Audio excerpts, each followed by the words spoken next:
Be right back 1 sec, guys.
All right. We go. What's up, guys?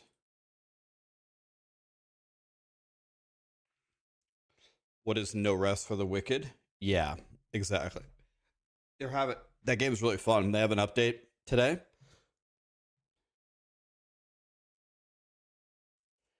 Let's update this so it's ready. Does anybody know when this is supposed to start? Hi, Gary. Good morning.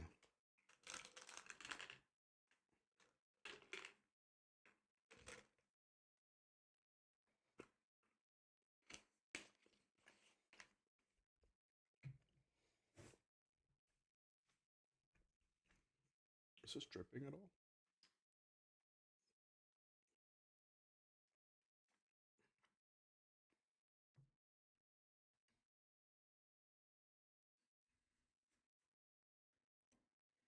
They didn't announce a time. Okay.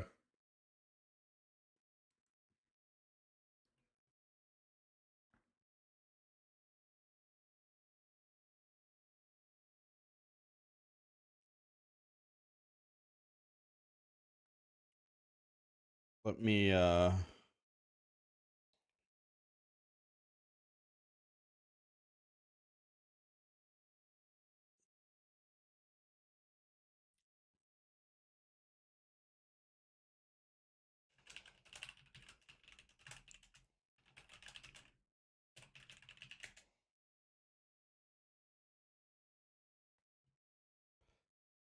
What is the PTR new to Diablo 4? Well, the PTR is going to have the new leveling thing. They slowed everything down.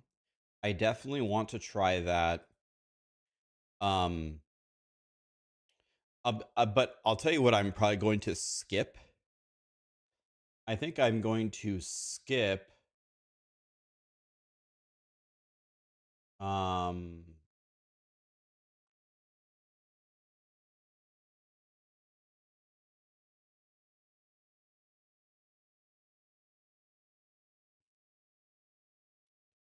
going to skip the boss changes because I don't want to skip.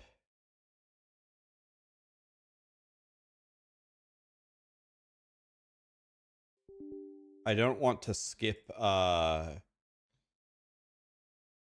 okay. I can't change that.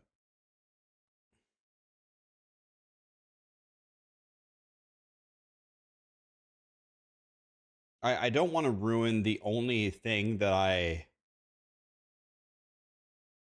don't want to ruin the only thing that I'm going to get to do in the actual season for me myself on the PTR. So I don't even want to fight Belial, for example. I don't want to ruin the only thing that I'm going to get to do, you know what I mean? Sorry guys, I'm trying to log in here to something.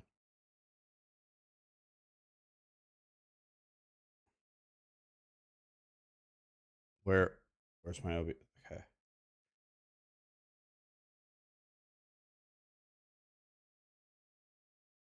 Okay. Apologies, guys.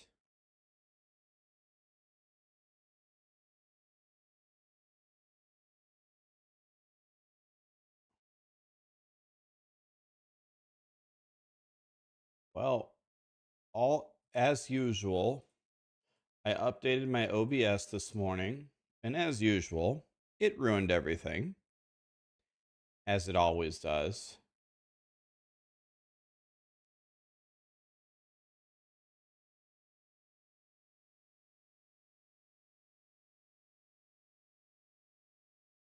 Oh, okay. It says that there is. It says that there is an update, but I don't have it because I'm already live.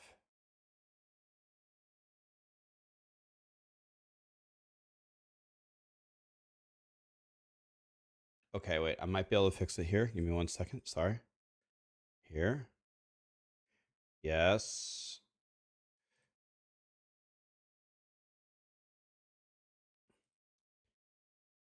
There we go.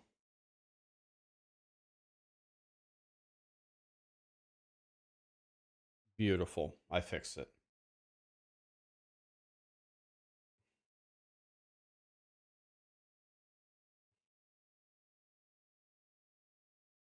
Perfect. Now, can I somehow refresh this?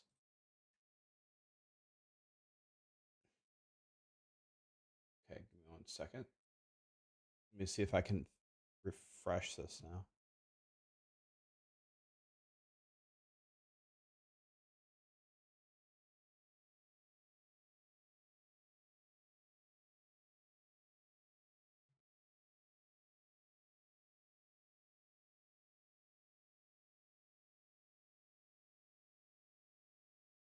And nothing got fixed. Okay.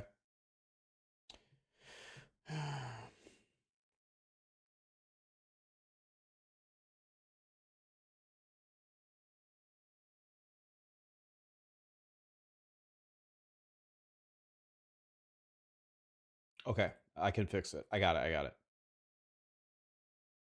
Okay, I got it. Okay, I got it. We're good. We're in there. Sorry, guys. Okay, we're in there. I finally fixed it. Man, dude. The most terrifying thing that can happen to you as a streamer is you log in and you have an OBS update. If you have an OBS update ever, You can kiss all of your settings and everything that you have set up correctly. Goodbye. You can just kiss it goodbye. It's never ever gonna work ever again. I guess it's like that at any job, right? All right, let's get this back over here. Hi, Grant. Okay. Okay.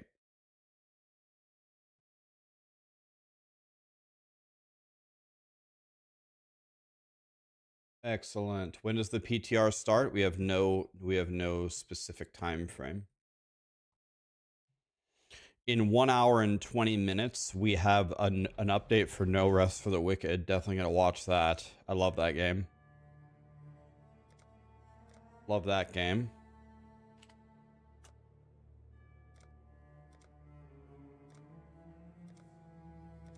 Swift and silent, you stole the bounty.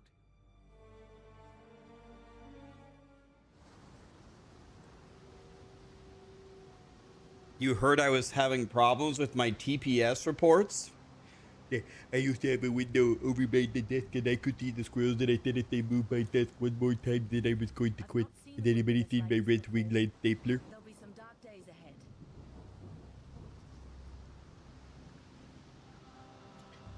I was told I could listen to my radio at a reasonable volume between the hours of 9 and 11. Alright. I'm good, guys. How are you? Your settings stayed, but it's acting really weird. You're a better man than me if your settings stayed. All right, guys, we're gonna do a little bit of speed running, then we're gonna watch the Noahs for the Rickard update, then we're gonna play Diablo 4 PTR. All right?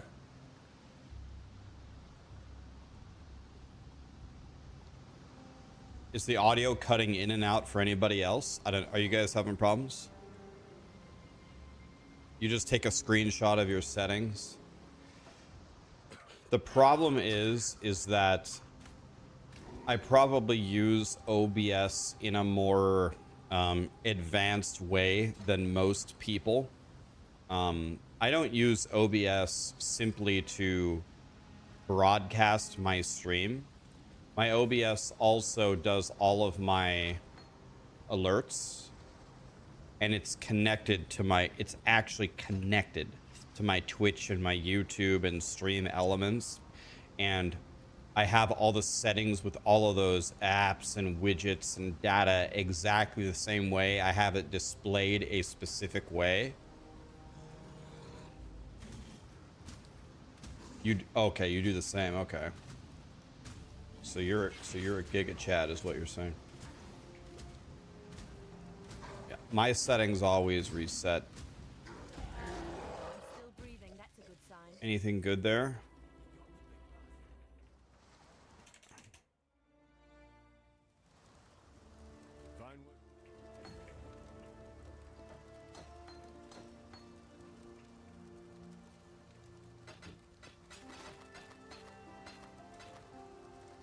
On my regular expression.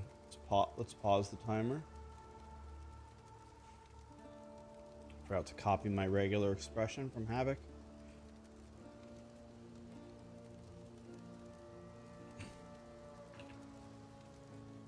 All right.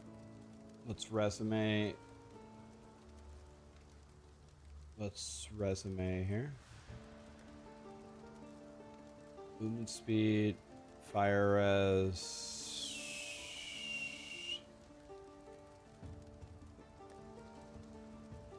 Stay sharp out there.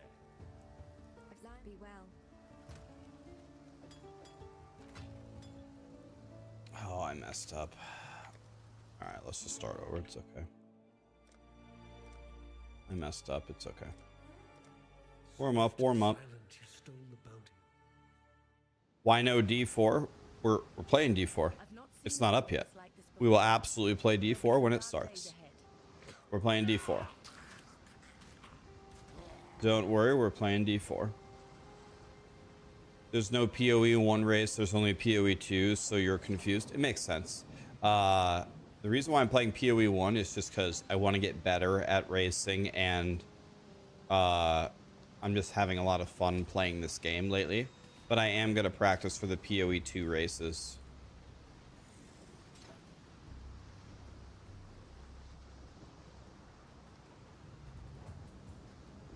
And I'm going to start speedrunning Last Epoch as well.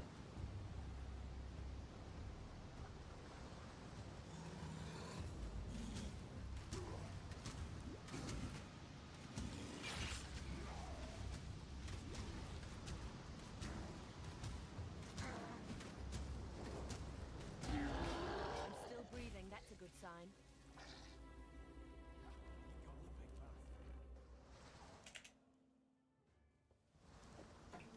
Fine work.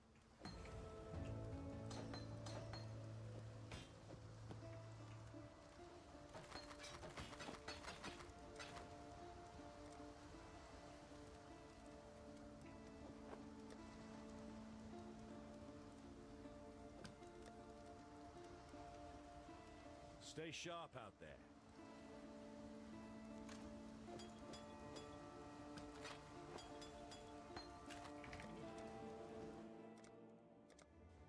You swore sinew and soul.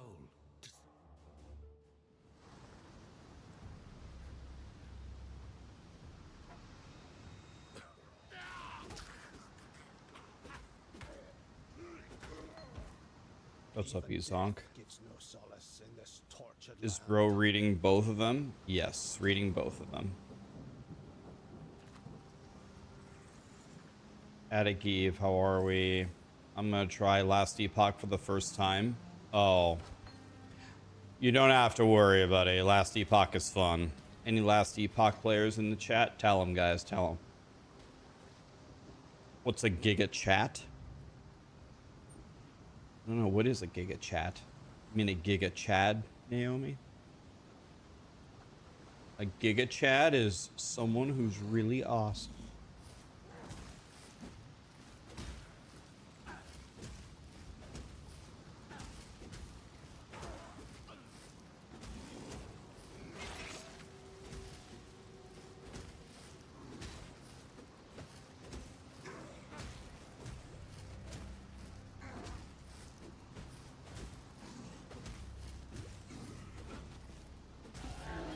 It would seem my god has no need for my company just yet.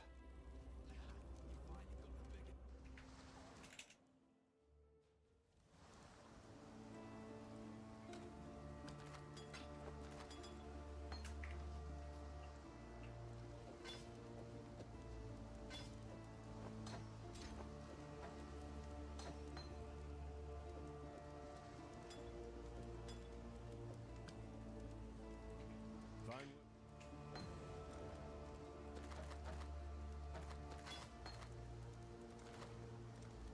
Need movement speed boots.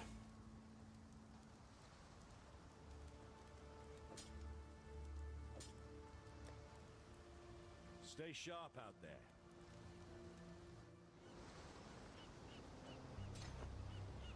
My nightmares, they were prophecy.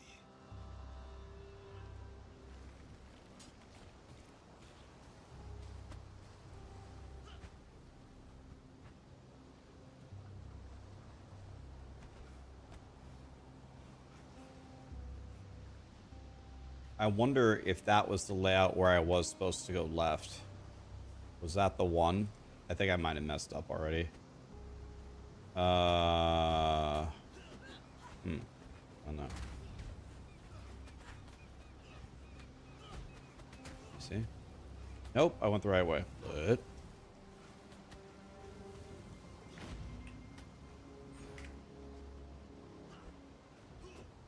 Hi, Vince. How we doing, buddy? I don't have any weapons, guys. Isn't that funny? The weaponless person. The weaponless character.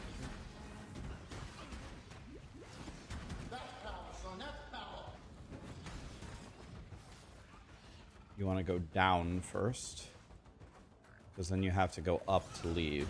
So if you went up first, you would lose time.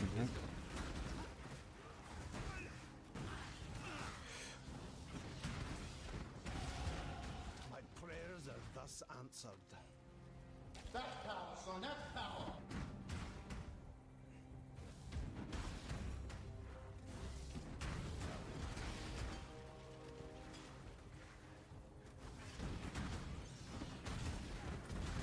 That power, son, that power.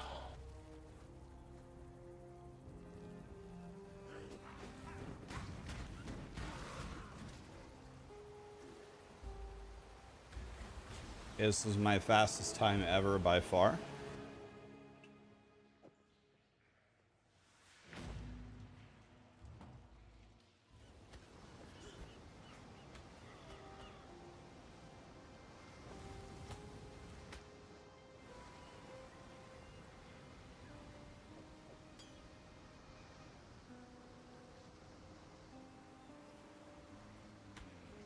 Yep, stun, stun, stun, stun. This is POE1 for you.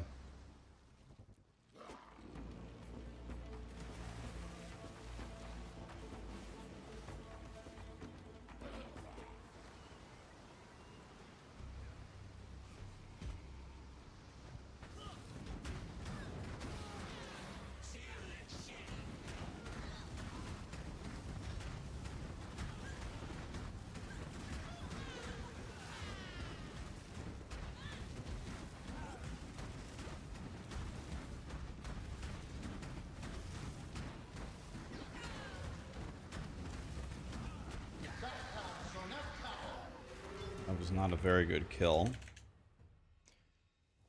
I know. I'd almost stop.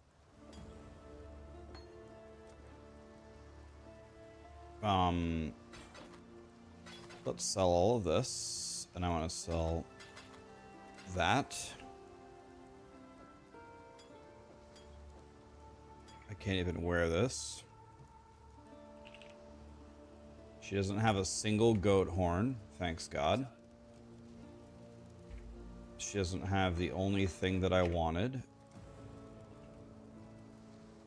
Awesome. She usually has those things, by the way. So that's quite unlucky.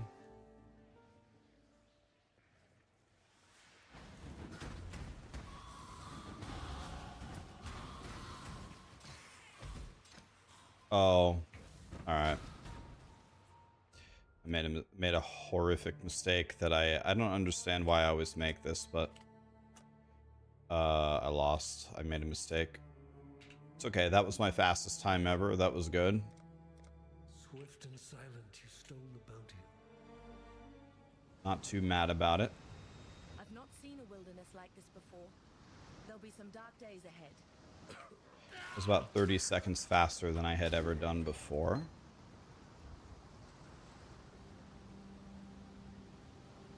Why am I only practicing Templar? Well, when you're practicing, you don't want to change, right?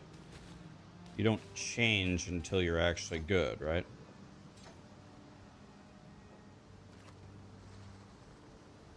I'm not like the other speedrunners that have played for 10 years. I don't have the base knowledge of the game that these guys have. I don't have the experience. I don't have the knowledge. I don't have the speed, the menuing, the tricks, none of it. They're actually just better than me at everything. So the only way for me to... I've got to build some mastery here. I've got to build some mastery in order to try to catch up to them. So if I keep changing what I'm doing all the time, those are both godly. Don't want a mace. I just want to see, do you have a goat's horn? You don't.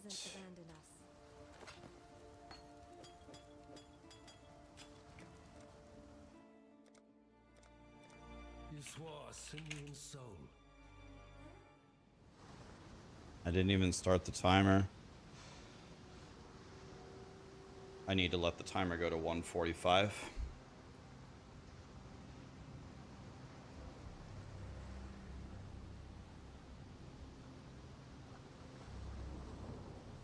The timer, please tell me that we aren't.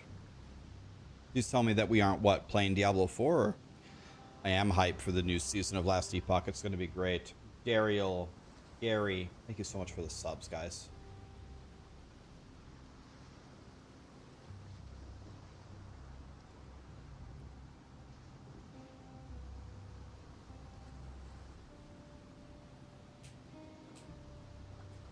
You took your kids to Deftones in Seattle? Hell yeah. Have I played any POE2 lately? I wouldn't say lately, but I'm about to play.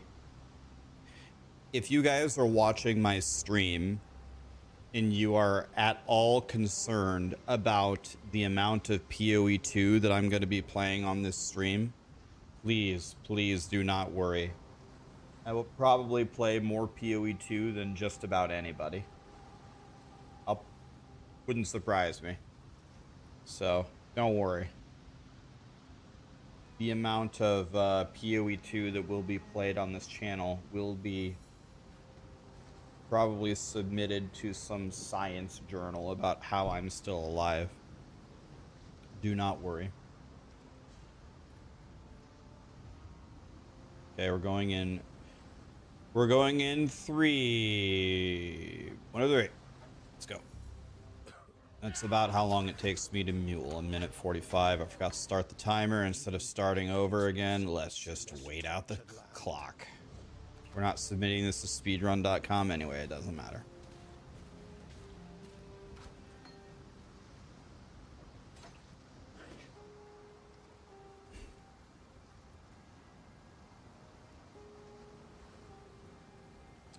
Why does this PTR look so good?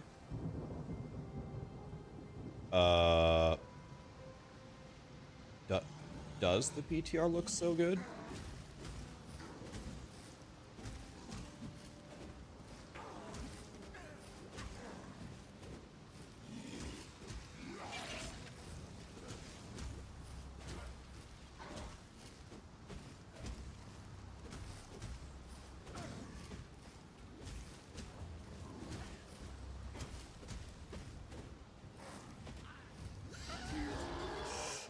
How many swings could I possibly miss on the first monster?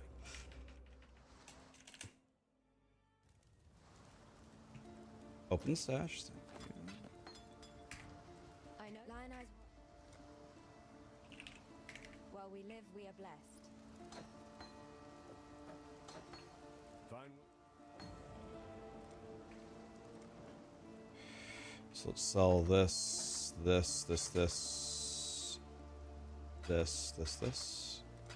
Purchase. We need a... Got a 3 blue. I need movement speed boots.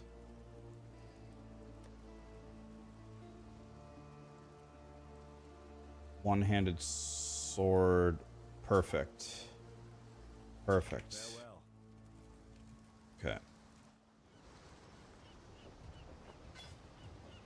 My nightmares, they were prophecy. No, hope for the love.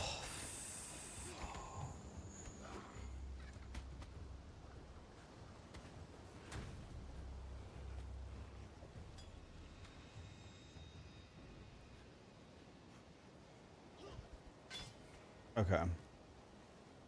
I'm pretty sure I ran the wrong way here. But the last time I said that, I actually ran the right way. Yeah, I did run the wrong way here.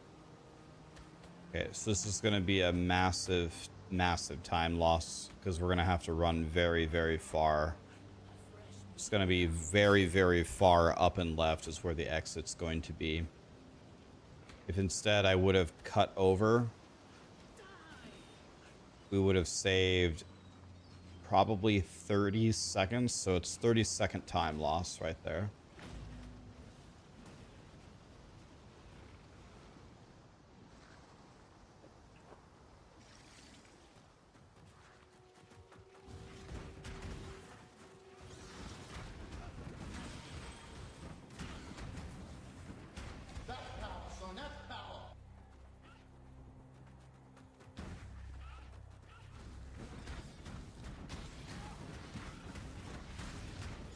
There are a lot of Jim Bobs here, Jesus.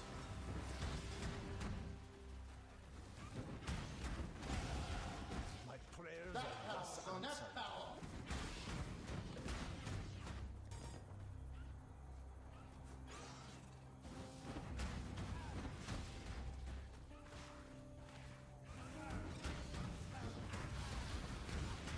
Is it National Roa Day, or That power, son, that power. why are there so many here?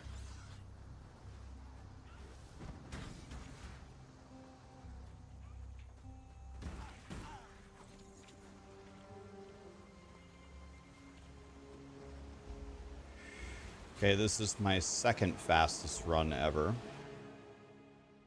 It was only slower than the one I just did. So that's good.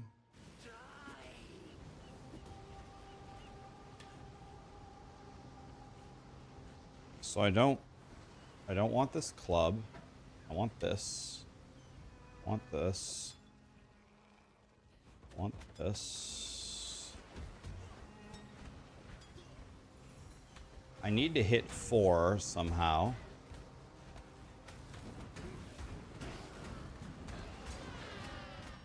Wouldn't really like that. Oh, I want that scroll.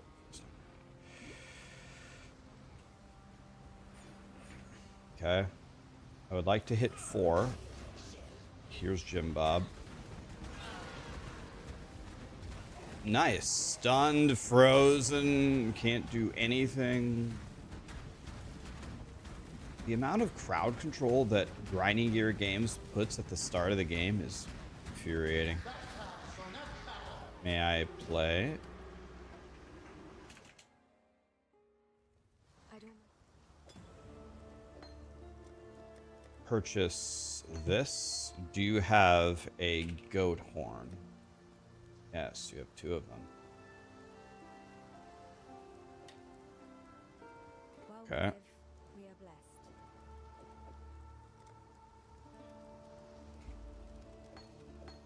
Can I sell this, this, this? Can I also sell one of these to put this on? Let's go.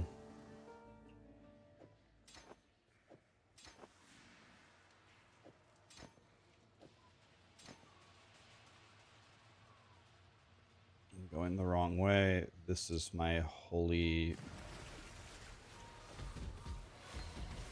Dude, the fact that I didn't sell my glacial hammer fucked me over so bad. There. God. Lost so much time because I didn't sell my glacial hammer. Take me now, Jesus.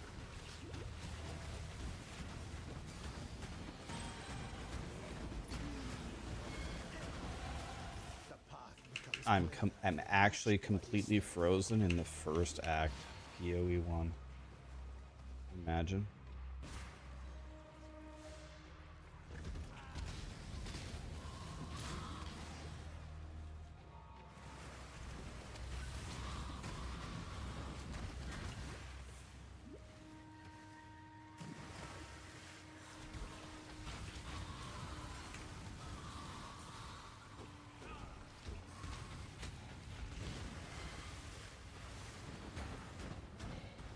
Wisdom. Transmute, we must take that. have time to Okay. gather my will. 9:37 for me is a very good time. For Ben and Havoc, the people I've been trying to learn from, that time would be horrifically bad. But I'm not Ben and I'm not Havoc. I'm not as good as them. They can get here in like 7:40. I'm here at 9:30. They're just better. I'm gonna go this way and try to survive and get some stuff and some XP.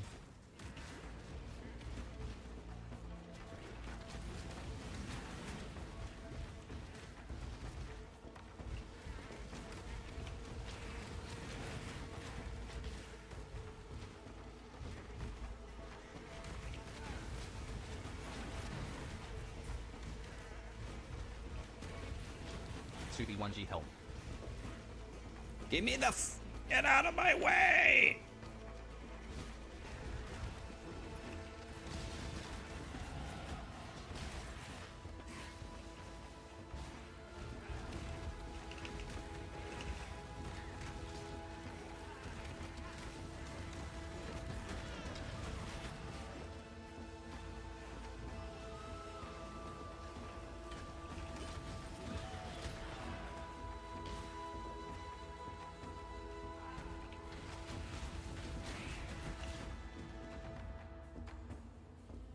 All right.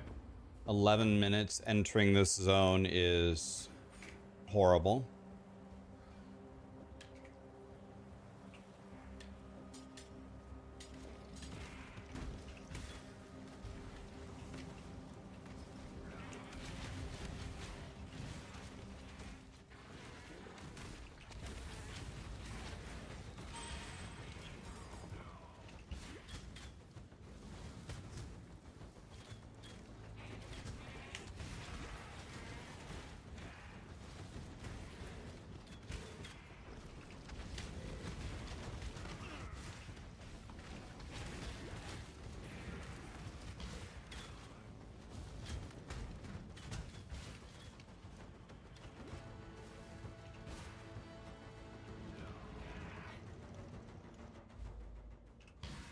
Okay.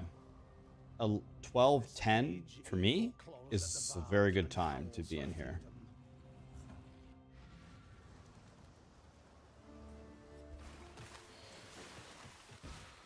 Don't know which way to go. Let's pray it's this way. It is.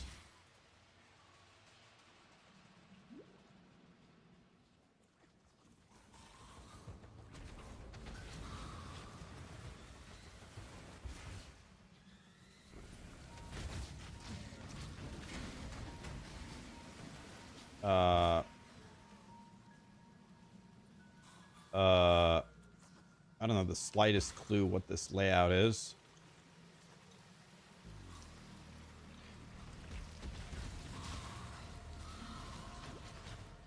Okay, I figured it out though. It's this way. Pretty sure. Okay, let's see if we can have a good fight here.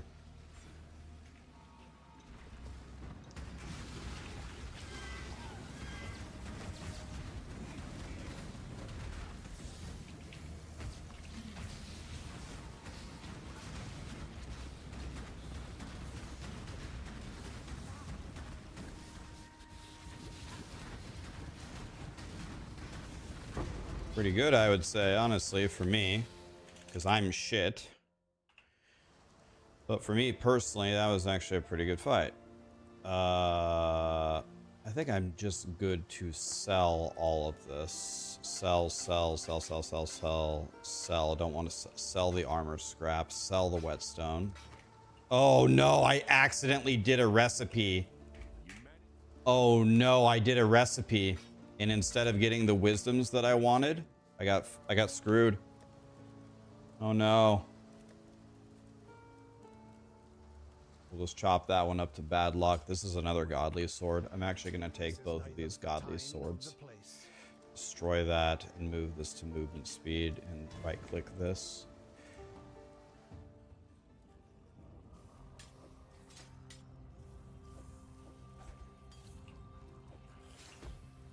Doing really good actually across the board here. I've got good links, I've got good speed, I've got I guess I don't have the best damage, but I'm learning how to play a lot better, so I learned something from watching Havoc here.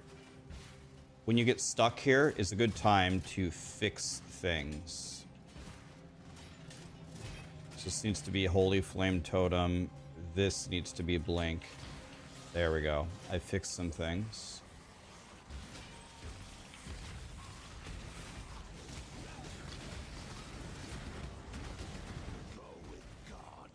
Okay.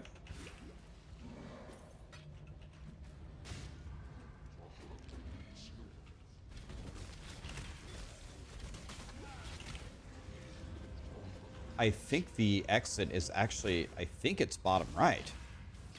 Let's trying to tell me that I can't go bottom right, but I'm pretty sure. Maybe I'm wrong. Yeah, that's what I thought. I thought it was bottom right. Can't trick me. So the best Brutus entering time I've ever had was 17:10. So let's see if we can beat that. This looks like a dead end. I'm almost certain that this is a dead end. Wisdom. I would like to be at least level 9, and I just hit 9, so that's good.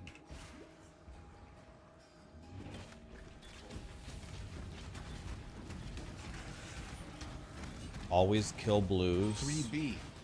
3B rewarded. Okay. Let's try to have a good Brutus here. Don't know which way to go. Let's try this way.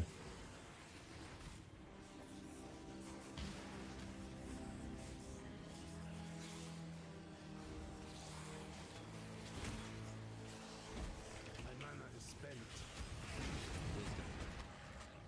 17:10 was my best time at 16:53. This is my best time ever. Your answer's here, heretic. 2B1G helm.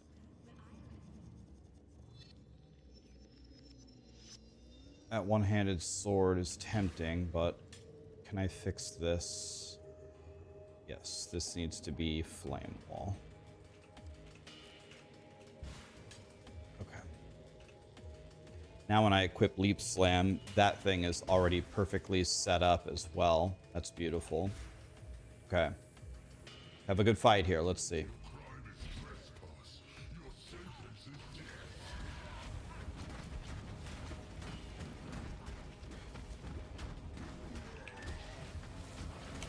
He's doing every attack that I don't want him to do. What I want him to do is big, punchy slam bob that.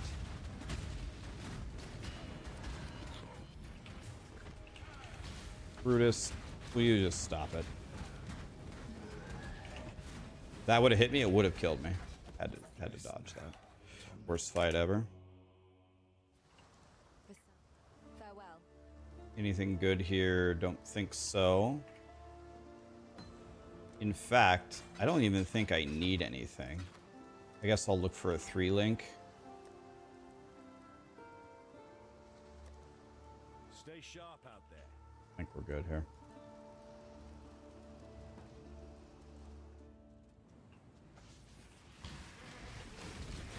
Need to hit 10 immediately. Then I can start being Leapy Boy. We're 9.5. This is good. I found the exit. That's good. Okay, we got a unique enemy. Don't like that. 10.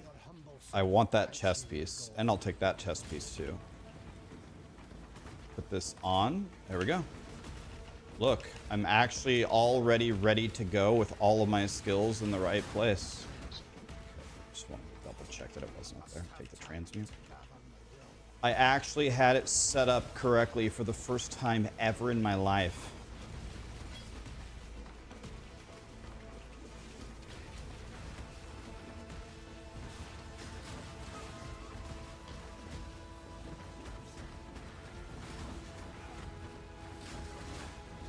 Oh, I need that. Oh god, yes.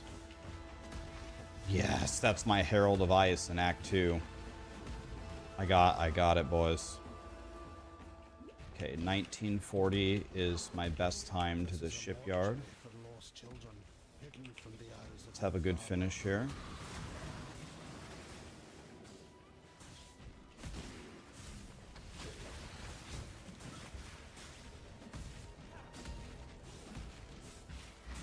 It's got to be this way. I don't actually know like the layouts of these zones, but I've just done it so many times. I just go in. I've done it so many times that I'm just starting to memorize what's happening. Yeah, this is Hog's song. Hi, Hog. Hog, did you come here to learn how to not play POE1? Try Try this way. I don't know which way to go. Oh, I went straight the right way. That's how you do it, boys. That palace on that tower.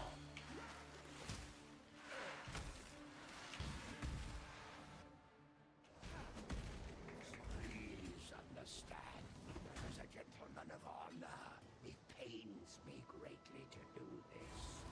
Hard time 11 cold res. Mmm. Mmm. Mmm. Mmm.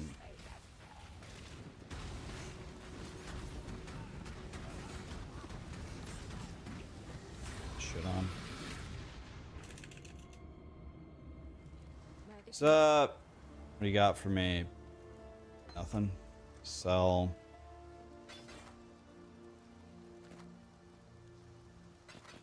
Really nice pair of boots. I should probably save it.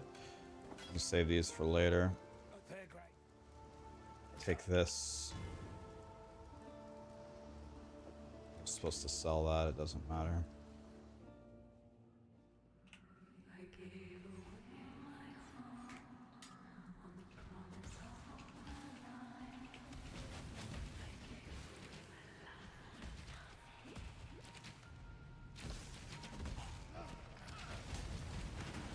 Another alteration. Yes.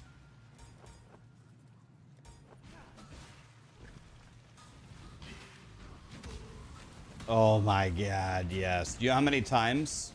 I'm not kidding you. Pretty much every Act 2 run that I've done, by the time I get to Act 2, I don't have one alt to buy Herald of Ice. Now I have 2. God, I love life. I feel rich as hell. I feel rich as shit. Now these guys can those guys, the red guys, can kill me. The suicide bombers. Don't know where I'm going. Let's try this way. Shrine. I would love a shrine. I would love a shrine. I would love a shrine. Give me the shrine. Dying. Help. Dead end. Try this way. Don't know where I'm going. Blues. I'm scared. Let's open this treasure chest. Bad idea. I'm dead. My mana is spent.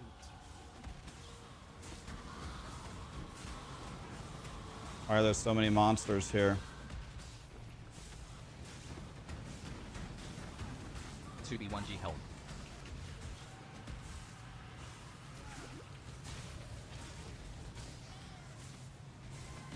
Take the scroll of wisdom, by the way. Okay. Please have a good fight. Please don't play like a dipshit, Ryan. You fucking suck so bad, please.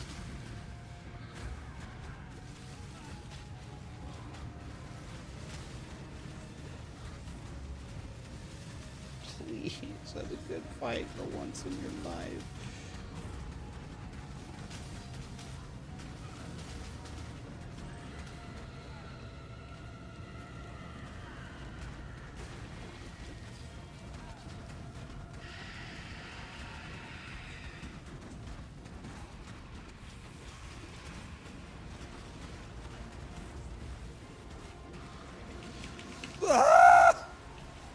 I'm stunned!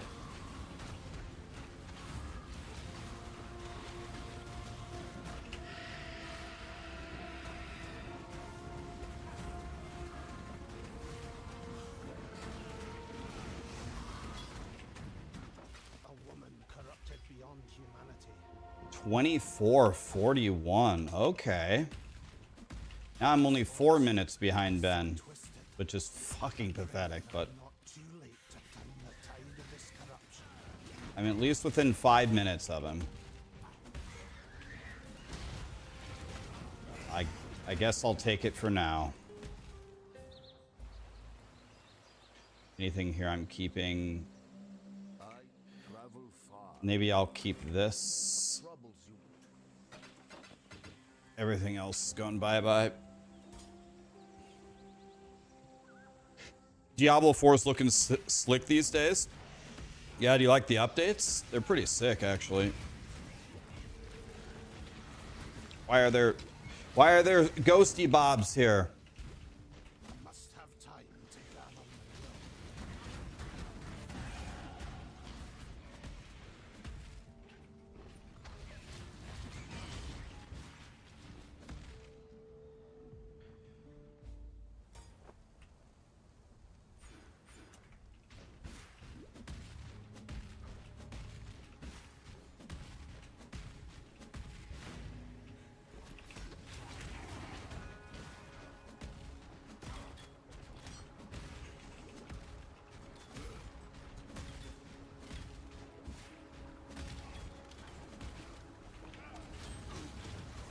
Oh, Orb of Og. You can't skip those. When you're speedrunning and you get an orb, you gotta take it.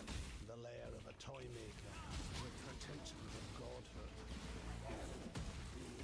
I think my loot filter said that something good dropped there, but I can't hear what it's saying over the music, so I guess we just go.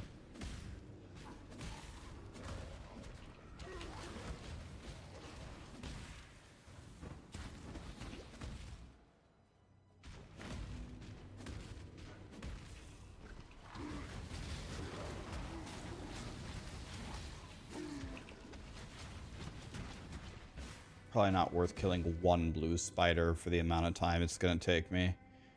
If I had grouped up the blue spiders properly, that would have been worth. But like that, I don't think so. Okay. There's a trial here. All right.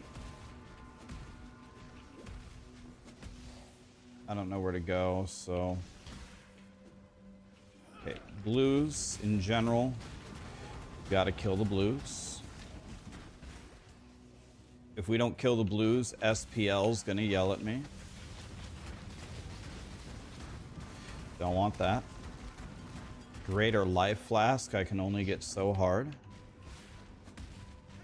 Thank you. Where is the damn trial? God damn it, where is it? I found the exit, which is not what I wanted.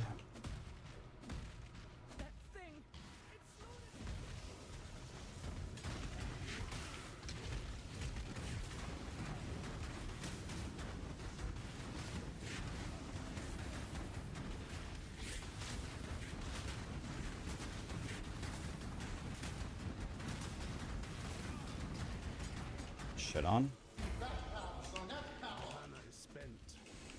Well, this is going to be a big time loss because I can't find the damn trial no matter where I go. I hate my life. I must have time to gather my... Where is the effing trial?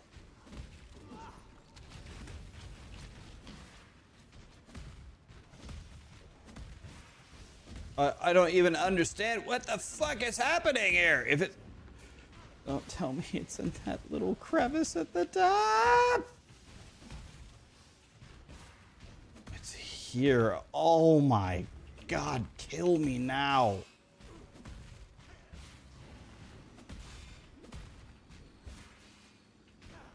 We lost. It's over. Ben's already at Kitava.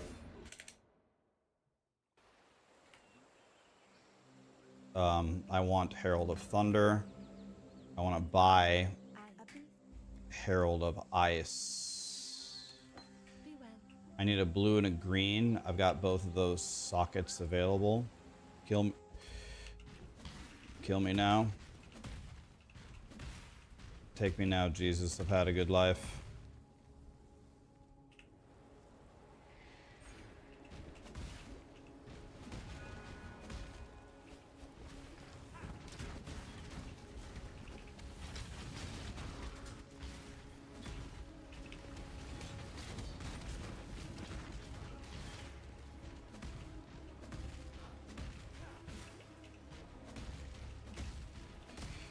We're going to try to not stop unless we see some blues. There's some blues right there.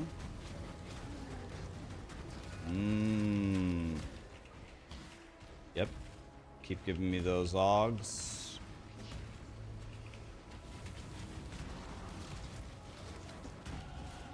Your trust is the only reward I need. Okay, one more.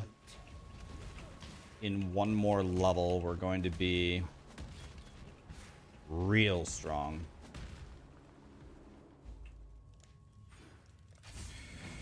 Okay, SPL told me the mobs in this zone are worth jack shit. So in general, we are only going to fight them if there's a billion of them, like in this room. If there aren't a billion of them, we're not fighting them.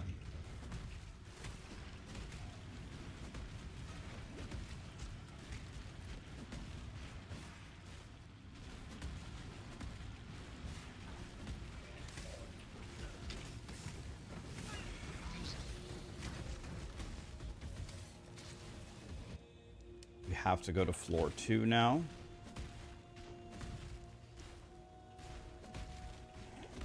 No clue where floor 2 is. Again. Trying not to kill too many monsters here. Because apparently they're worth jack shit in this zone.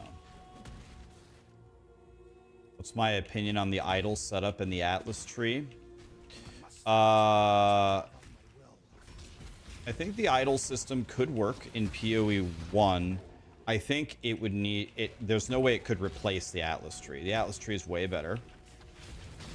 So I agree with Grinding Gear Games on that aspect, but the idol system is actually pretty cool, I think. I think you could bring it back in like a less powerful version as another endgame system. Like, one thought that I had is it could be like the Uber endgame system. Like, it unlocks after you've cleared a T17 map.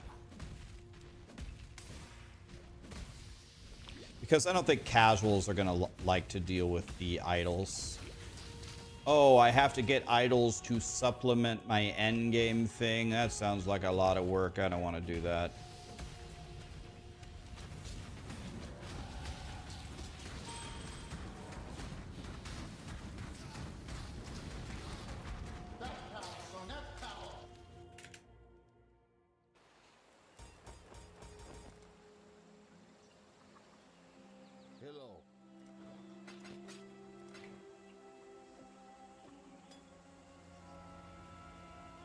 Let me put this on. Let me put this on. I should be real strong now.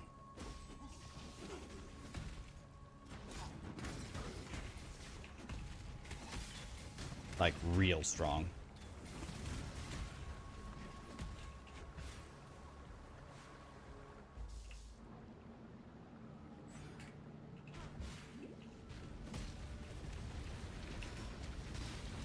See his blues? Insta-killed. Yeah.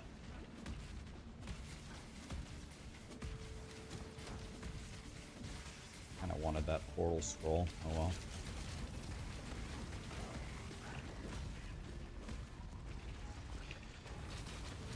SPL said I need to stop skipping the blues, so that's me not skipping the blues. Nobody scream at me. I did it. I killed it. Okay? Don't scream at me.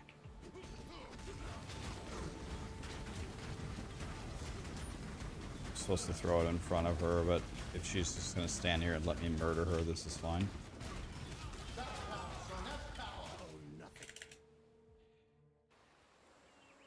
Yeah, we don't know when the Chaos Cakes, thank you so much for the raid. Demonic JB Merlin, thank you so much for the subs, guys. We don't know when the PTR is coming out.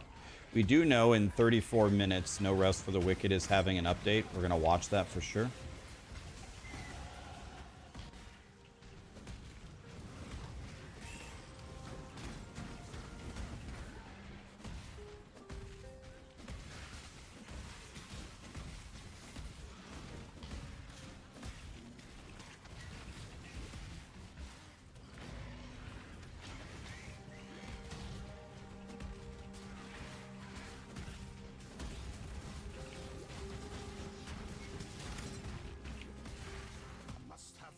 Blues, blues, blues.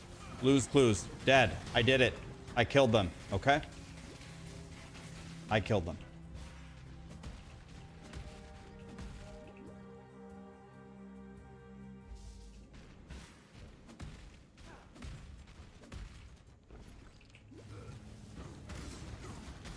Jade amulet? I don't think you think I have an amulet, do I?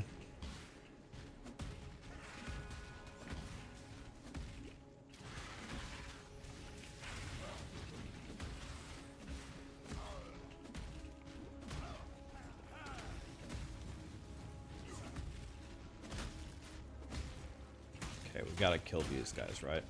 Look how many there are.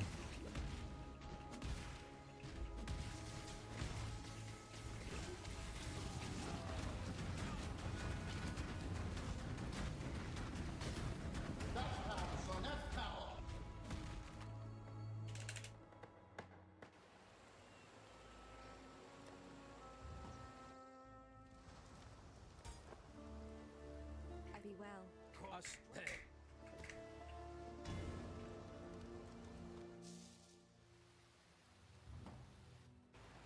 I purposely actually went to that town first so I could... Hopefully it puts me in Act 2 now instead of Act 1.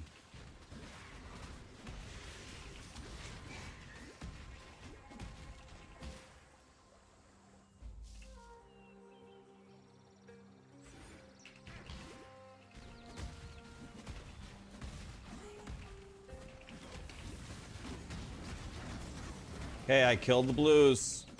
Stop screaming at me. Kill the blues. I killed them.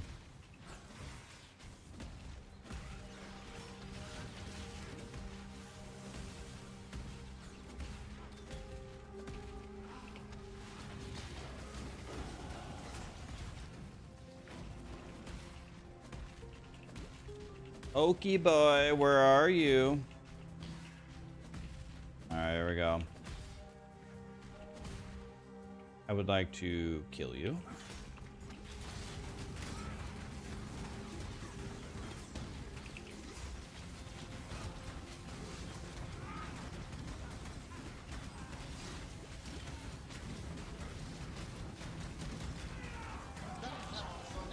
Absolutely shit on.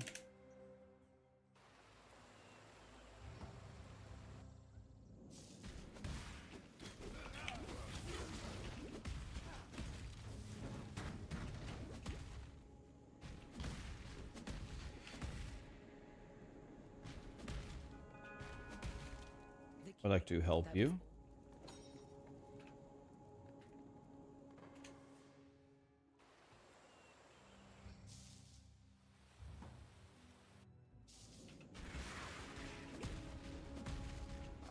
Time for the spider, boys. Anybody got arachnophobia? Look away right now.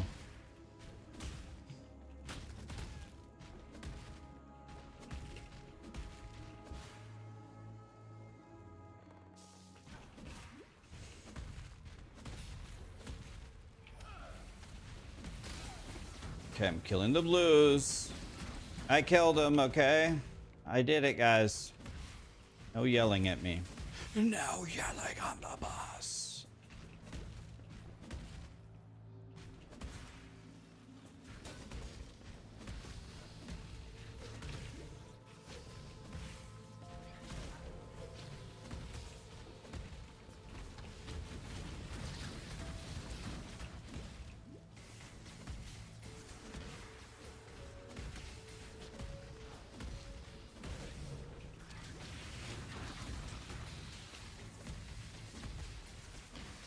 I don't think my pathing could have possibly been worse here. Oh my god. They must have something crazy in here.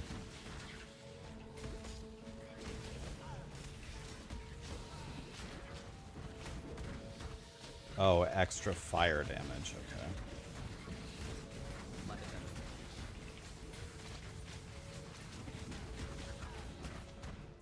Pick it up.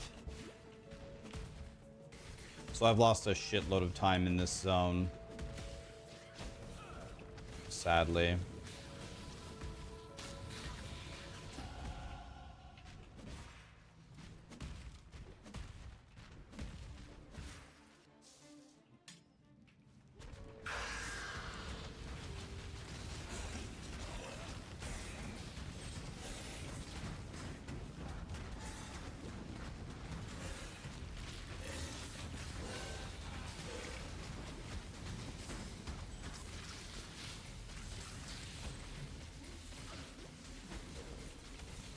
These monsters are so rude. Can I look at my gear, guys?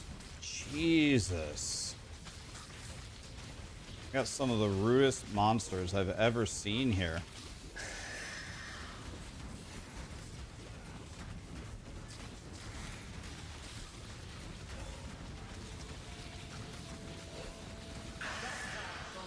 My God. These monsters need to learn some manners. What troubles you? Actually, fucking ridiculous.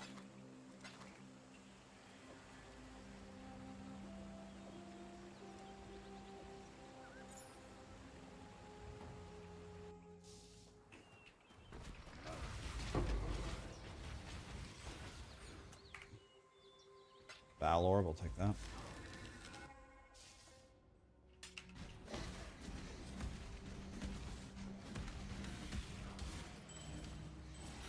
Gold ring is bad, right? Okay, blues, guys. Blues, clues. They're dead.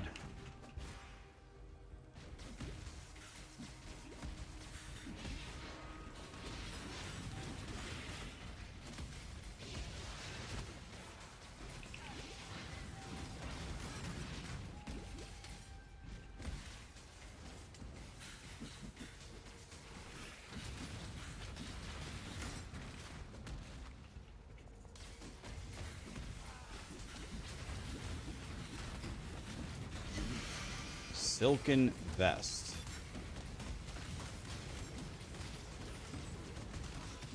I don't understand. I don't get it. I don't get it. Why am I dying? Why are they murdering me? What?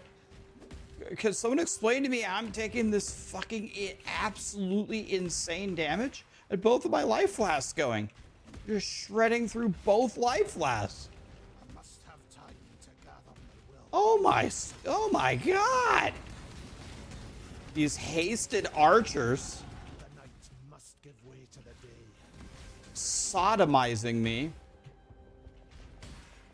Look at this dead end that POE brought built in. Look at that dead end. Are you serious?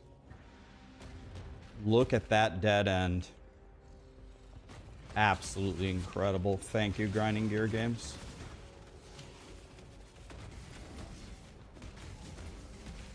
I absolutely love it. Love the design there.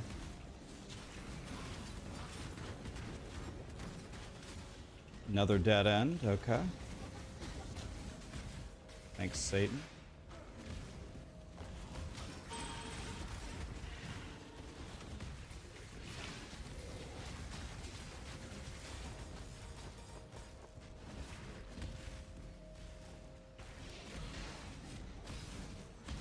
Love the design there.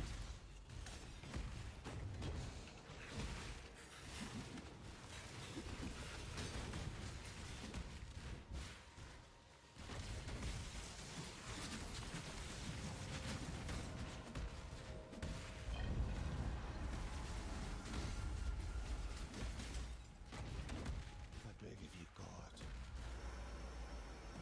Ready, Exile?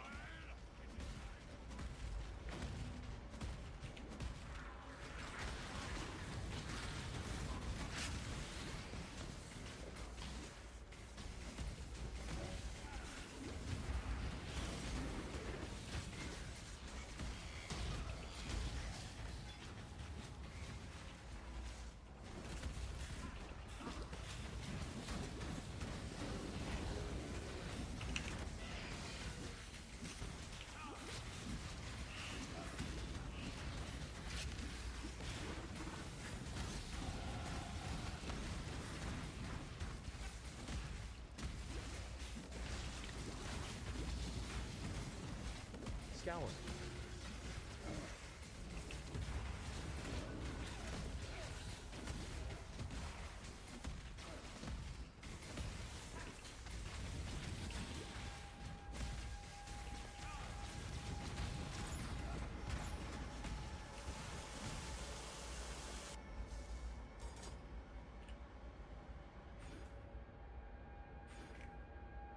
Wait a minute. I think I'm going the wrong way in the passive tree. You're supposed to get these nodes, but not in this order.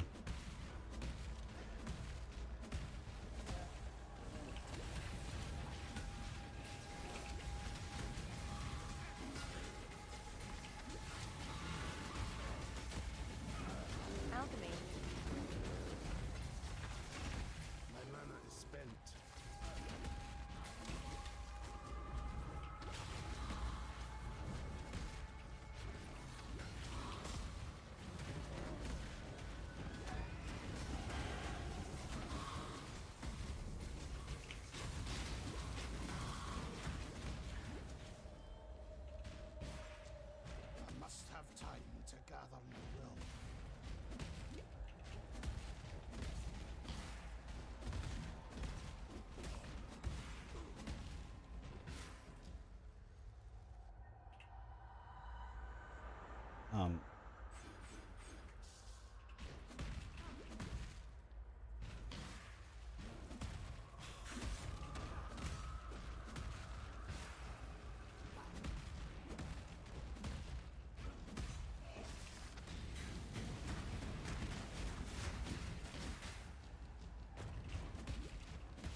God, I wish I knew where the door was.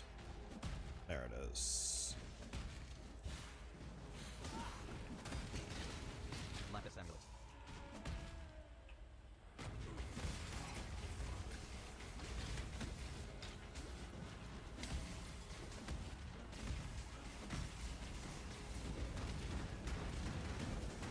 Okay, I killed the blues like a good boy.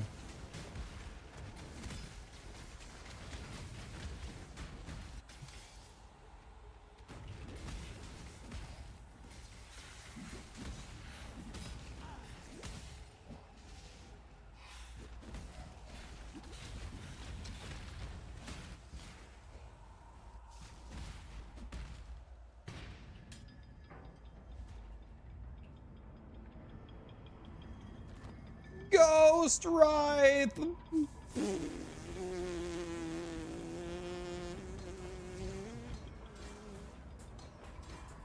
Oh! Try to kill me now, bitches!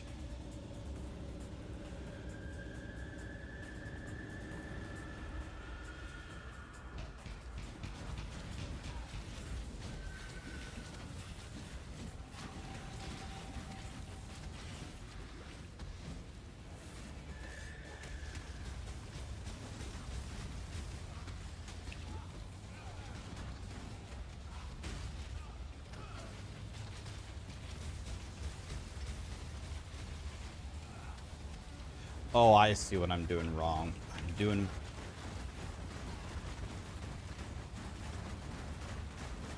Made a huge mistake there. I just lost so much time.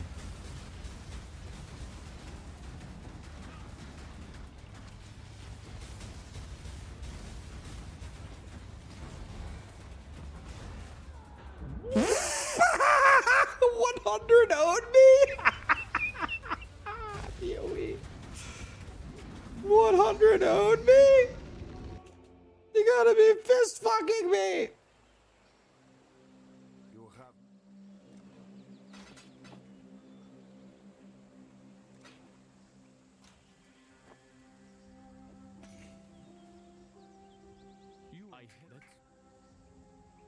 I knew.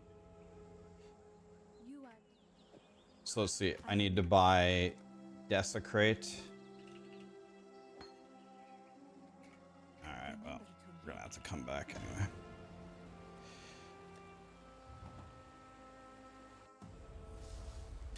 Ghost Wraith, kill me now. Boss kills me in boom, 100 up. Of the Templar.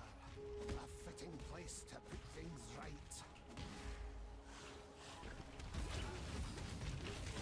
Stunned, stunned, stunned.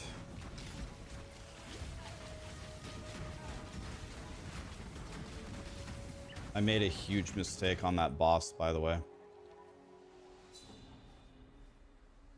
I don't mean. By the way, if I didn't, I would need to step backwards and grab that movement speed.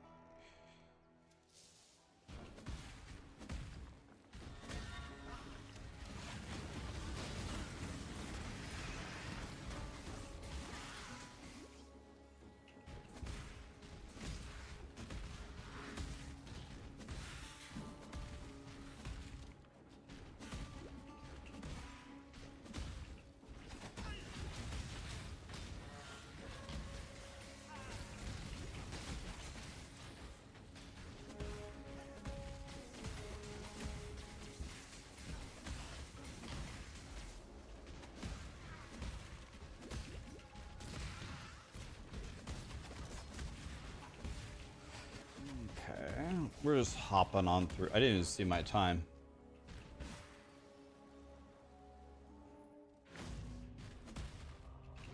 Life in his right hand, death in his left. And then there Okay, are the time's wolves not that looking will so close good with there. us.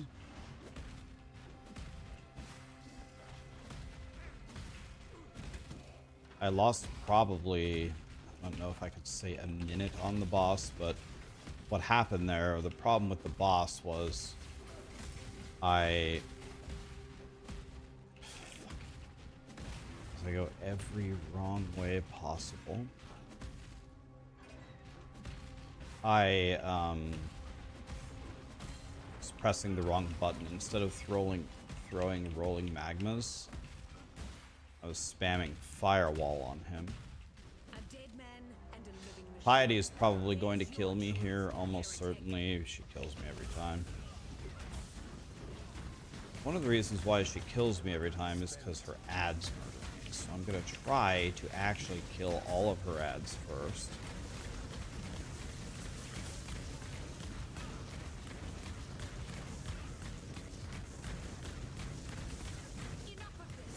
Yeah, that was actually a super good fight for me. That power, son, that power.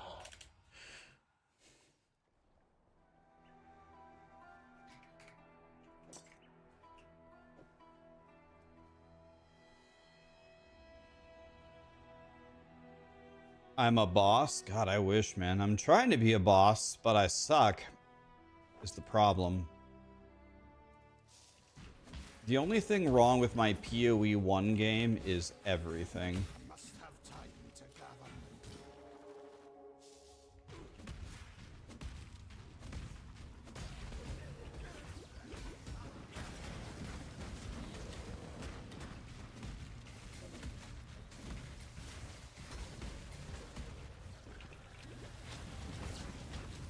That power, son, that power.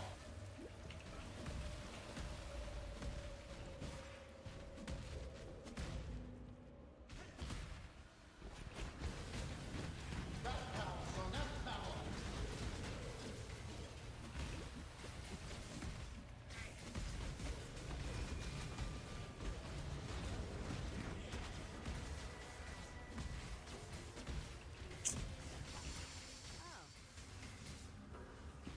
Alright, I'm going to risk it. I'm going to risk it. I don't know the layout. I'm going to pray that the third thing is up here on the left side. I know it can spawn on the left side, so that's what we're going to pray for. It needs to be up here on the left. Thank God. Yes.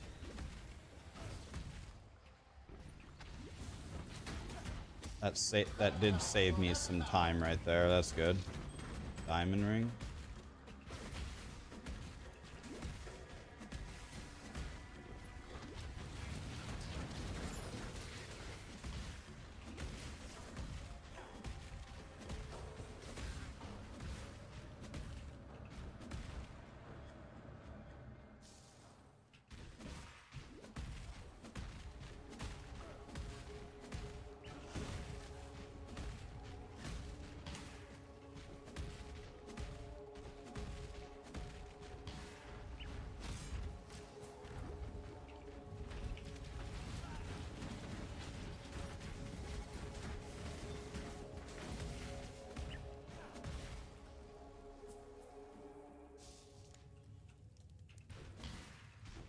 I shall wipe the filth from this house of God.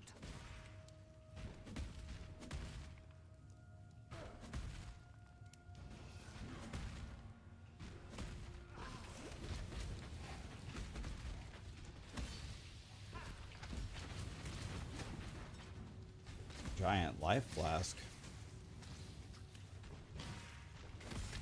My mana is spent. The only reason why I'm here is to find the Trial of Ascendancy. Been hopping through this. So there is good news here. Like, no matter what other run I do, I probably save time on the layouts.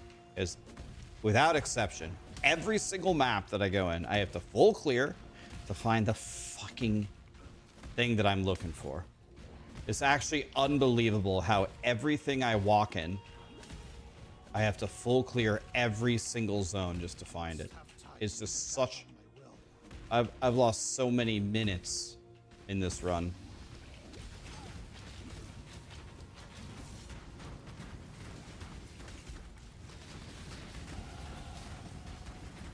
Gotta kill the blues.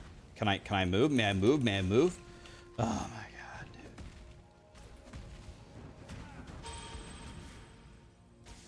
dude. This run is so unbelievably lost. Look, I unveiled the entire map before finding... I still haven't found it. A 1 hour freeze in Act 2 of the game. 1 hour.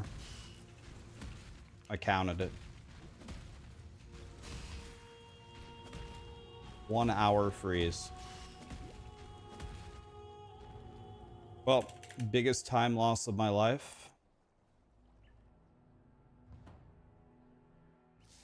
The run is completely over. It's over.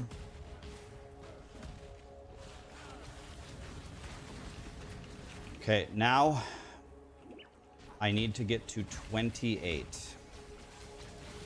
I'm 24 right now. I'm almost certain I'm 24.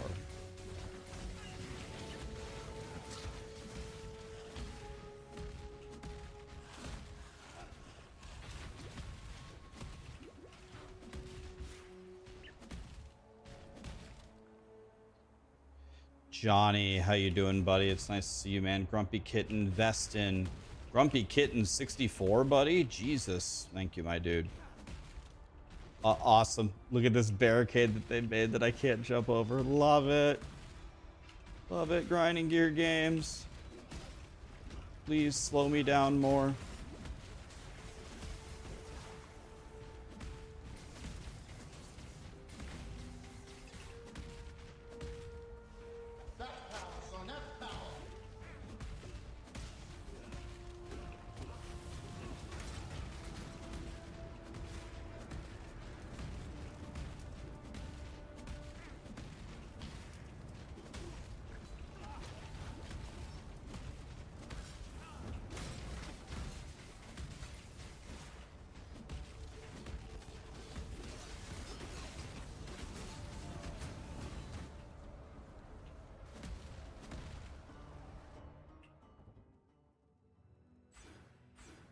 Something eternal remains Okay. in this era.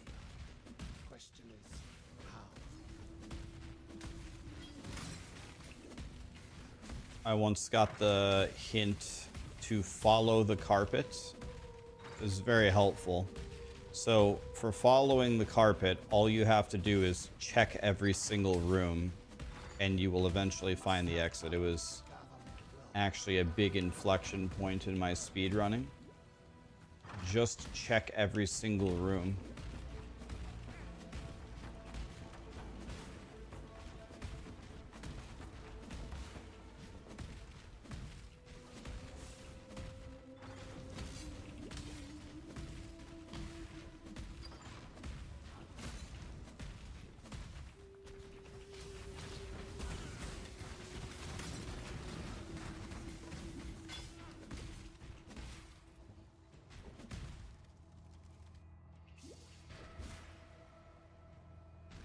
Wishing that you could go back to work. Why? What happened? Did you have an injury or something?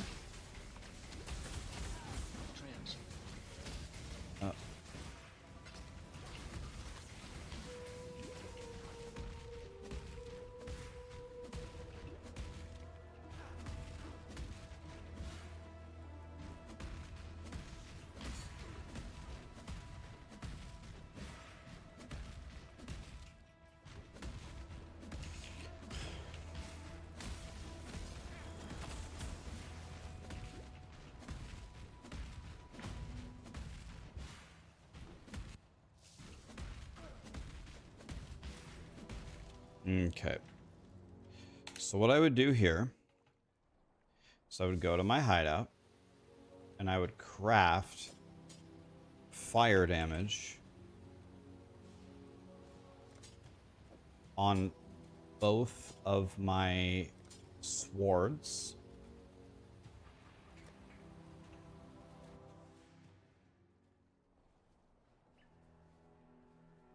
I want my reward.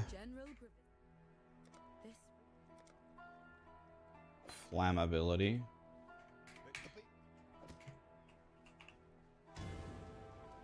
And then we can... Exile. Oh, I can't sell it. Her. These are perfect cremation boots.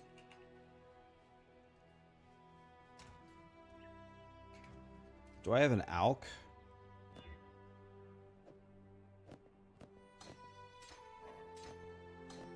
Okay, let's pause the speed run here. Because the No Rest for the Wicked... The No Rest for the Wicked update is coming.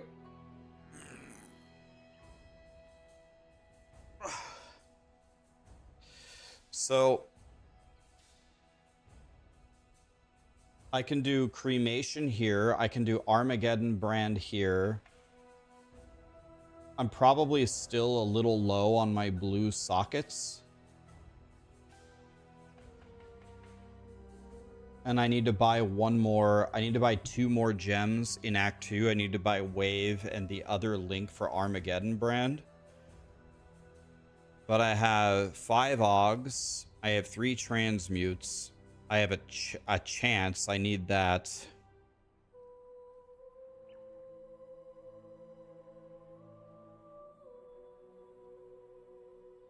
This amulet is better than this amulet. I should be switching it.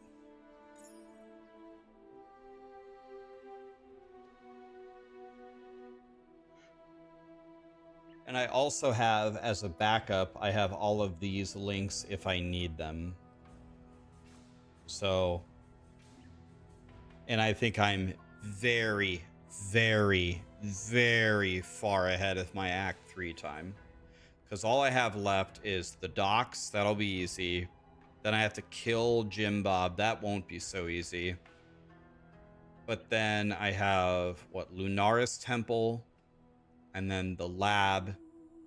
And then the boss. I will be way ahead of 135. I can easily do that in 33 minutes. I can do it a lot faster than that. So, this run would have been significant improvement if we could have finished it.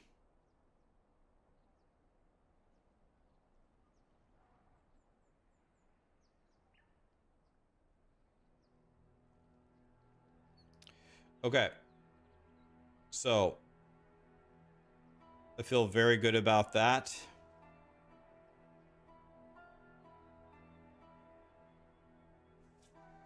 So let's watch this update from Moon Studios, and then let's go Diablo 4 PTR about No Rest for the Wicked.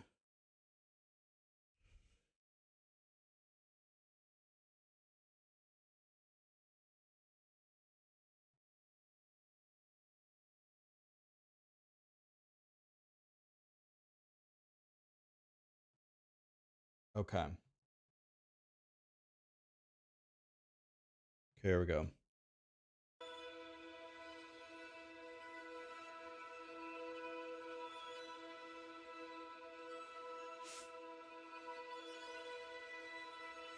Did I do Fubgun Shadow build? Yes, I did. I actually killed all 7 pinnacle bosses with it. I took it all the way to level 100, destroying T17 maps, and I killed all 7 Ubers with it.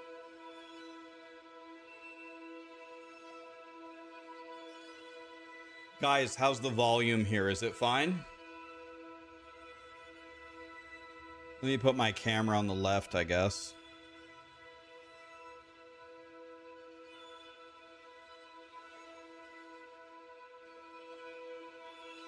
It's too low. That's bad news, because my volume's at 100%. I actually cannot turn it louder. This is as loud as it goes.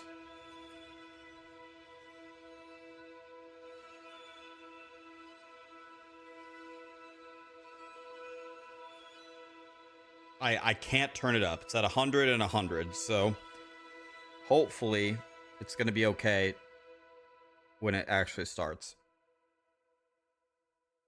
I cannot make it louder.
Here we go, boys.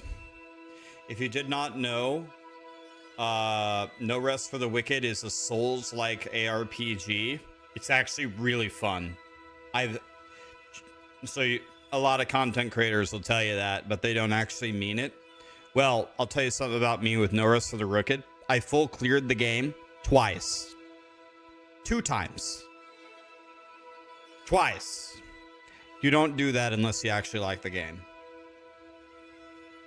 I'm going to do it again if they have another big update. It's really fun. Really fun game. Hi, Daisy. Cat with the super chat. Rax, I hope you're well. After playing POE2 since release, I finally went back to D4. Now I understand why D4 is so inferior. I had to get so high. Oh my god. Oh my god. My ears. Jesus. Is that okay, guys? Sorry.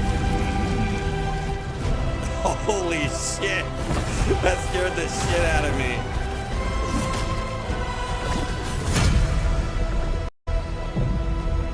Jesus. Everybody awake now? Jesus Christ. Hey everyone, I'm Thomas. How's the volume? And I'm Gennady. Welcome to our second Wicked Inside. We know a lot of you have been eagerly waiting to hear more from us since we shipped our last major content update. Right after early access launch, we spent weeks listening intently to your Good. feedback while putting out numerous hotfixes and patches. Then, after we felt that No Rest for the Wicked was in a good spot, we launched our first big content update, the Crucible. Yes! With the Crucible, we introduced fresh enemies, brand new systems, and a fun mode to keep everyone entertained while we began work on our next major content update. But it's been a while since then, and today we'd like to explain why.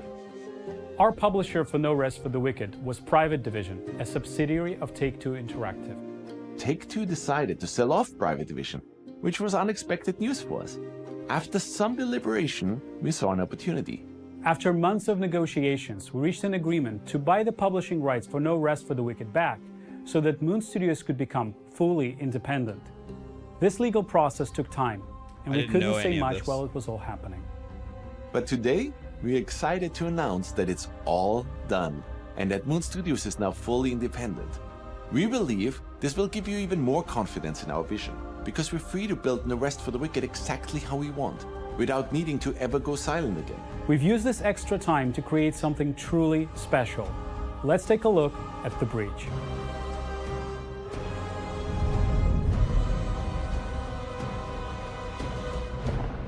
The Breach represents the biggest content update we have ever shipped. We have heard you loud and clear. You wanted more out of our campaign. You wanted more story, more zones to play in, more enemies to fight, more bosses to test your mettle against. In short, more of everything. And that is exactly what we have been focusing on. I like more of everything. Our story continues immediately following Ellsworth's return to Sacrament. He summons his daughter Odessa from her prison cell, and their exchange reveals more about their relationship.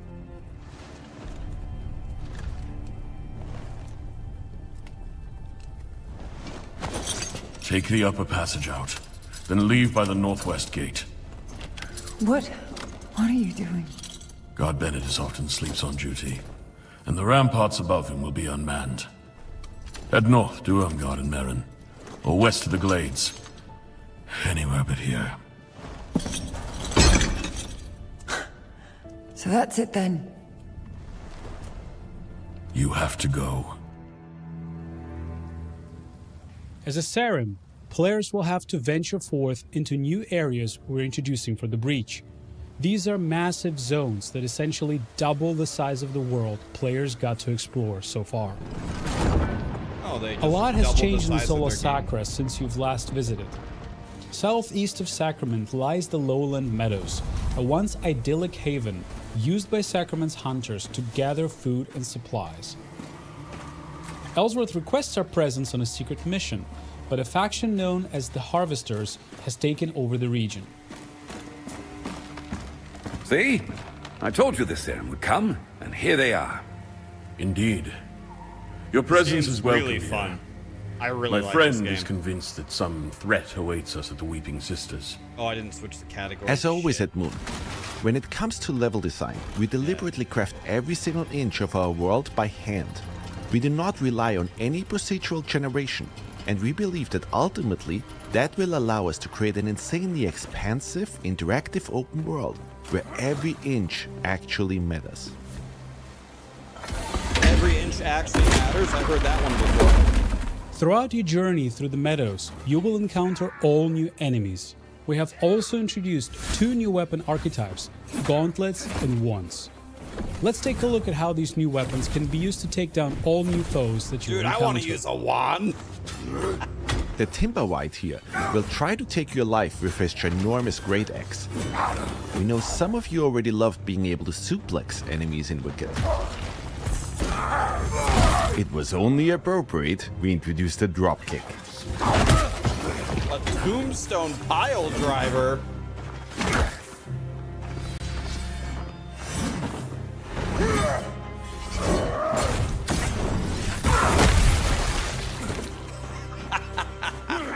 Wormwood wretches and limb-seed archers will keep you on your toes with brutal range attacks. Oh, our tremor wave will make quick work of them. Rust Reavers present an even greater challenge. Equipped with 2 huge saws, your best bet is to keep your distance and counter when you find an opening.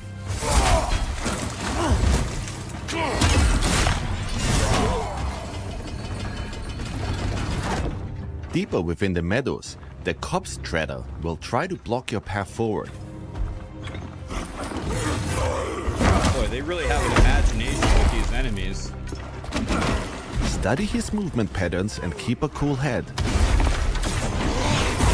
You might just prevail. Alright, this looks really good.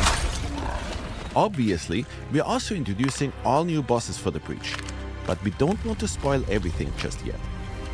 We know a lot of you already enjoyed how much love and care we're putting into all of these areas, and once again, we didn't shy away from really using verticality and hiding secrets everywhere.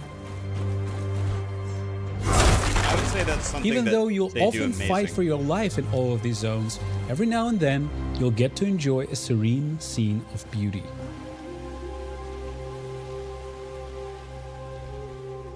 Things have changed in Sacrament too. Caretaker Alden has arrived in town to plead for help, dealing with the Blight, a plague infestation destroying his home of Marin Village. Excuse me, is it true that Governor Ellsworth has already gone north with that madrigal? The guard said as much, but I wasn't sure. Many doors in Sacrament stay shut to us, Dasha. And if you exit Sacrament through its northwestern gate, you will find yourself in the once majestic Marin Woods.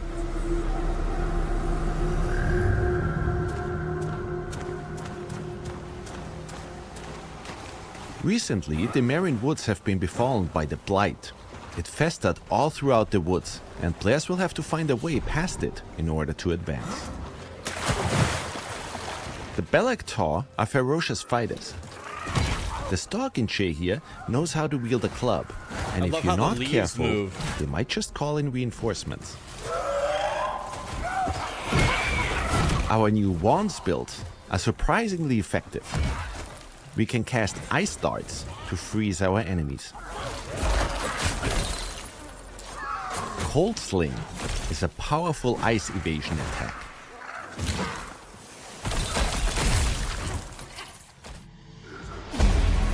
For the Heavy Feather, we'll use some more powerful spells our wands provide.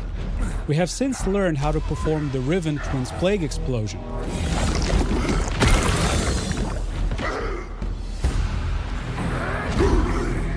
And if you have enough focus, Lightning Bolt makes quick work of any enemy. Is shit on. Halfway through Marin Woods, you'll encounter Marin Village, a peaceful woodland community of Isola Sacra. First traveler I've seen in ages. I'm amazed you made it to our village at all, stranger. Hardly anyone comes here anymore. 10,000 blessings, Serim, for returning us to ourselves. The villages in Merin provide new services and sell different items than the ones in Sacrament. My clod of a cousin's still hammering away in Sacrament. Figured they would have run him off by now. Chased them out of town with their crooked pitchforks and bent spears. Might as well give it here. In Merin, we will also meet Odessa's godmother, Irmgard, a connection to her Dasha heritage. I remember when my mother used to sing me to sleep. You did too. Same lullaby. Will I see you there? All of us at one table again. I'm not welcome in Sacrament. And in a return to the Nameless Pass, we'll explore new areas within it, learning more about the forces of the mainland. We will not tolerate any more doubt within your ranks, Primus. Not while we knock on salvation's door. Discipline takes time. It's earned, not bought. The born god disagrees. Discipline Voice is acting in forged. this game is god tier. It is a tool, molded in flame. Meanwhile, we'll continue the story of Madrigal Celine and her vanguard, who seek to liberate the lost city of Caelin. We're incredibly excited about this new chapter in our campaign, but we don't want to spoil everything just yet.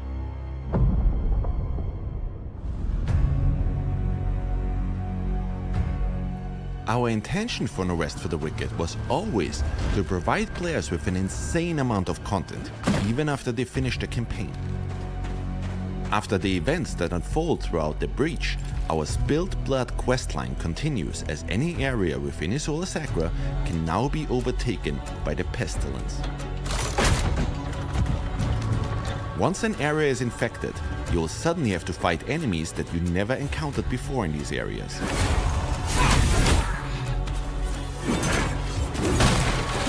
Defeat these enemies, and they might just drop all new Torn resources. Torn resources can be burned at any fire in order to further increase the challenge within an infected area. You will need to heavily upgrade your gear and perfect your build in order to succeed.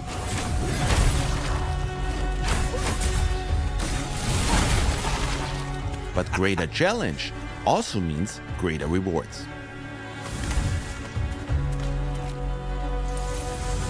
Notice that with every enemy you slay, the pestilence spread meter at the bottom of the screen reduces. Slay enough enemies and you will have to overcome only one more obstacle. Getting rid of the infection means ripping it out at its root. If you manage to defeat the Plague boss within the infected area, the entire zone will be cleansed of the pestilence once more. Our Alive system has also gotten a huge update. You will now find many more factions being able to take over the various areas within Isola Sacra. Our goal with all of this is to change the way players think about retraversal in video games. We ultimately want to make every return feel as fresh and as exciting as it was the first time you played. And as you can see, we also introduced entirely new levels within the areas you're already familiar with.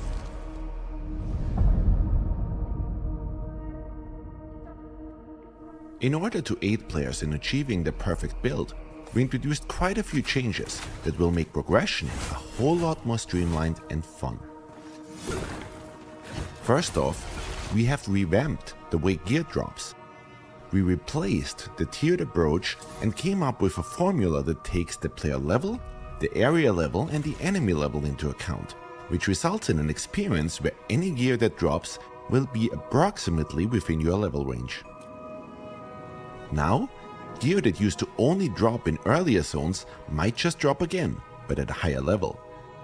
We tried this out, and we ultimately see a much higher variety of gear throughout our playthroughs. We think it's a much more enjoyable looting experience.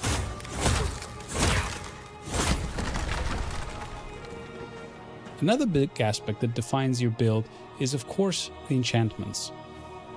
So far, if your gear didn't drop with the enchantments you needed, your item would never reach its full potential.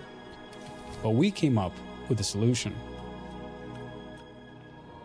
If an item dropped with less than maximum possible amount of enchantments, you can now use a fallen ember to add another random enchantment to it. And if you have an enchantment on one of your items that doesn't quite fit your playstyle, fallen embers can now be used to re-roll that particular enchantment. Of course, fallen embers are also still used for respeccing your character, which makes embers insanely valuable now. We also introduced a new weapon rarity, Masterworks. Any Masterwork starts out as just a common item. If you decide to forego the RNG aspects of Wicked, you can bank on gems in order to fully customize your item. Gems will now show you exactly what effect they'll have, depending on which item you slot them into. Thank God. In our case here, we want to craft a build that heavily relies on and synergizes with focus. The benefit of common items is that we can completely customize them. Once we've fitted the maximum amount of gems into them, they now become a masterwork. In general, we've introduced a whole slew of new weapons, runes and armor sets. We've also iterated on our list of enchantments in order to enable the creation of entirely new builds, while ridding ourselves of the enchantments that led to overpowered builds. Given that and the new loot drop algorithm, the sky is the limit when it comes to build variety. We also conducted a major balance pass on our stats, and we noticed that quite a lot of you didn't use shields all that much. So we changed the way they work. Instead of draining stamina, shields are now based around poise and stagger, and we try to ensure that each shield archetype feels unique. So we can't wait to see all your new sword and board builds.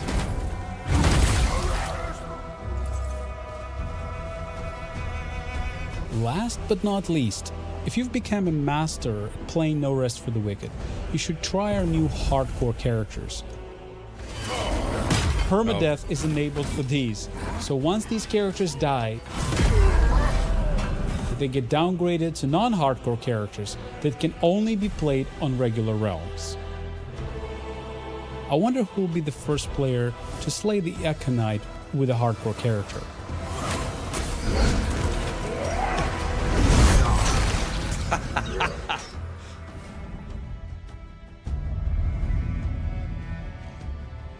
Naturally, we also spent quite some time introducing a wide range of quality of life features and polished up what you've played so far of No Rest for the Wicked. For example, we've noticed that a lot of your houses looked similar to this one. Yes. Storage has always been incredibly important in any ARPG. On our current live builds, players can stack all that many items, and sorting hasn't been ideal yet. Let's switch over to our breach update. We fixed that right up, and now allow players to stack a whole lot more items within their chests. And items now also get sorted in a beautiful way. While we're in our home, we can show off another cool feature we added. We've added Whisper Stones, which enable fast travel to and from your house. So if you just want to quickly drop off items and gear while you're out and about, instead of having to first warp to Sacrament and then run to your home, you can now save that one step. Thank you. It's not one step, it's Remember like 100 that you can steps. place one Whisper Stone per house, so if you own multiple ones, you can even fast travel between them. Fast travel within your house? Lit. Our next change regards food cooldowns. We've removed the classic cooldowns entirely. Now you can consume meals instantly. That was one of the trickiest parts of the game. However, your stomach is no longer a bottomless pit. You have a limited number of meals you can eat during combat. Oh no! You'll be able to upgrade this limit through Plague Ichor, letting you extend how many times you can heal or buff yourself in battle. This new approach aims to make combat more engaging and dynamic, rather than forcing players to just wait for a timer. I do think that's a good change, Time ticks ever forward. We know timers and project wait times have been a major discussion point in our community. We're adding a new feature so you can contribute food and ingredients to make Adana's workers, speeding up whichever building project they're currently tackling. We're always listening to your feedback, and we will keep iterating on the system. If you have thoughts, please keep sharing them. And of course, we've been hard at work meticulously optimizing performance. If you notice any poor performance in a machine before, the Breach update should drastically improve your experience. Speaking of improvements, our DLSS implementation has been updated to a newer version, which results in much crisper image and even better performance. And these are just a few highlights. In total, we are counting more than 11,000 changes since we shipped the Crucible update. Before we dive deeper, we'd like to clarify how you'll access the Breach. You will need to replay No Rest for the Wicked to fully experience this update. Old saves remain in a legacy build, but this approach ensures the Breach is integrated as seamlessly as possible into the game. We realize this might be a surprise for some. Ultimately, the scope of the Breach and the underlying changes led us here. But don't worry, you'll discover plenty of fresh content, quests and loot to make restarting your journey worthwhile.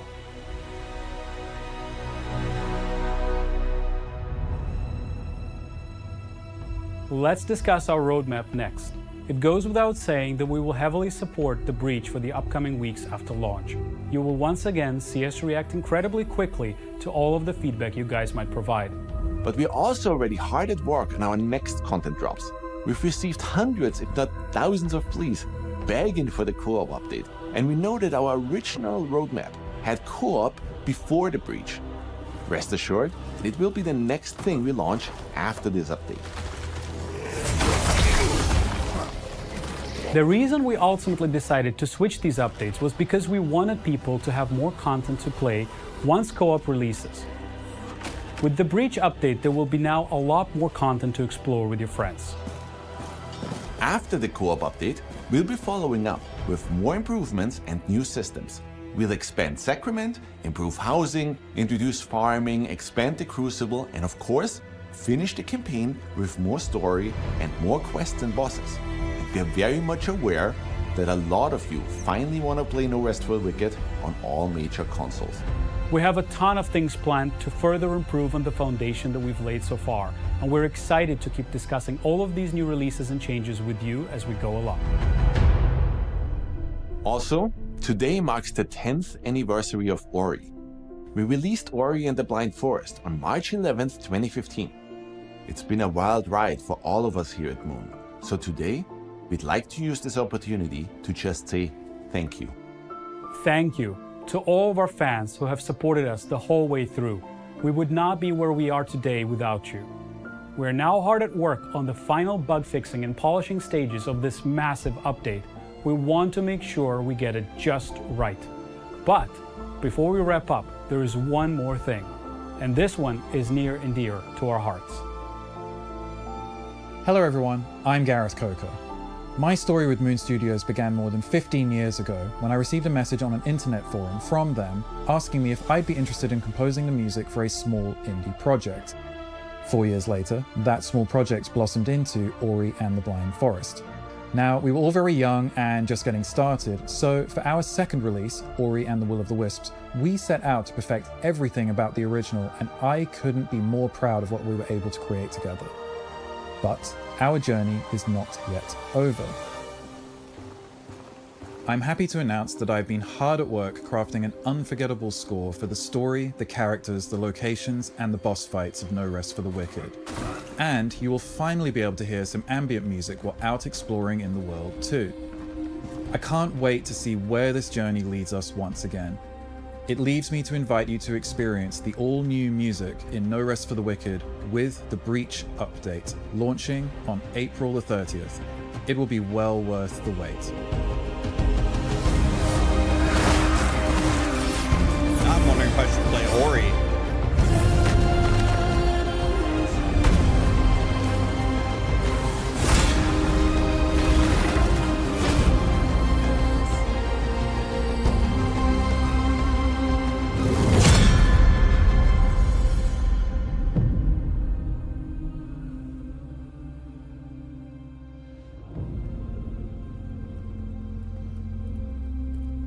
Jesus.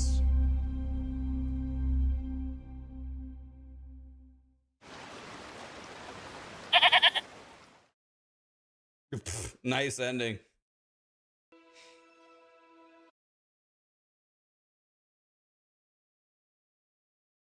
Wow.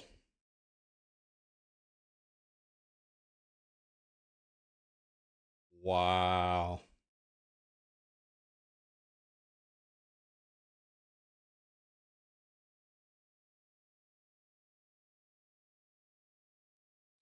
Jesus. Jesus.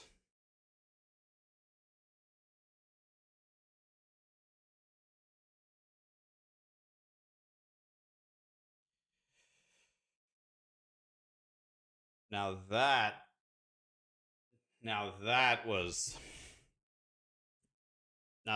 was an update. Jesus.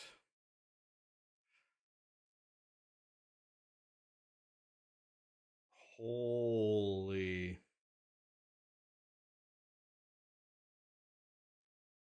I'm 100% gonna play that. Jesus.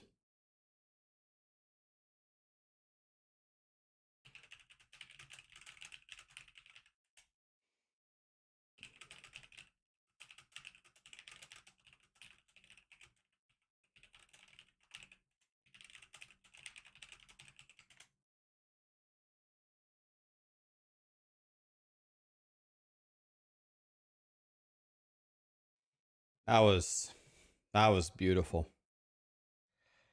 That was beautiful. That was really nice. Hi, Minivox. How's my liver doing? I think my big follow-up all the tests are early May, I believe. I've been doing my part. I've lost a significant amount of weight. I'm down about, weighed myself this morning. I'm down almost 14 pounds since January 1st. It's not like crazy, but I'm already lower than the weight that they asked me to get to. So we'll see.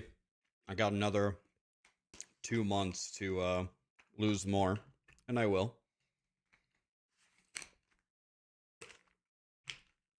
I'm down about 14. I'm almost the lowest weight that you guys have ever seen me on stream in the last 6 years. These are vitamins, by the way.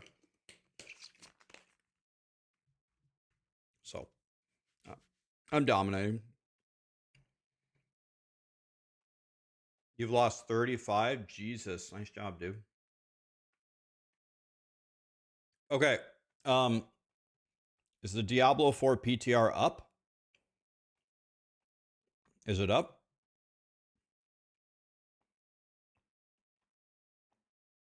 You gained the 14 pounds that I lost? That's okay.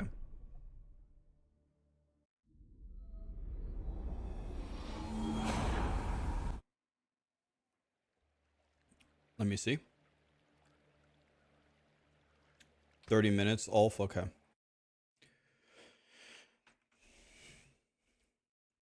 Okay.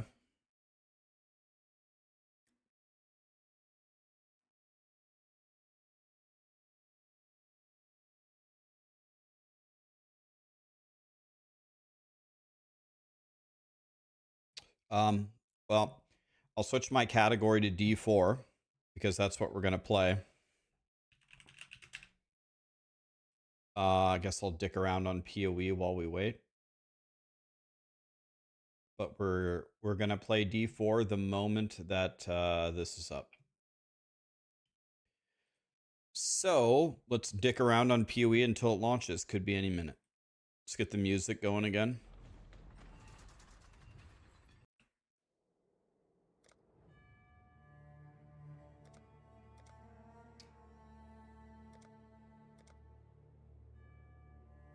Can we watch stuff on Ori while we wait?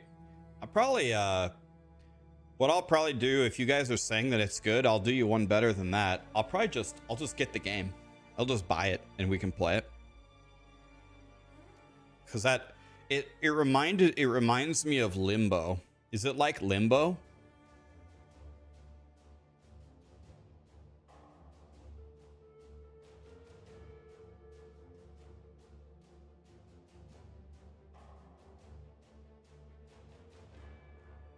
You know, No Rest for the Wicked is one of my favorite ARPGs, actually.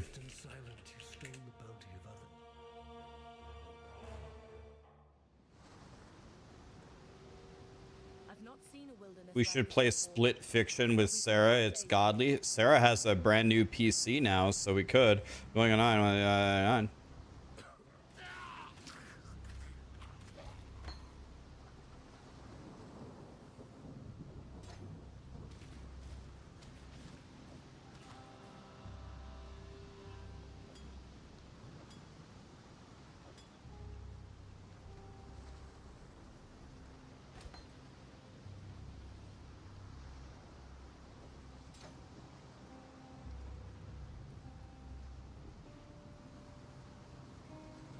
Split Fiction is like Portal. Oh, don't tell me it's like Portal. Portal's like my favorite game ever. I think Portal and Portal 2 are a top 10 game ever. Any genre, any era. Okay, I made a huge mistake here.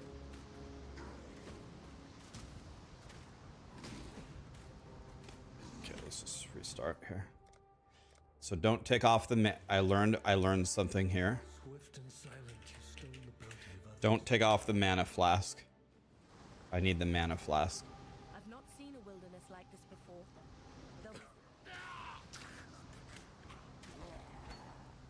Give me the burning arrow.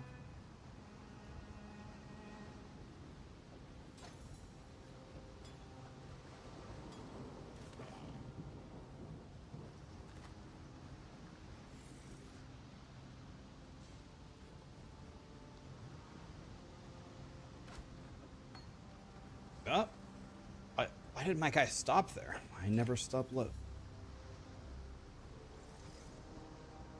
This Diablo 4 PTR looks familiar. Yeah, it looks oddly like POE, doesn't it? But no, this is Diablo 4, trust me. Now we're waiting for it to turn on. We got it downloaded, we're ready. The moment Blizzard turns it on, we'll switch over. Don't worry, guys. It's better to watch me play something than to stare at the menu, right?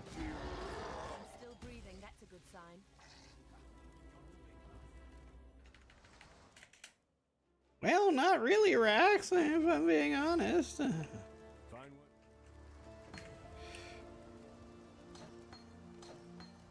Still alive. I really don't want any of this shit. I know that's right.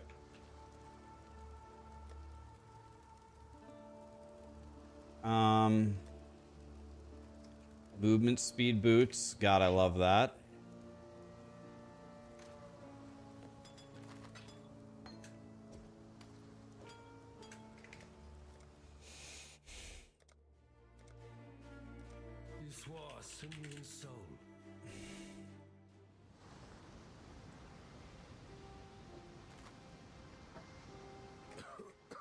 Escape? What the fuck? I hit escape to go out of the dialogue box and it brings up microtransaction shop? In this tortured land.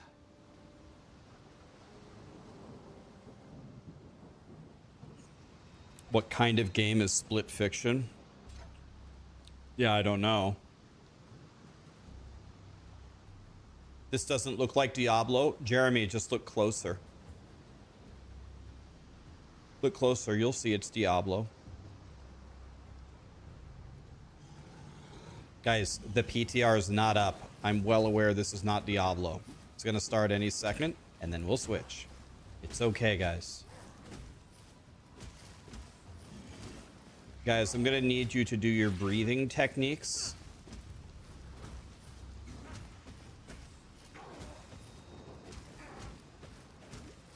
It's going to be okay. It would seem my god has no need for my company just yet.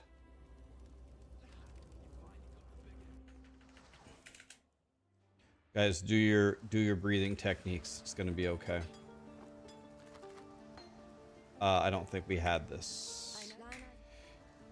Let's take this off. Let's go like this. And let's sell this. There's no movement speed on that. We'll take the belt. Okay, I think I did all of that correctly. I want rolling magma.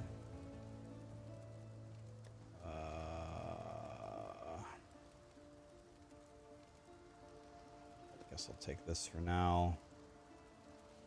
This sword I could use.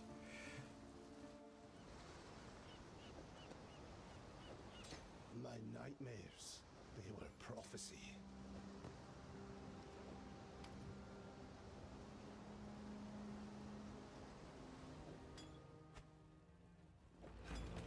Okay.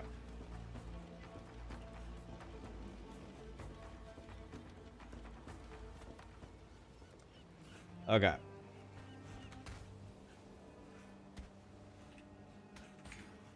Okay. Here we go.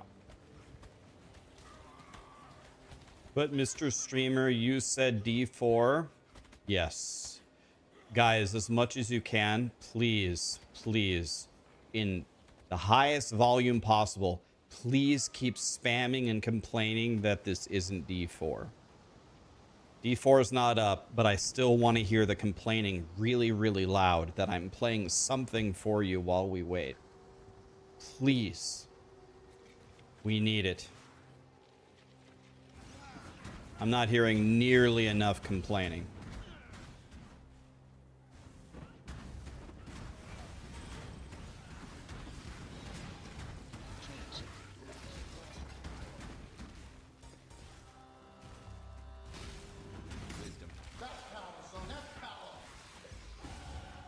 My prayers are thus answered.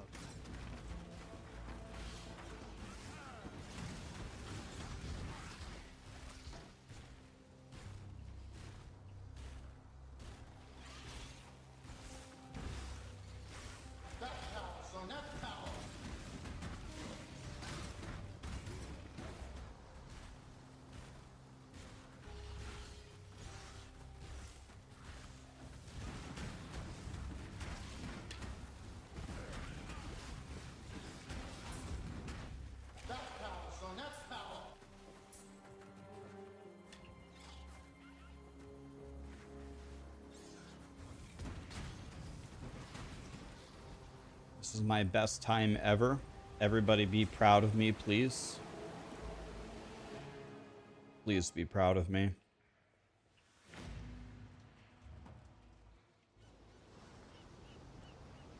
Please be proud of me.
job.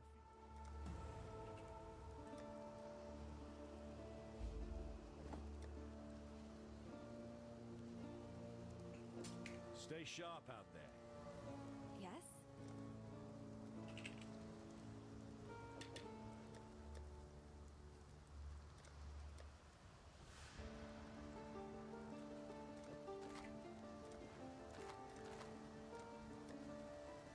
Farewell.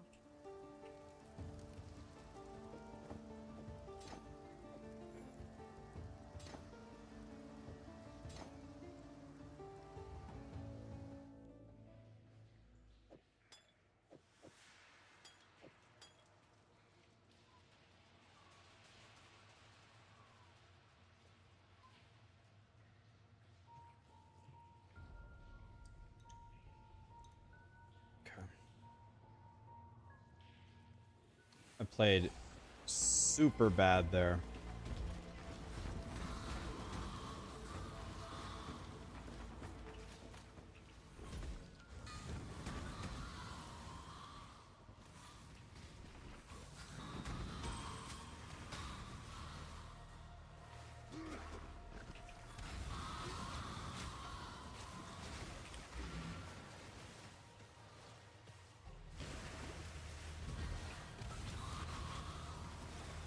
I played super bad there.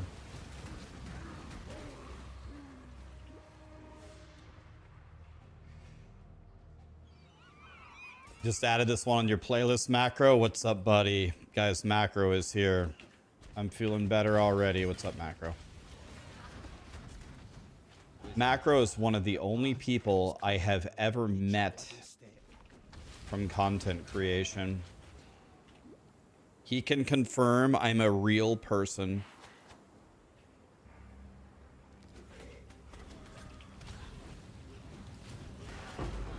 Superior dash, huh? Okay, we're going the long way, boys. The scenic route. That armor scrap is a bunch of wisdoms.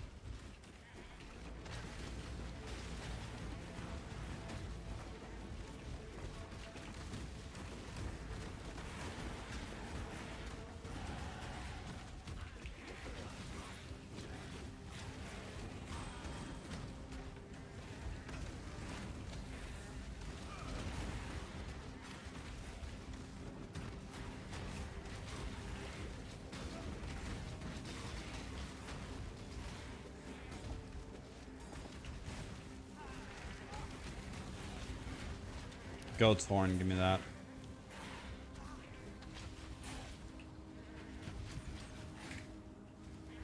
Chain belt, I'll take that.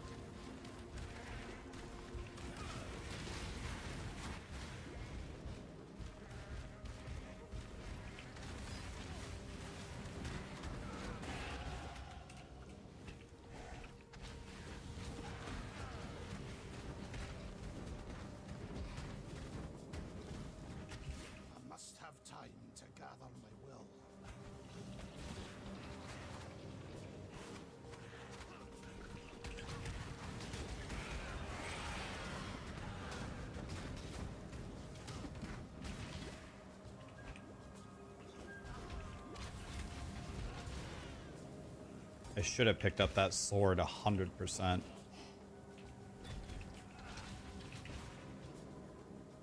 Okay, my XP is good. My time isn't good, but my XP is good.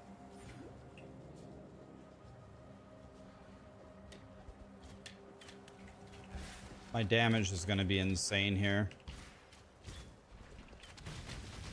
These guys are going to get absolutely shit on. The problem is I have no survivability. But survivability is for noobs anyway.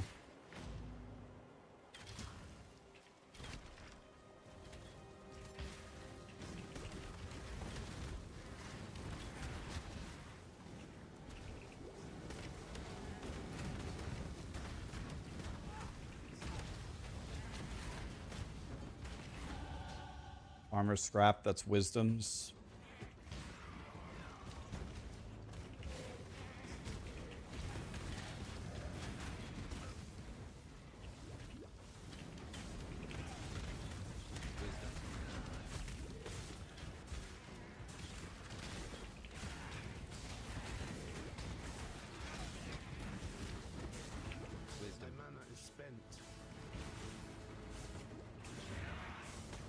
Okay. My time isn't good here, but my XP is like the highest it's ever been.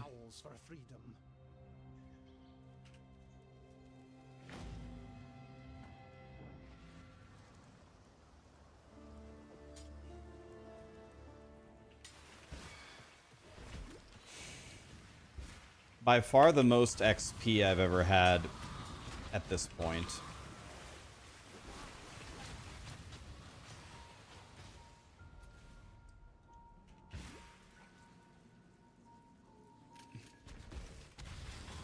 Let me know, guys, if the PTR is up. We'll switch over.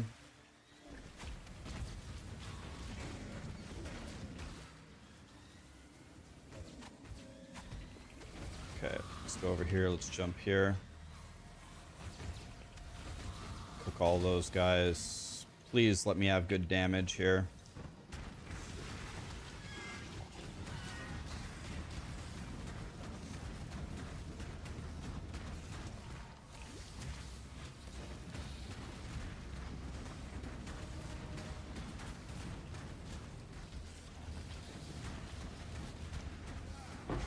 Absolutely deleted. That's what I needed. Combustion. I don't have a 3-link. Please let this have movement speed on it. Okay. You got anything for me?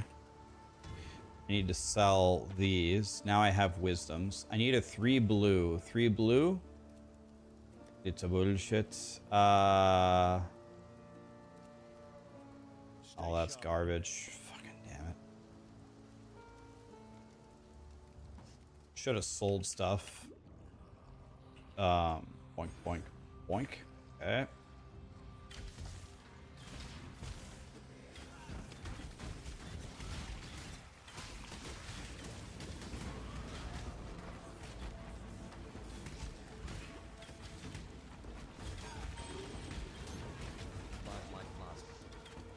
Really like that flask that I just ran by. Oh well.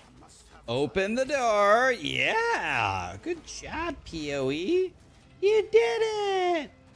Good job.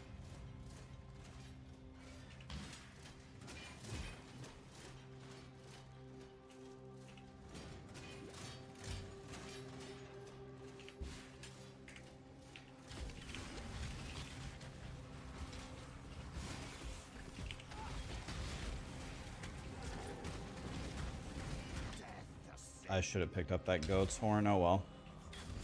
Live and learn and then get loves, as they say. Okay.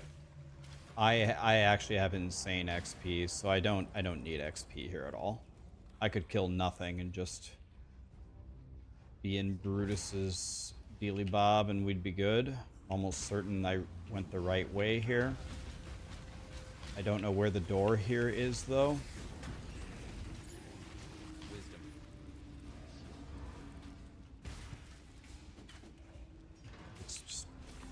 We're still not going to skip any blues, even though we have good XP. Okay, where is Brutus's door is the $1 million question. I'm already level 10. I have never been level 10 before Brutus, ever. Pretty sure that was 10, yeah. I've never been 10 before Brutus, so that's super good news. This is also the fastest I've ever entered Brutus's thing. So I'm not only am I the highest level, I'm also did it in the fastest time. And I don't have a 3 blue. That's my main problem here. So... Okay. 15, 14, all right.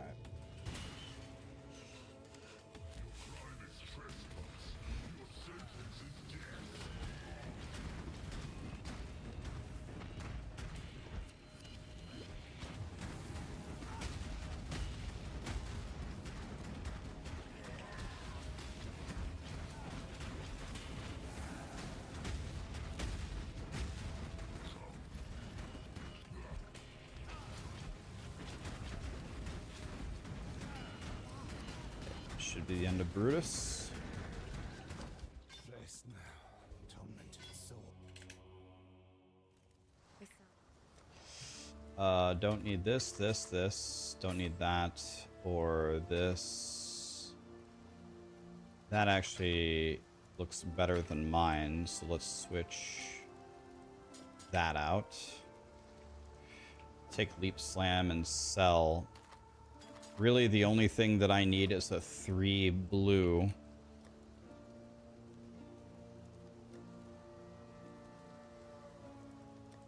Nope. Farewell. That's not going to get it done.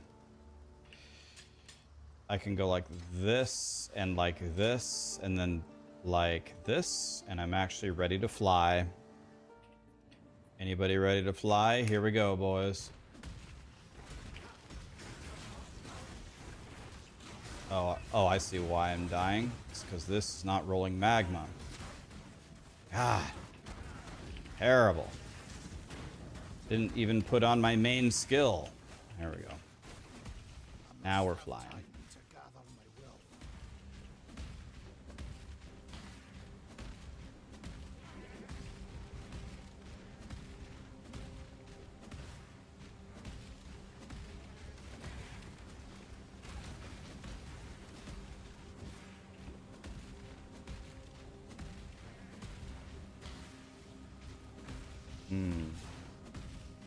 Pretty empty zone.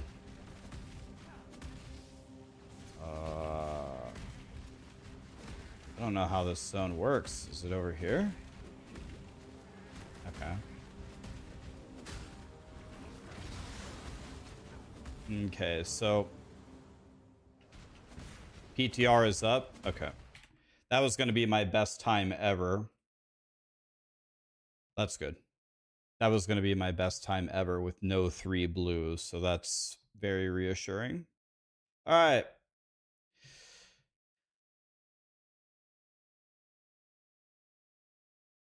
Okay, so how do we play this game again? All right.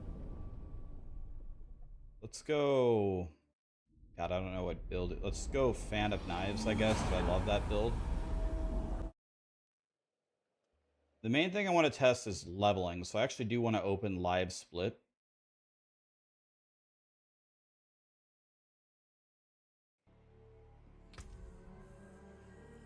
Create a new character. Confirm my class as a rogue. Oh, I'll be her. Finalize. My name is Rax. Normal, actually. This is the fastest way to level. Not because I'm not looking for a challenge, just because it's the fastest way to level. I should find better shelter before I freeze. Wait, what? Let me leave game. What?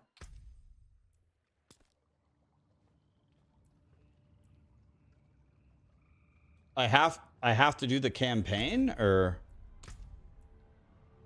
I have to do the campaign from the beginning, from the first game? Did I do something wrong? Oh, S. Skip campaign. But wait, I want to do the Vessel of Hatred campaign.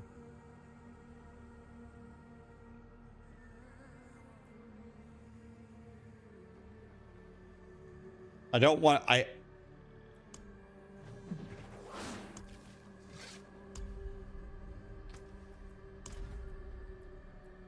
Here we go. There we go. There we go.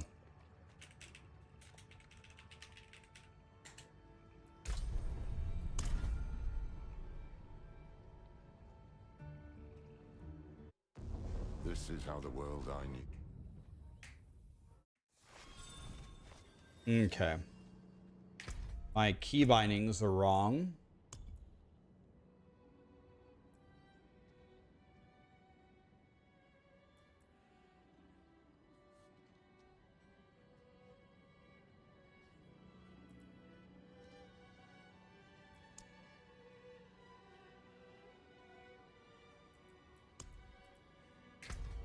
Okay.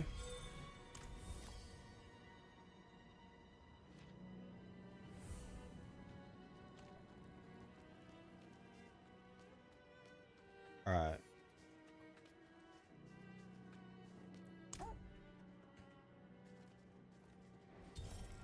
Already cheating. So you can adjust this from in here, right?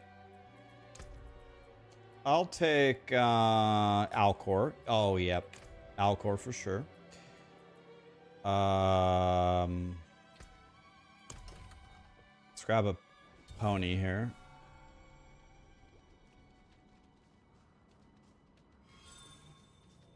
Can't use that. Yeah, Jim Bob is disabled. Okay, I'm going to test leveling because I don't want to ruin... I could easily just go do all the new bosses and post a guide tomorrow. Here's how to one-shot...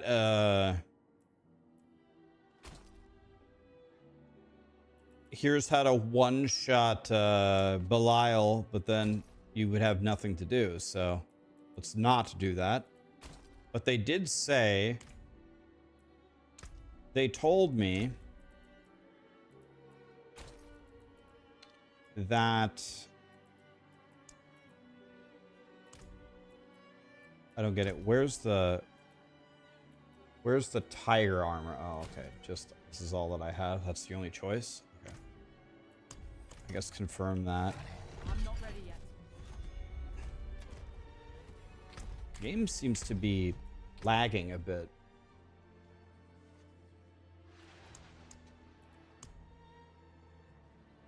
Okay.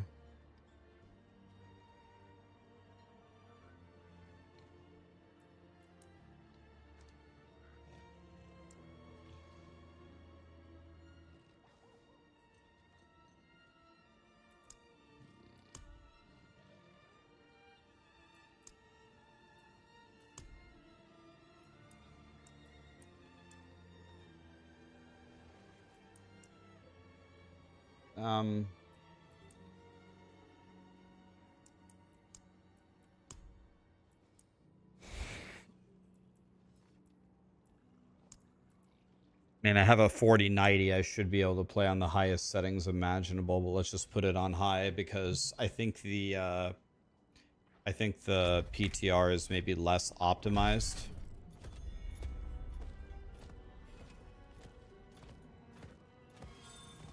Okay, now they said they're slowing down leveling tremendously, right? Feldon, let me say thank you for everybody who's subbed. Feldon, Apple, Mr. Costa, Godly, thank you so much for the subs, guys. Okay. Yeah, the whole thing seems a little bit laggy. It just now figured out that I put on a mount. I put the mount on 2 minutes ago. The whole thing is pretty laggy. But it's a PTR, so who cares? All right. Let's just do a basic timer. Can you guys see the timer fine on the screen like that? Can you see the timer? Now they said okay, so here's what they said. They said the average person gets to level 60 in 9 hours. And they said they're going to change the loot progression and they're going to make it much slower to like how it was last time. And last time they said it was 17 hours. So what I am going to do is I'm going to do the most brain dead dipshit strategy. I have 0 points. How do I get my I want to simulate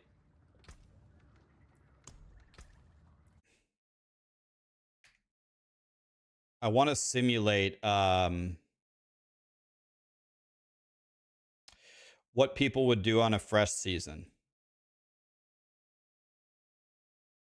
And so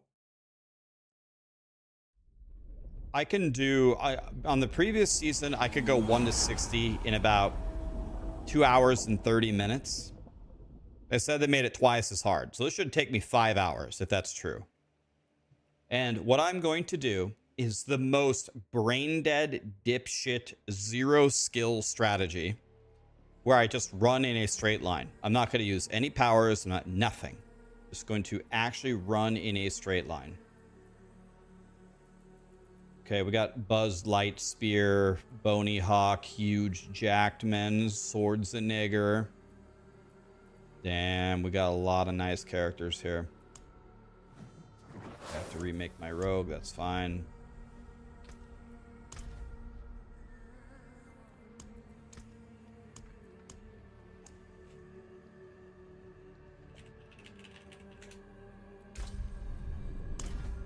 And the easiest way to do that is the normal campaign. Believe it or not, it's like the fastest way to level up that I know of.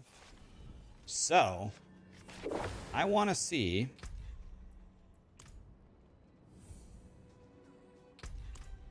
if there is actually a challenge here or if it's still bullshit.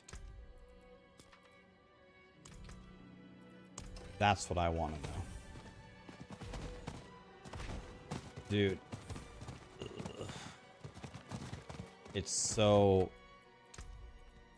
unoptimized. I guess I'll take the tiger. I don't know. That. Sure. Save. Okay, so it's pretty laggy, man. Did it save my graphical changes? God, I even lowered it to high. Okay, well, hopefully it's okay. So,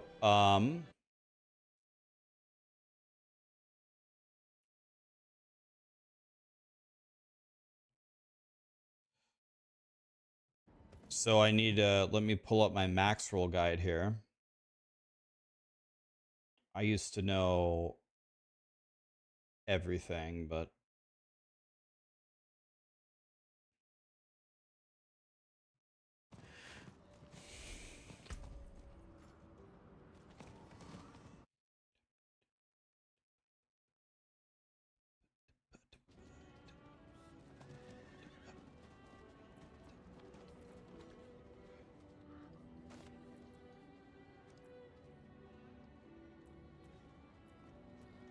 okay.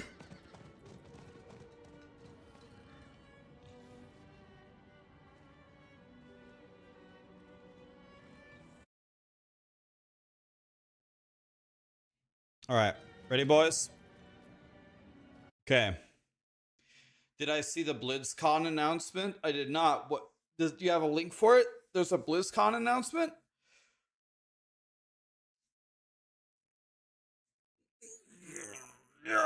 Oh my god, that was such a good stretch. God, I feel good now. Access denied. God Mila. Keep up the good work, sir. Thank you, my friends. Thanks for the prime.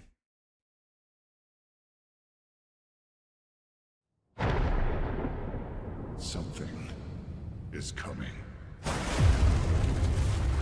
It begins. Let me show you how it's done. What was lost can be found again.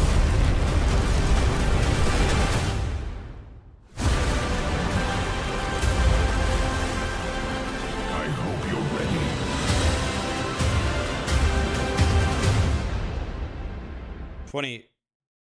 2026?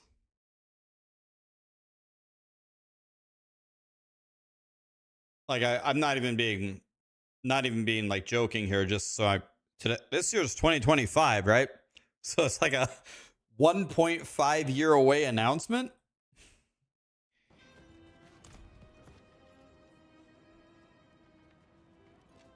What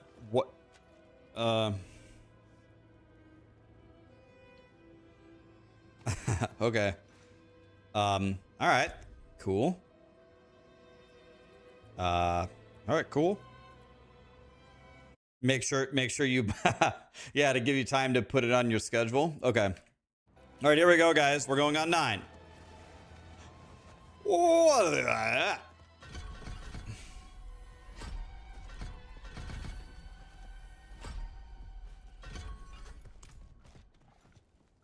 up? They burned him. He offered himself up in those damn nights. Okay, they're yapping.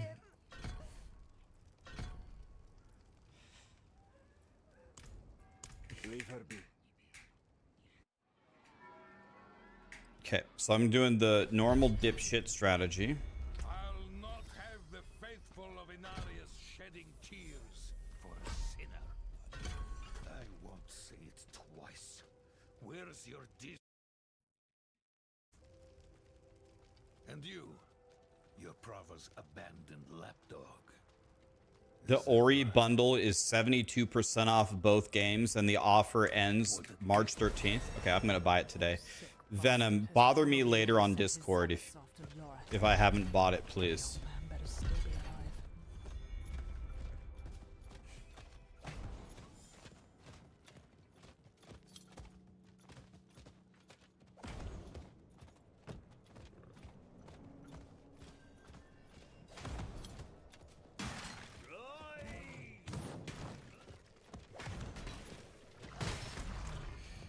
Just stand there. Help me. Madness.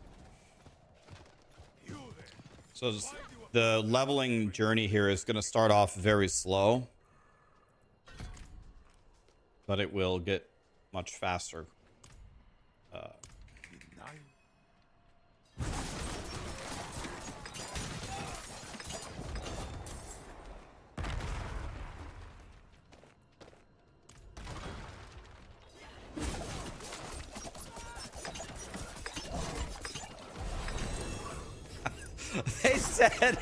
They said they lowered the drops of legendaries. First boss legendary. They said they lowered it. You're not gonna find legendaries everywhere. First boss. Okay. Maybe I got lucky. Maybe I got lucky. You never know. And who is this?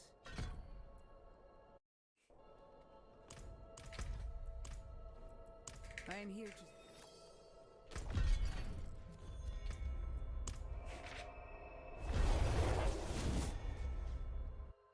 That's my streamer. DM just did a poll on his stream. Should he do the PTR? 90% said no. Jesus. I guess I could have done a poll. Do you guys not want me? You guys want me to play the PTR, don't you? Shouldn't we try this? No. Yeah. Yes. Play last Epoch, of course. D4 is bad. Why bother? Stay put.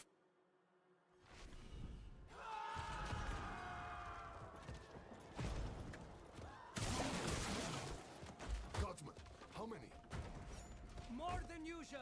The gate won't hold. They must not breach the city.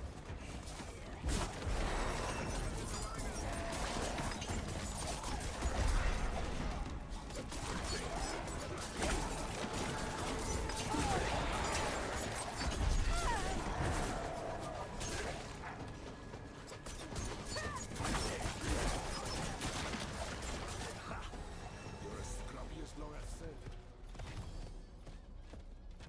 Wretched things, all sludge and bone.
Get spreading.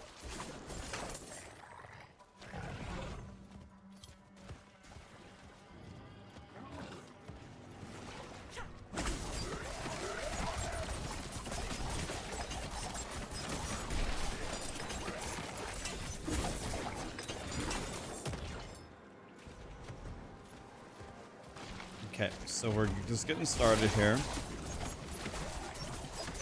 The thing about the campaign is you get by far the most XP from simply completing the objectives of the campaign. So it has nothing to do, see all those elites we just ran by? It's not POE1 where you need to kill the blues as you move along.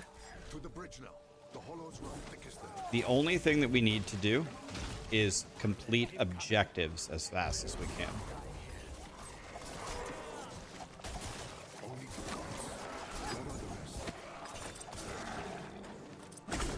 They won't stop.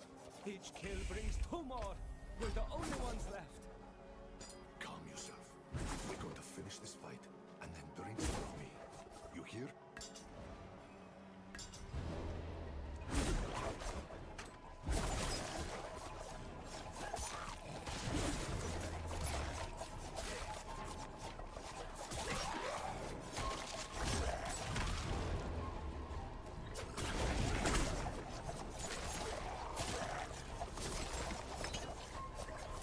So we just spin around here.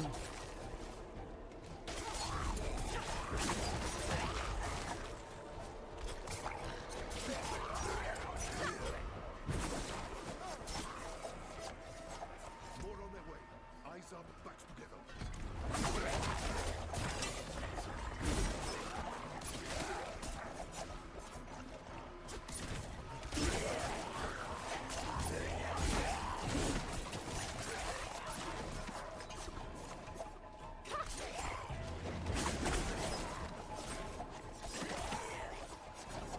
Okay.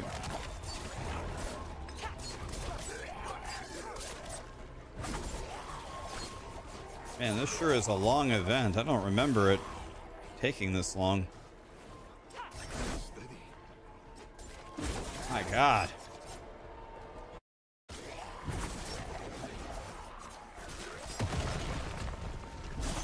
Rax makes S tier Diablo content. It's good to see you back, buddy. Thanks for saying that, man. We're here.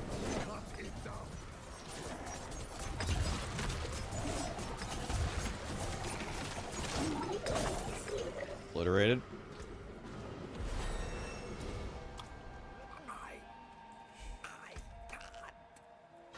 Damn things. Hold on, Godsman. Jesus. Mayrel was traveling by boat. The old bridge should have a good vantage of the river. We want blended shadow imbuement.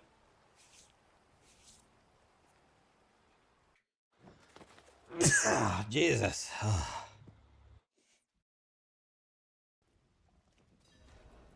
This is good. Then let's search the river. Bound to be some sign of your friend.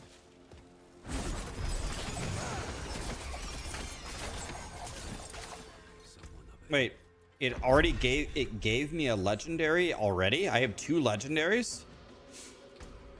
I have 2 legendaries at level 8.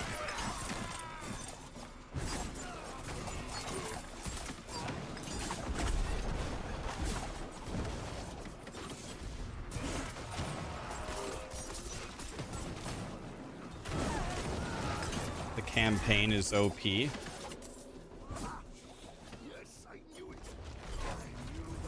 I mean, it might be.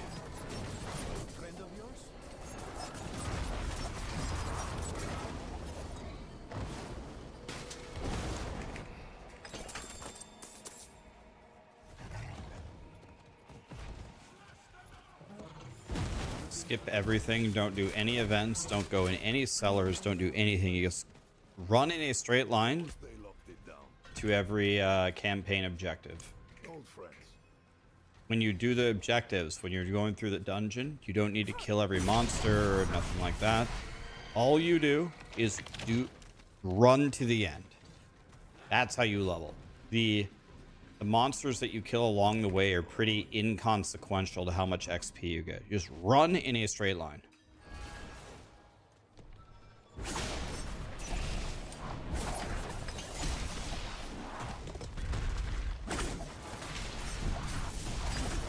I will not stop to kill anything. You don't really need to loot anything. See those elites on the left? Nope. Let's keep going.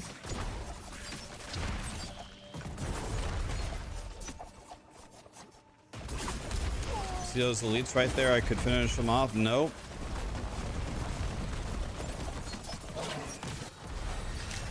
Fight well. I thought you said you're a healer. Among other things, I serve the spirits first. Oh? And do they often bid you to do this much violence? Only when there's something worth protecting. Yeah, I've found 1 yellow and 2 legendaries so far. Think we'll get along.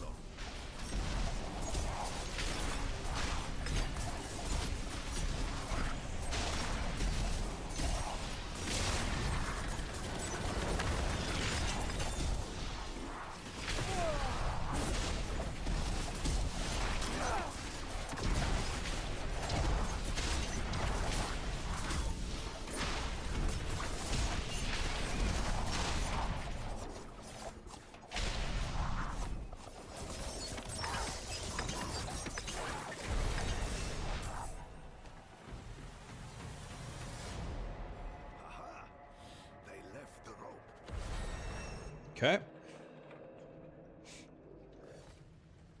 Mosia, then I remember it. I took shelter from a monsoon here once. Me too. For what I'm planning. Years ago, I ran a mercenary company out of this place. The Pale Hand. I had less to lose then. But now, the fight's been brought to me. And I think I'd be more used to you as a mercenary, a shield for hire, if you will, than a smith. Though there's a chance you'll get both out of me. And my name still carries weight. The other mercenaries will be more likely to return if I am here. And you will need their help, my friend. You will never regret hiring one of the Pale Hand into your... Nice leave. No.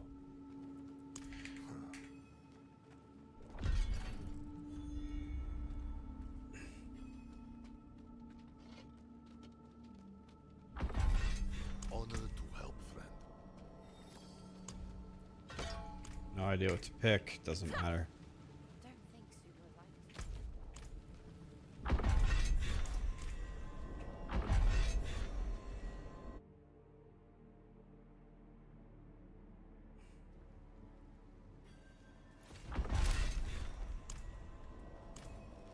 We can get a good view of the river from the southern cliffs. Let's start our search there.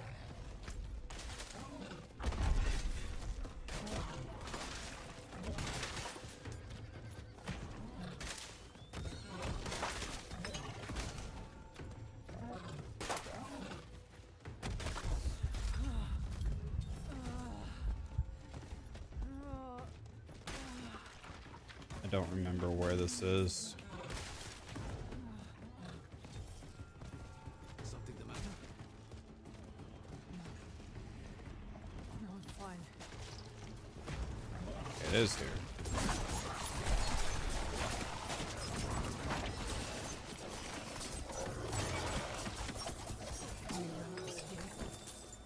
You said she kept a prisoner. Of what nature?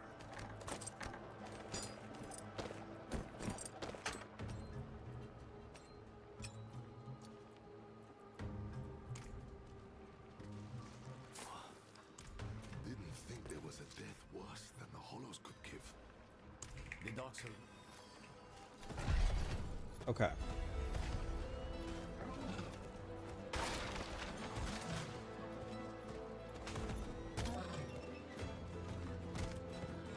Why am I doing the VOH campaign again? Because this is the fastest way to level.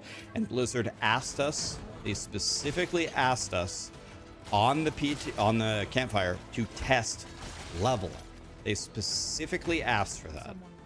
So I'm testing it.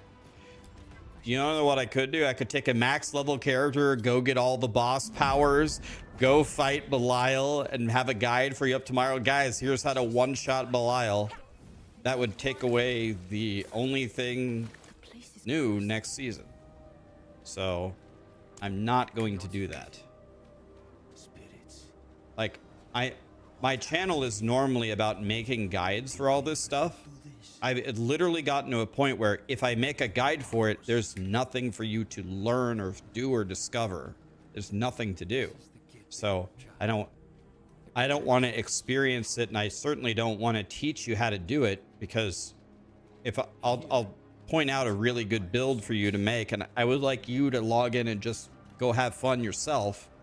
If I give you that, I took it away from you.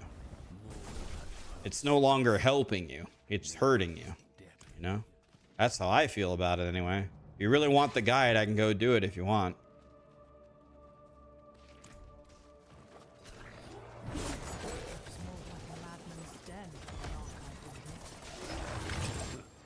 Would you believe it was both? She must have been looking for something. Yeah, I'm sure some people are gonna post in 2 hours as fast as they can. World first Belial kill. Not doing anybody any favors, really. My opinion.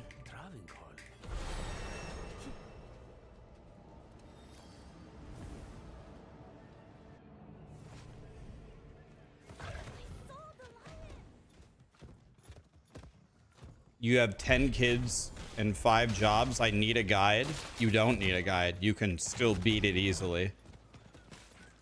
That's only 15 things. Even Elon would be able to do this. Help me uproot it.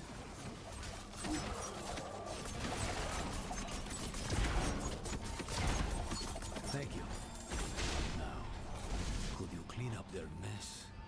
This place was meant to be sacred, not a brew house for dregs.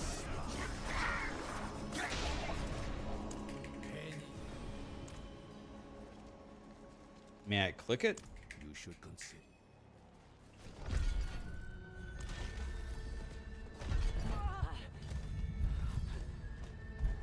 Blood feels like fire in my veins. Join me, will you?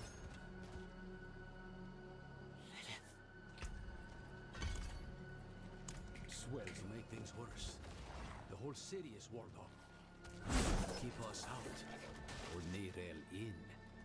I don't know.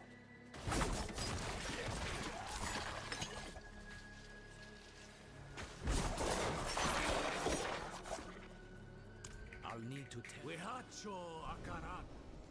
Haeo la kusa ipakun kehegan.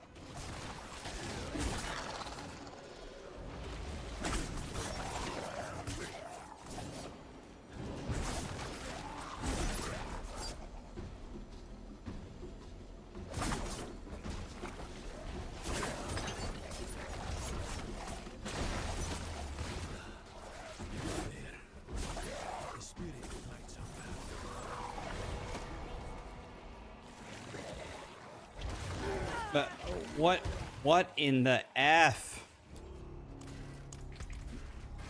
So long as you stay close. So, stay close. Come back. Will you please walk forward, please?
Okay.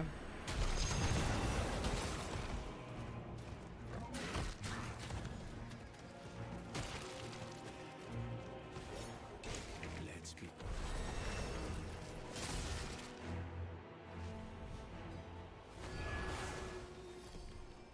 The endurance of hate. Wait, is Tai Killer actually here?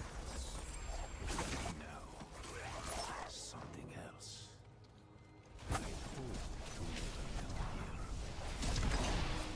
My opinion, when you play any game, you should know the what and why you are playing that specific game before saying if the game is good or bad. Even so, the reasons that I'm playing a specific game may be different than the reasons that you are playing it. Yeah, that's true. I mean, people... I would say most people, like, for example, do not game like I do. The way that I game, if most people did that, it would literally ruin their lives. Gaming is not only my occupation, but it's also my #1 hobby. It always has been. And for some people, gaming is just a fun little way to relax, but some people think that there are other things in life. I don't think that. There's nothing else. It's gaming. That's it. There is nothing else in life. So what I find fun in a video game is going to be very different from Tom down in IT, you know? He works 9 to 5 and likes to make special jams and goes surfing and stuff.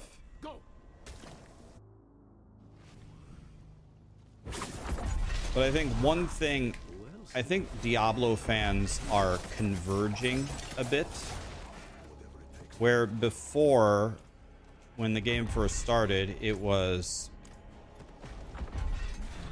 you know, there were people who really enjoyed the game as casuals, and some of the blasters were very skeptical right from the beginning. Over time, the lack of quote-unquote significant content is making the audience converge more, and more people are kind of sitting there like, okay, I built these characters 20 times by now. I've done this content before. Is anything new coming? For example, again, not trying to be negative, just trying to be objective. This season is the exact same content, all of it, that we've already done. And they added one boss, Belial. The other bosses got a little harder, and they got some new mechanics. That's cool, but it is essentially, it's just the same thing, right? It's the same thing. A couple more mechanics, a little bit more difficult. So we got one new boss. That's the content that was added to the game. Looking a little pale. What's wrong? It's hard to get excited for that. Like, fuck yeah, one new boss. Woo! A boss we've already fought before. It's Belial. I fought Belial a billion times. Do the boss powers count? Kind of, yeah. I mean, kind of.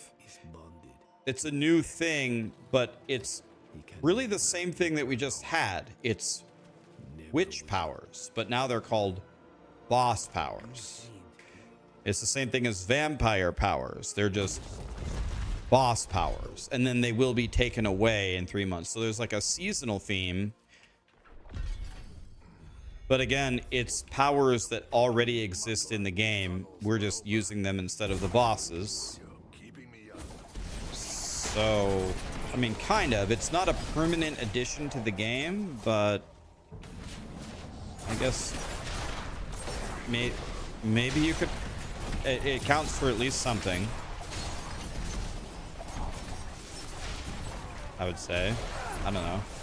I don't know. Do you guys, how do you guys count the boss powers? Is that like, is that a new thing?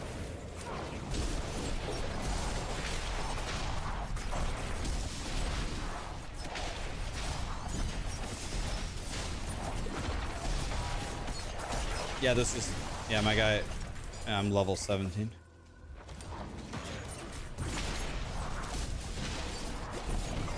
Okay, some people would count it. Okay, I mean, well, you can count it, yeah.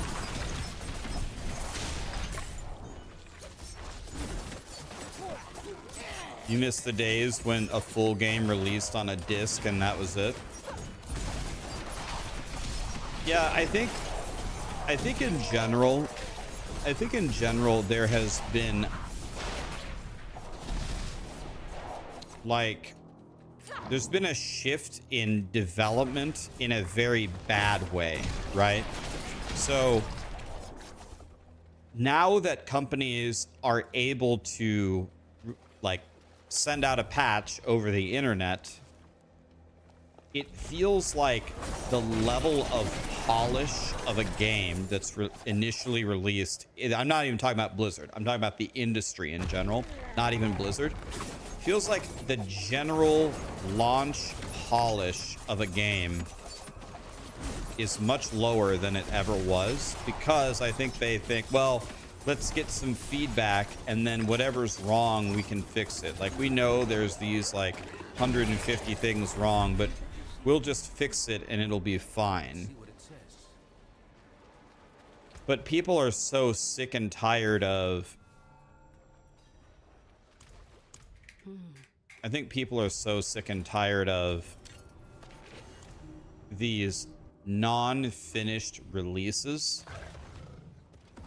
that it's actually just overall hurting the industry.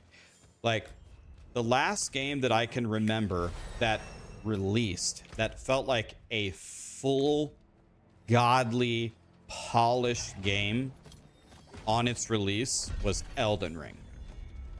Elden Ring, like, I guess I played it a little late. I played it like a year or two after it came out, but that was a full, gigantic, insane game on its launch. And there, as far as I know, there weren't like weekly patches to like add stuff. I didn't play Kingdom Come Deliverance. People said that they loved that game though.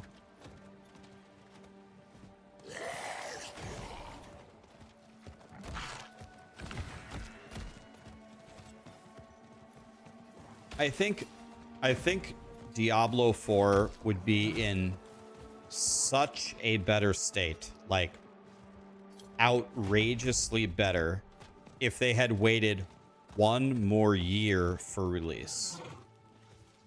Like, the released version of Diablo 4 that we had should have been the alpha test for, whatever, 15 content creators for 1 year to provide them feedback and to add content to make the game really, really good. If Diablo 4 just would have released 1 year later, we could have easily identified a lot of the major issues that they spent time fixing in the public eye.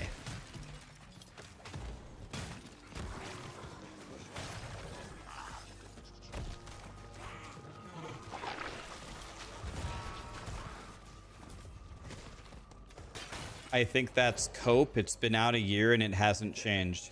Yes, but you're not, but you're thinking about it the wrong way, Road Roller.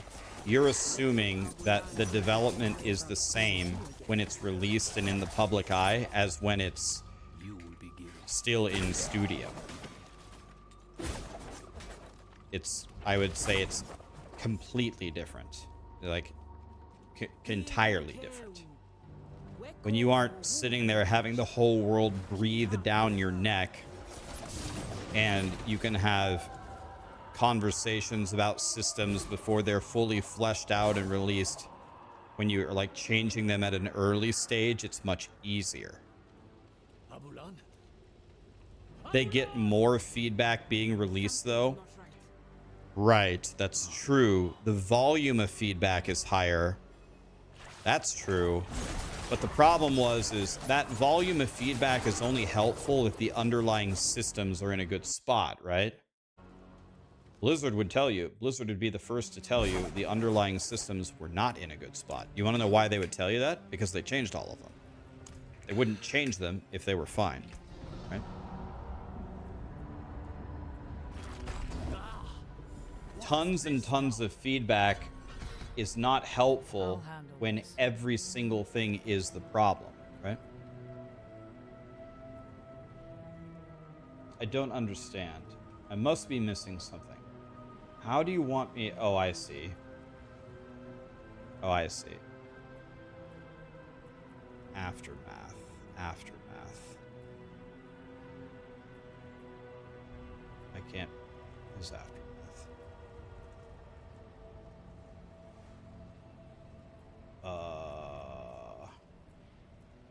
Did they change it? Oh, they must have. Did they change it? Oh, it's down here. I'm stupid. Jesus.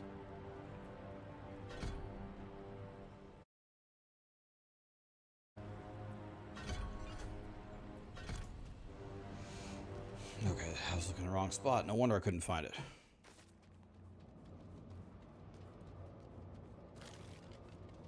Why did I have to be the one to choose? Did I even choose right?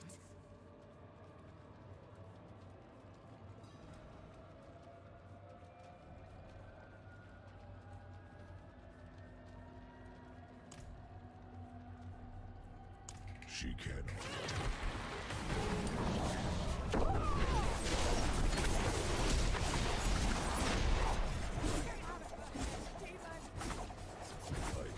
What time am I trying to beat?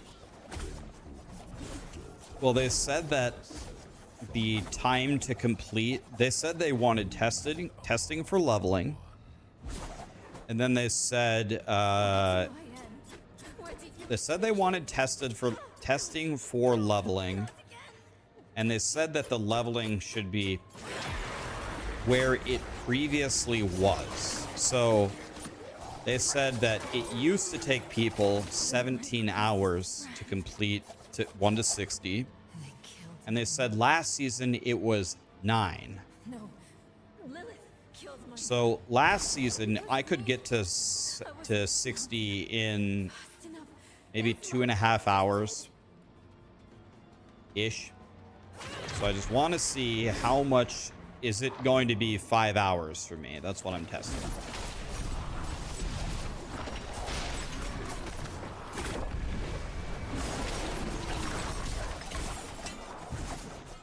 So I guess the time I'm trying to beat By the way, let's honestly keep track of this. I found four legendaries so far. They said that they wanted to lower the amount of legendaries significantly.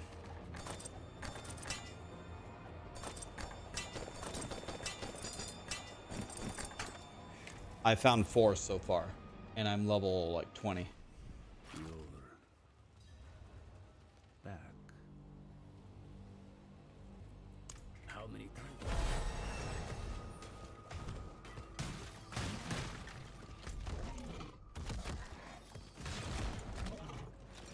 You are sure they are the one I called for?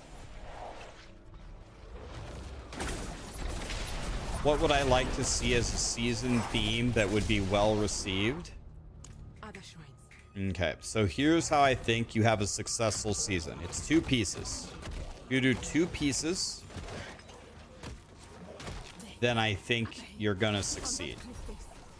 The first thing is a season theme that does something truly new for the game. Admittedly, the boss powers does seem kind of cool to me. The problem with the boss powers is it's the same thing we just had and the same thing that we've had, right? It's powers, it's vampire powers, it's witch powers. These just happen to be boss powers. So what's the next thing? Zombie powers. That's zombie powers was essentially like season 1 actually. What's the next? Angel powers, you know. So to give you an example, a counter example, Path of Exile season 1 does town building, or the boat league, or Ultimatum, which is a gladiator arena, or they do tower defense. It's actually something entirely new, and if it's well received, it becomes a permanent addition in the game. This is just boss powers, vampire powers, zombie powers. It's always the same thing. So you need a season theme that's truly new. That's the first thing. And the second thing is every single season should add a permanent, meaningful addition to the end game. So you could argue, well, that's what this season does.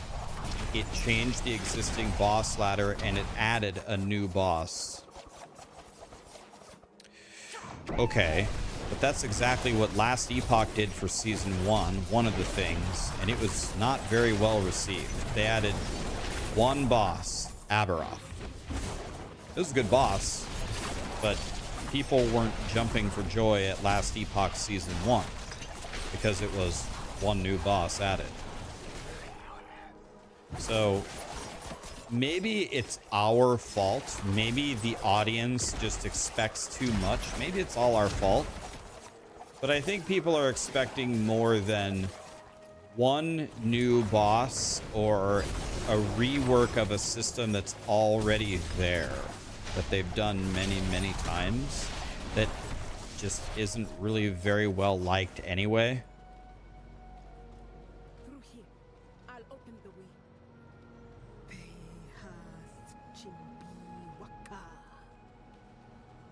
He seems all right. Go carefully.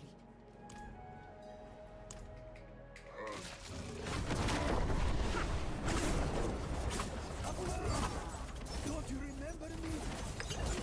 We're too late.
old friend.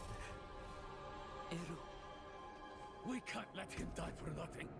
Power gathers there, in his heart. He can still help Nerel. Then act swiftly. The corruption is spreading. Oh, Eru. Come. Let's give him space.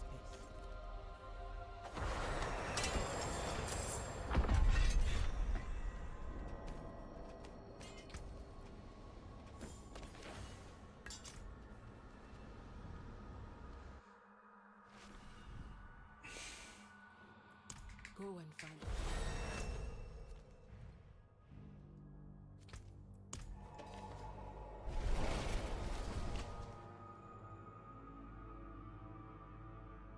From someone who does not play PoE, how are the leagues different than the D4 seasons? Don't they also introduce a bunch of temporary mechanics? Good, fair question. The PoE leagues usually are much larger in scope. Like, I don't know. Keep me honest here, guys. What would you guys say? I would say maybe triple the scope of a Diablo 4 season. Triple, let's say.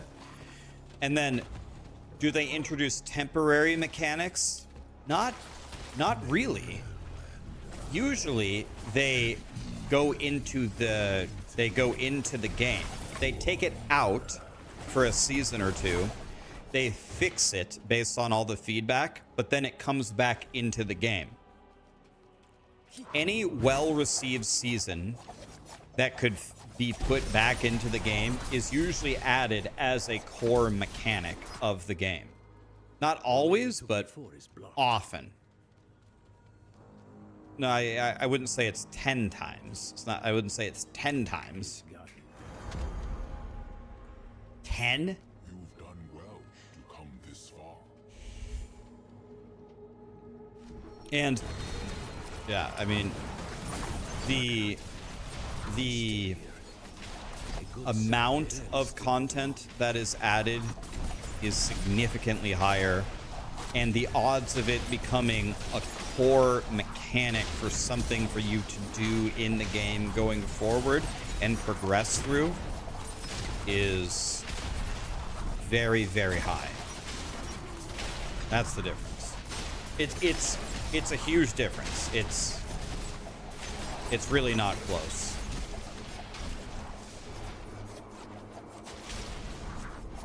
She was here before. Where's she gone?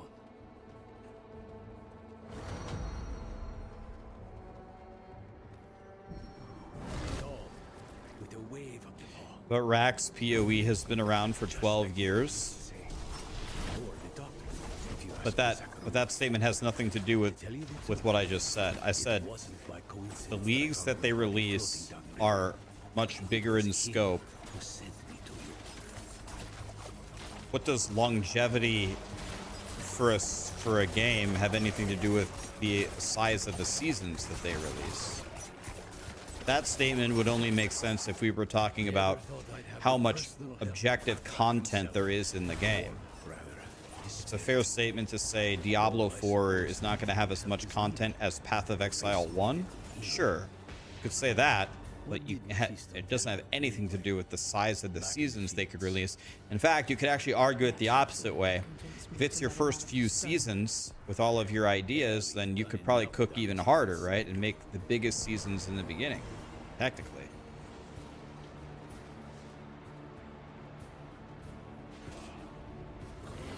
So I think that argument actually only works the other way, right?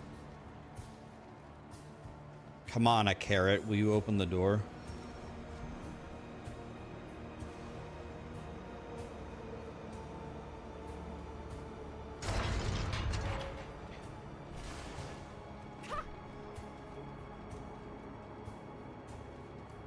PoE doesn't have crafting in it. You cross your fingers, RNG.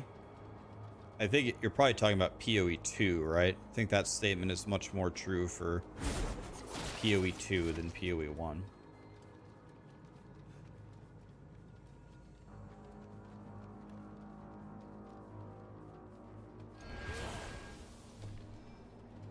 Guys, it's okay. Every time we play D4, we don't have to... I mean, part of it's my fault. We don't have to make it negative. It's okay. We're here chilling, playing some D4. Some people love D4. Awesome. I'm here. Let's play some D4. Let's see how the update is. I'm not going to do the bosses because there's only one boss to do. I want to do it on the launch, so I have something to do. So I'm not going to do the bosses. I might dick around for 2 seconds. I might go get a boss power to mess around with it. But Blizzard explicitly said, you're not going to get legendaries. You're going to level way slower. Okay. They asked us to test it. I'm testing it. I have 4 legendaries so far. I'm level 26 in 46 minutes.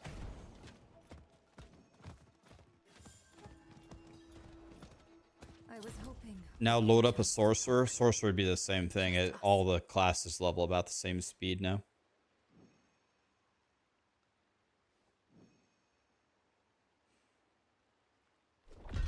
I've been struggling.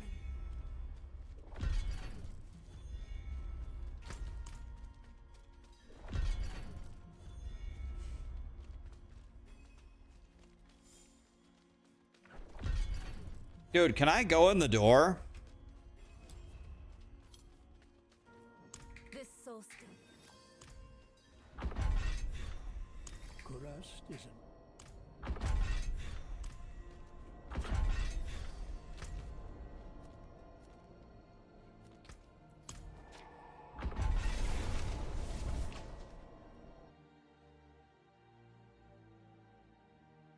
Is D4 finally good? Well, okay, I'll say something nice here. This is true. This can't be said for every video game. Okay, what's this? What in tarnation's this? Oh, this is the season thing.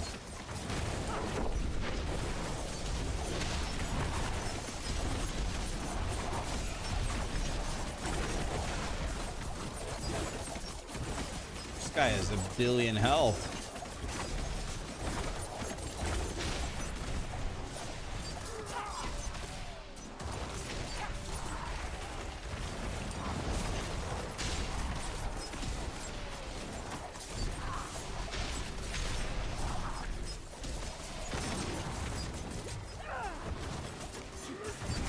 Can anybody actually DPS the boss? Guys, I can kill the ads. I can kill everything. Can you guys hit the boss?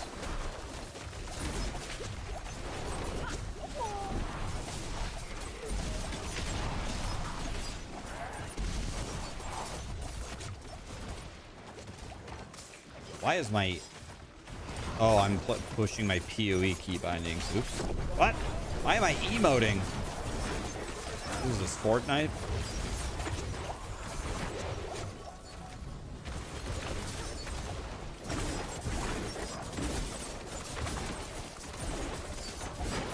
Okay, let's see what we get for this.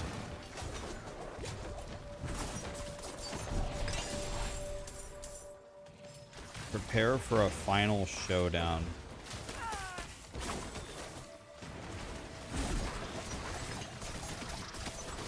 Alright. I'm gonna skip the Belial fight. Just wanted to see. Okay, those guys are actually kind of chonky.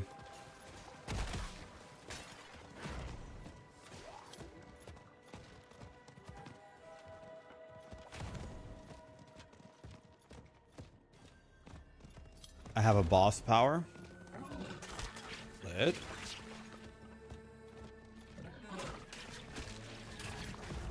I'll play with no boss power because then people will say, Rax, you only leveled fast because you had a boss power.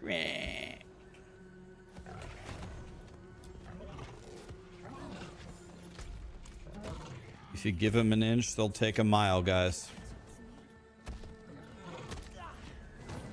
Find the first tablet. It's here, guys. It's here. It says Jim Bob Willie Bob was a person. Oh my God. We need more clues. Maybe one of his dedicants wrote it. What does it all mean?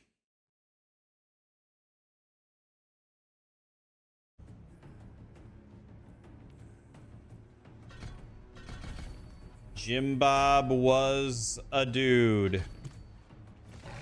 We need to learn more.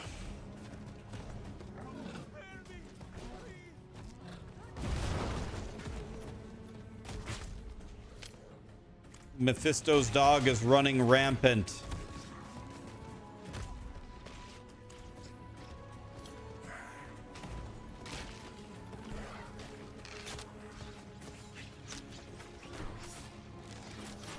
Willie Bob is his last name. Jim Bob is still his first name.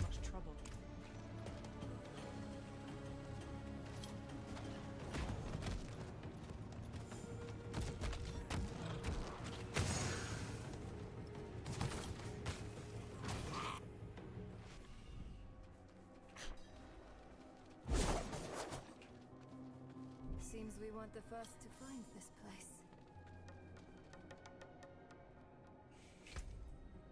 Let's hope this one has what we need.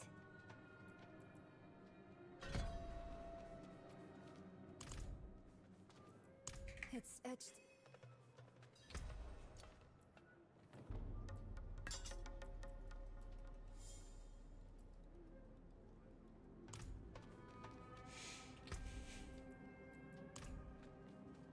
Emote help? Oh, God, no. I need help. Oh. They're the offered help, aren't you? We are pilgrims who trod in Oh. Adam's footsteps, same as you. Though we faltered, where you prevailed.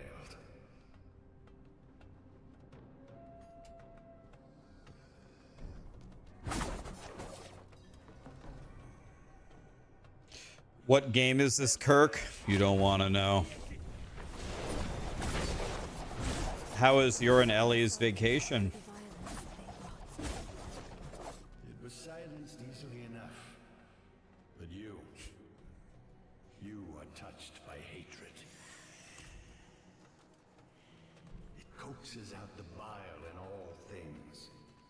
The loathing in your heart. The bitter dead beneath your feet. Lay it all down to rest before you are consumed. Why am I big sad? Because I hate the RP, man.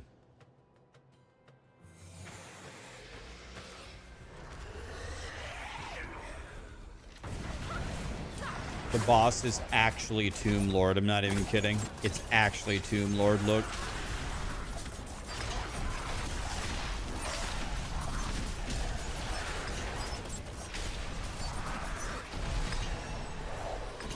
It's Red Tomb Lord. They were wondrous too. Only they never met Journey's end. It's actually Tomb Lord.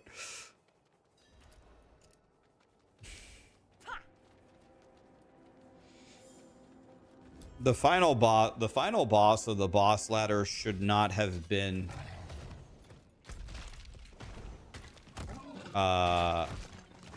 it should not have been Belial. It should have been Uber Tomb Lord. I'm not even kidding. I'm not even saying this as a joke. That would have been way more hype.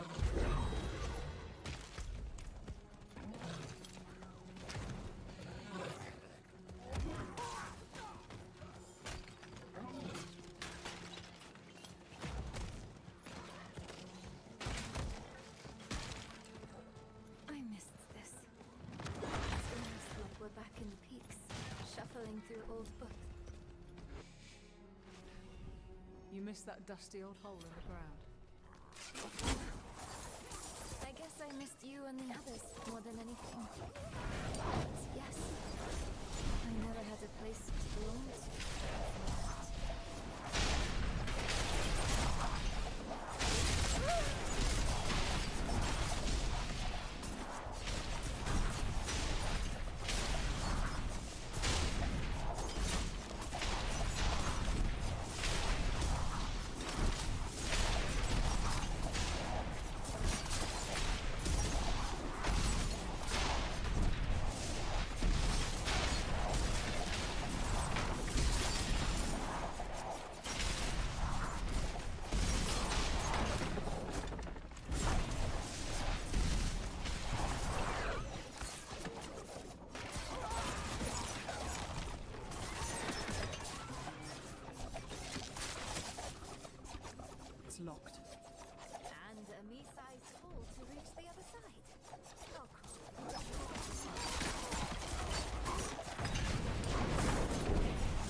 lucky it's me, not Laura here.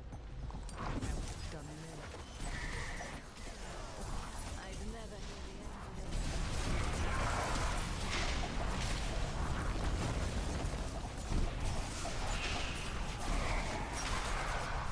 it. The final boss should be Rod Ferguson. The final boss should be me, and I should just throw tacos at you guys.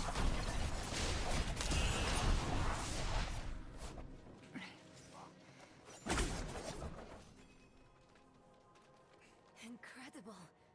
That skeleton could be the dedicants. These, their writings. Look for anything that mentions Akarat's tomb.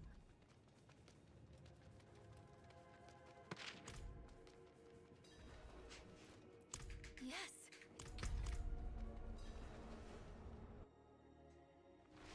Yum, tacos. There we go. Now we hit a subject everyone can agree on.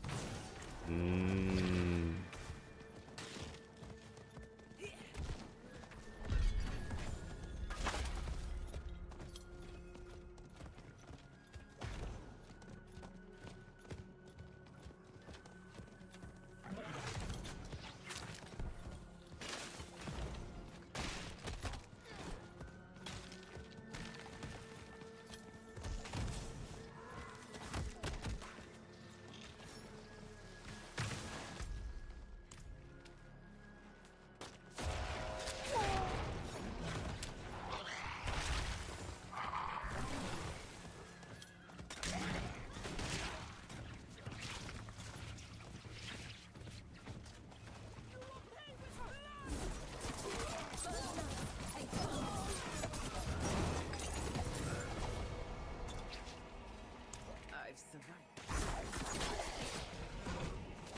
Did you find those tablets?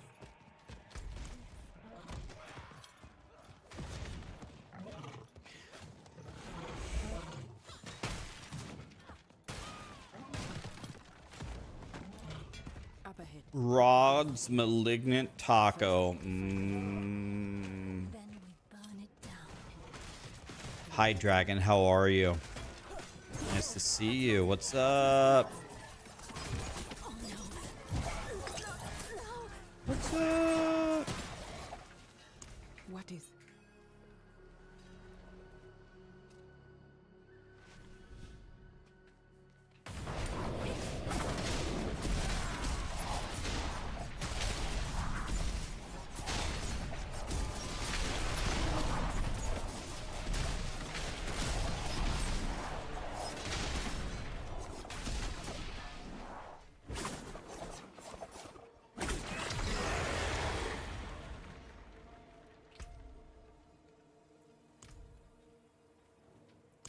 No.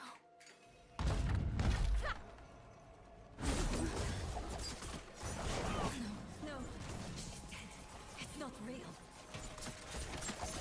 Tell me what is real. This ground. Solid. Thanks to you. Vengeance sours the heart. But I'd be lying if I said I wasn't looking forward to putting this dog down.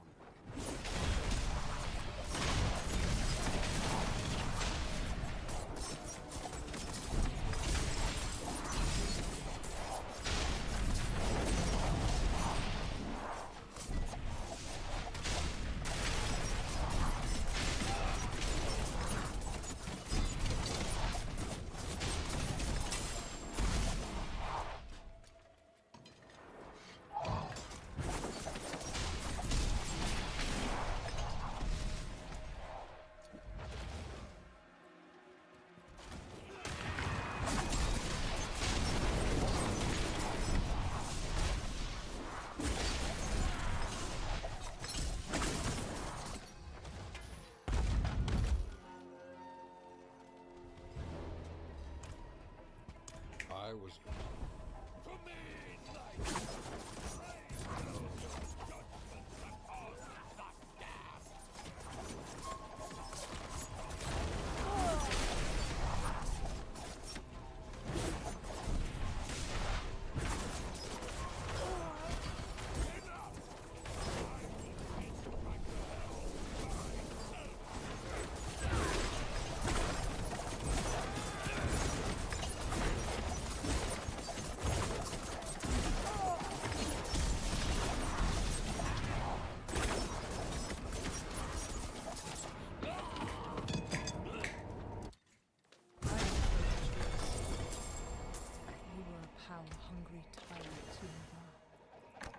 least you were honest about it, in the end.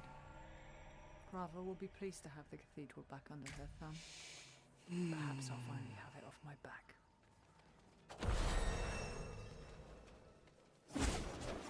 You gave him a kinder death than I would have.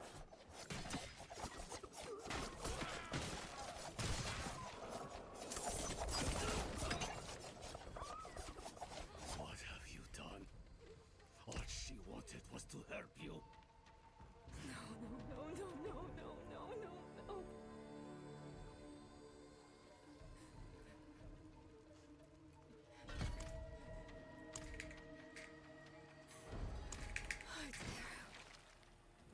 I'm so sorry. We're flying, boys. Moxie is here. Moxie. Any guesses when POE2's new season drops? But I have never been. I'm worried it's going to be... Okay, I'm gonna get... it cut off your message, Moxie.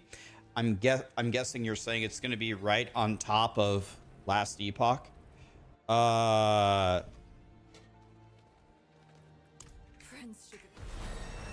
send you a DM later on a completely unrelated topic.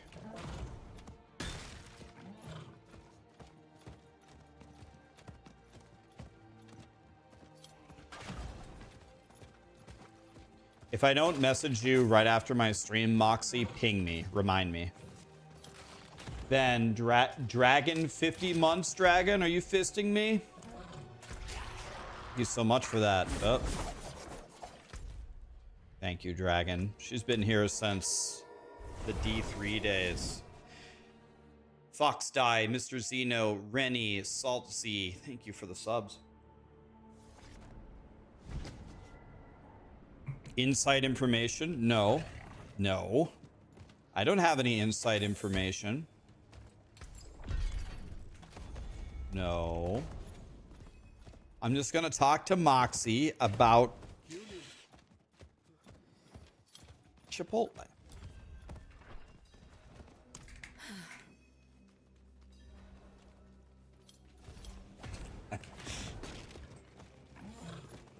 That's a good topic. Hell yeah, it is.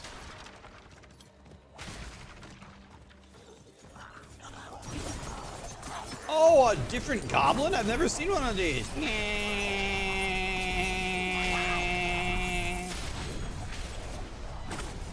A bag o' goods?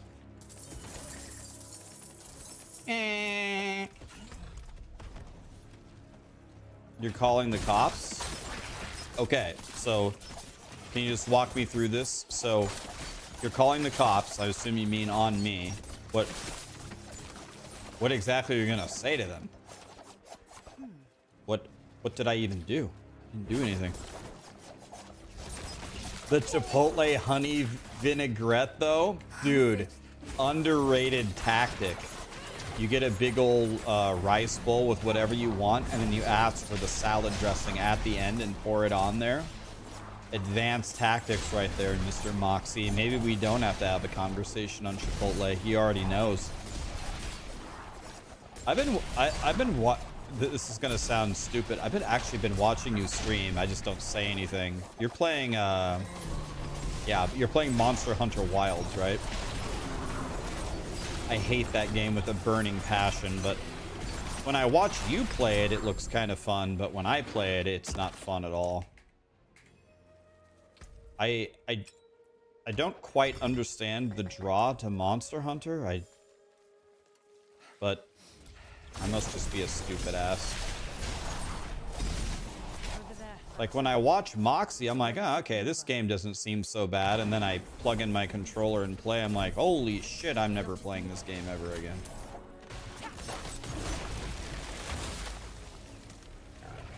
Moxie, I've never played a Borderlands. When Borderlands is like a looter shooter, right?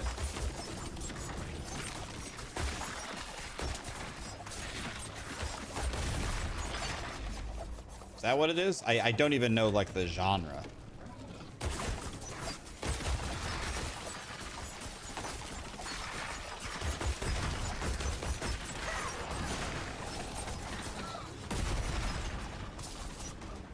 What is happening? Can I move? Jesus.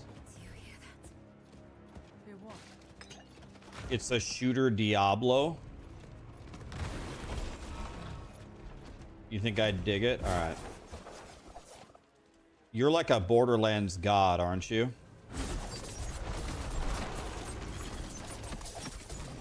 This may surprise people, but I would like to think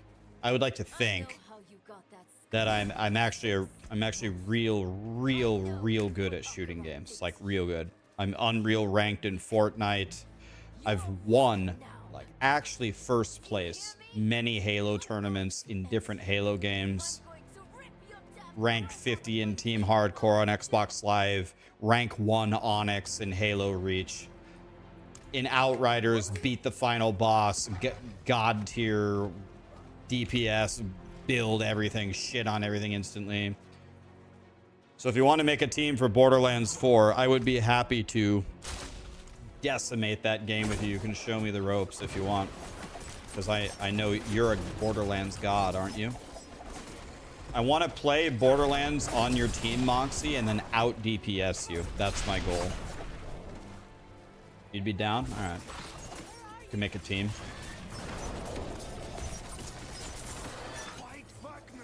I promise you I'm good. I've never played it before, but I should be real good. Real good at it.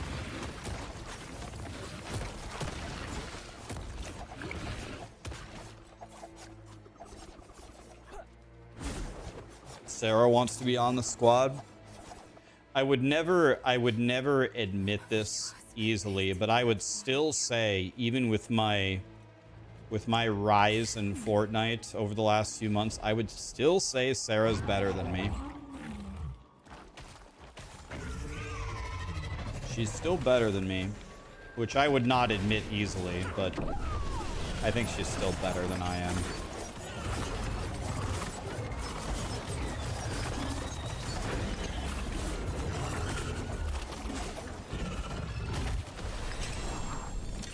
I've never played Counter-Strike or Valorant. I grew up on GoldenEye, Perfect Dark, Halo 1. I don't get it. Can't. What do you want me to do, Diablo? You told me to go left. I can't go left. Is this bugged? Is this bugged?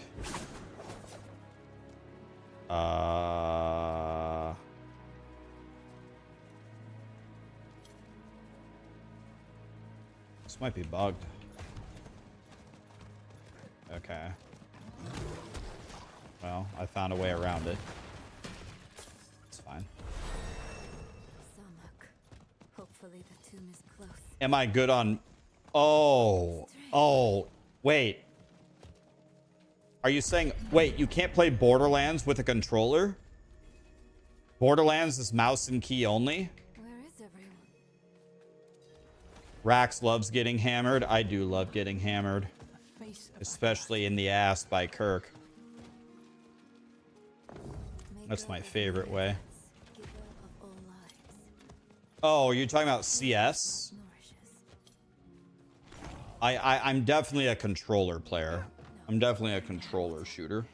Maybe the lake has something to do with the tomb. Controller shooter boy. Darkness. Would a grave be too ironic? Well, not a grave, but maybe a tomb. Ah, a cave. Moxie carried you through Borderlands 3. Dude, Moxie, listen.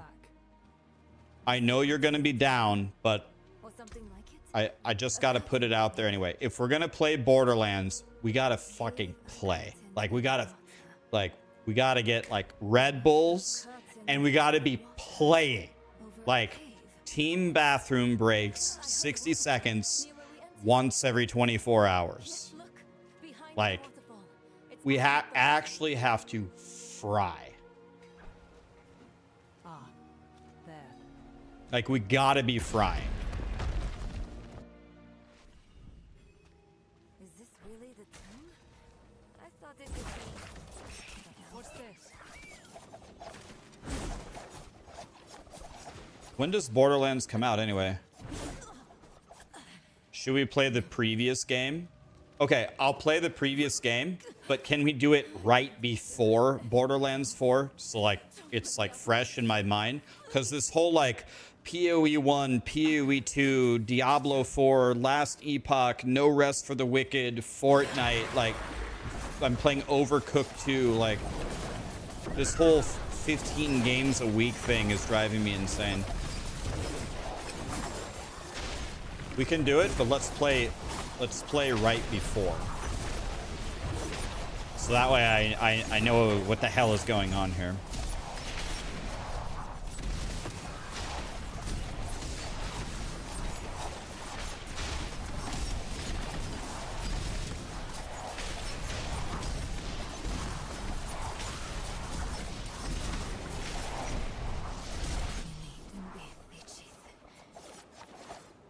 I'm all right for now.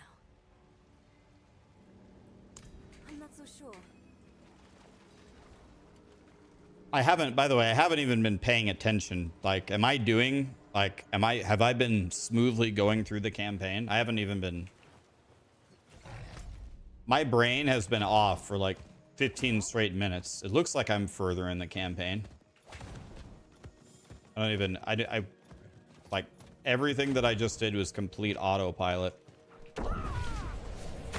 You guys, this doesn't happen to me often, but do you guys ever get that when you're driving? Like like when I used to commute to work every day.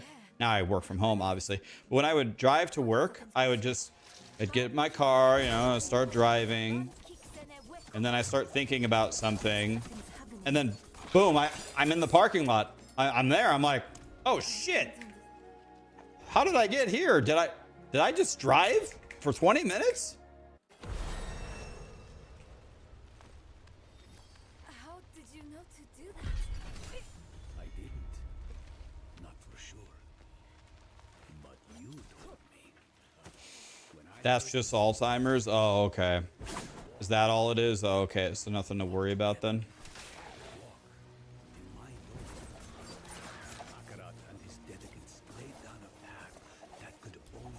You want to know one thing? So I don't know if you guys knew this, but my entire career was spent in insurance. So I know insurance: auto, home, boat, RV, umbrella, motorcycle.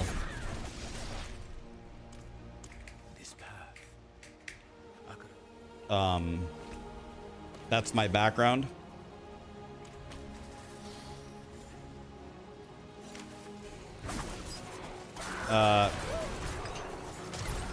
Yeah, umbrella has nothing to do with umbrellas. Umbrella is an extension of liability. It's called an umbrella policy. I wouldn't fault you if you didn't know what that was. Not many people have a use for it.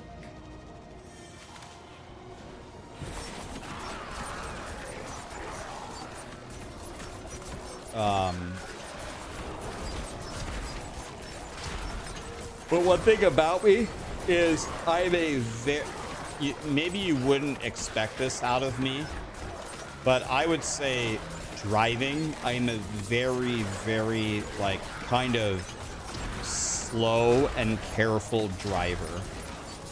I don't like, I get on, I want to speed run POE, I want to speed run Diablo.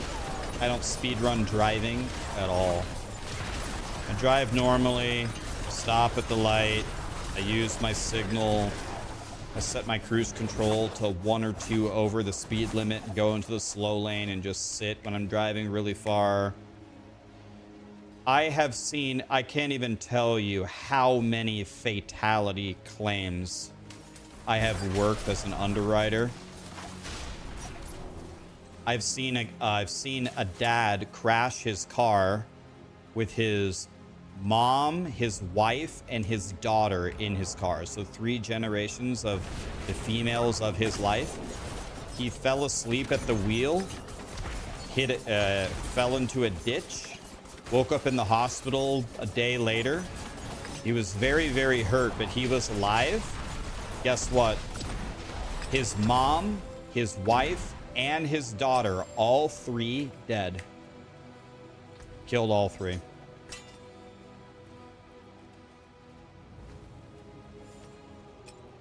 So I've seen enough to where I don't play games when I drive. I drive normally, normal speed, in the lane, use my turn signal. I don't fuck around with driving. If you had worked the job that I had worked, if you had worked the large losses and the fatalities that I had worked, you would do the same. Job's almost done now. Wasn't sure we'd get this far.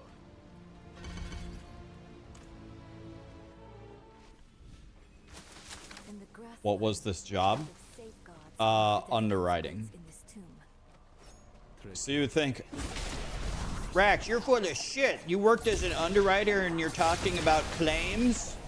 Claims is done by claims, not underwriting. Well, that just shows how much you don't know about insurance, because claims handles the literal part of the claim, meaning researching it, paying it out, complying with legal. But when they're done with the claim, guess whose desk it gets passed to determine whether we're canceling your insurance or not?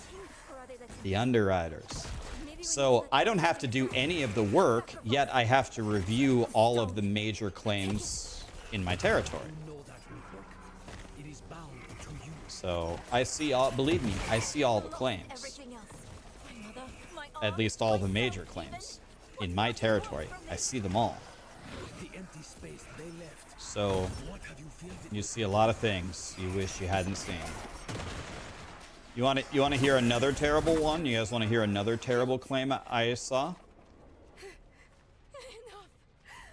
I let it all go. Were you incentivized to dismiss the claims? So, so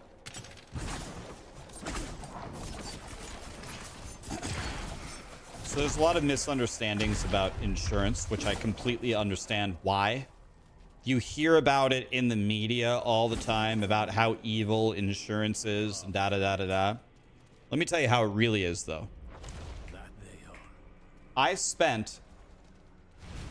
do I know the solution to this puzzle? Yeah, that's it. Let me tell you how it really is. In every high-ranking job that I ever had at an insurance company, it was literally my job. Not kidding you. Whether I was in actuarial or whether I was in the product, actually making the products for you, to figure out how to save you money. That was my job. Now, you might find that hard to believe, but it actually has nothing to do with believing it. I can actually prove it to you. An actuary, every state is different. Every state has different laws. But in general, all of the rates that we set out as an insurance company have to be approved by the state's DOI, the Department of Insurance. And this is not napkin math. This has to be rates that have been calculated by a certified actuary and signed, and usually checked by your state's actuary and signed. You want to know what that means? It means we have to provide them all of the real data of how much money we're making and how much we're charging and our rating plans. And we have to calculate based on that data how much we will make and how much we'll make off of our rates. And it's not as much as you would think. It's like we target maybe like an ROI of, let's say, 5%, which is nothing insane. And then the state has to approve it. So people say, wow, insurance companies, they're just trying to steal all of our money and they're criminals, and they don't pay my claim when I had a claim. It's complete bull. It's actually just literal complete bullshit. Usually from like a major carrier, like maybe you have like an example of some horror stories of some shit insurance companies that don't actually follow the rules. Sure, that exists. But in general, this whole thing is a complete myth. It's just completely wrong. And then, so then you say, well, no, you can just fudge everything. No, you can't. If you get it wrong and you get audited and it's wrong, you can be fined millions of dollars. And we don't have millions of dollars to be fined. It needs to be done right. The amount of effort internally that is spent to get it right is outrageous. I know because I worked in the actuarial department and then eventually as the trainer of the actuaries. I used to train them. So believe me, I know. I used to do this. And so when you say, are you incentivized to dismiss claims? No. You are incentivized to do your job. You need to understand what do we pay out and what don't we pay out and how do we pay out legally. Research it and come to the correct conclusion. It has nothing to do with try to pay them a little less. Try to not pay this claim. No, if you do it wrong and you get submitted to the Department of Insurance, you get a complaint to the DOI and they research it and you did it wrong to not pay them out, not only will you have to pay it out and maybe have to pay them more, you'll get fined. And if you get fined, you're fucked. And usually the DOI sides with the customer if they file the complaint. I can't tell you, I sat next to the lady who handled all the official DOI complaints. Her name was, I shouldn't say her name. She had a very unique name. You just look her up. Actually, she passed, unfortunately, she passed away, so I guess it doesn't really matter. Her name was Loma. She unfortunately passed away. And she was an absolute god. So she handled the DOI complaints. You know what she would tell me every day? She'd be like, well, Ryan, I'm handling this DOI complaint where this customer said we treated them unfairly, so I researched it. Everything we did was perfectly right, and guess what? We're gonna lose anyway, because the customer always wins anyway. So I'll do my due diligence, I'll prove that we handled it right, but we're gonna lose anyway. She said the only reason why I even continue with this and try to prove that we did it right is because if we can actually prove we did it right, we'll at least avoid the fine. But they're gonna make us pay out on this claim or pay more on this claim when we didn't do anything wrong and we're completely in our right. The claims guy did it right. This was every single day. So if you file the complaint, we lose. So we're already at a disadvantage. So that was a very long answer to say, no, we are not incentivized to lie to you on the claim at all or underpay you or not pay you.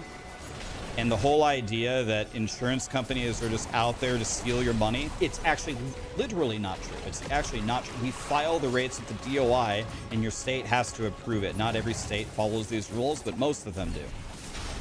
It's actually literally wrong, objectively wrong. If we made way too much money, we would have to file that and tell them that our rating plan is making this much money, and we'd have to change it like in the next year, or we wouldn't be able to take rate increases until the premiums and the rates balanced out to the actual ROI that we said that we were making.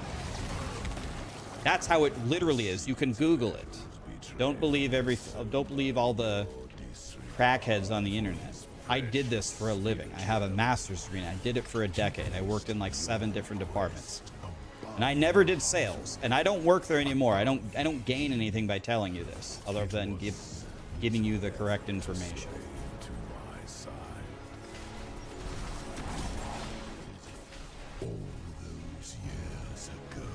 You worked in an actuarial department and your boss told me multiple stories about how they changed everyone's pricing in an area in order to chase off a group.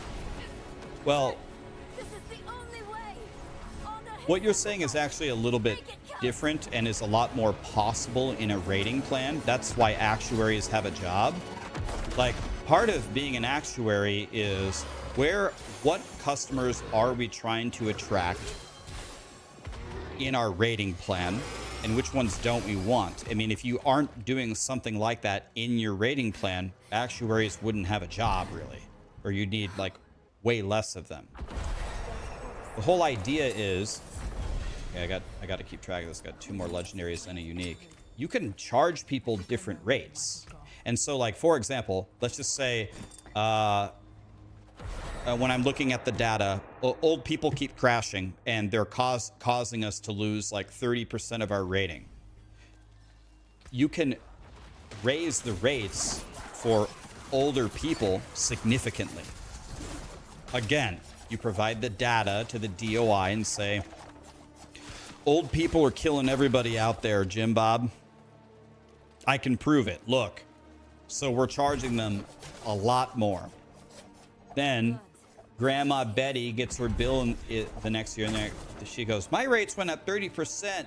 This is bullshit. This is highway robbery. I'm leaving. I'm going to another carrier.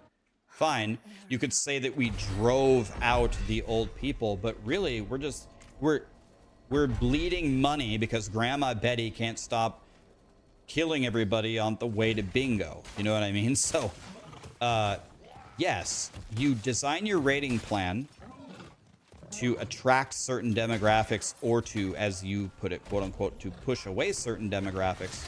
But that's not illegal. That's not, as long as you can support it with data, that's completely fine and normal.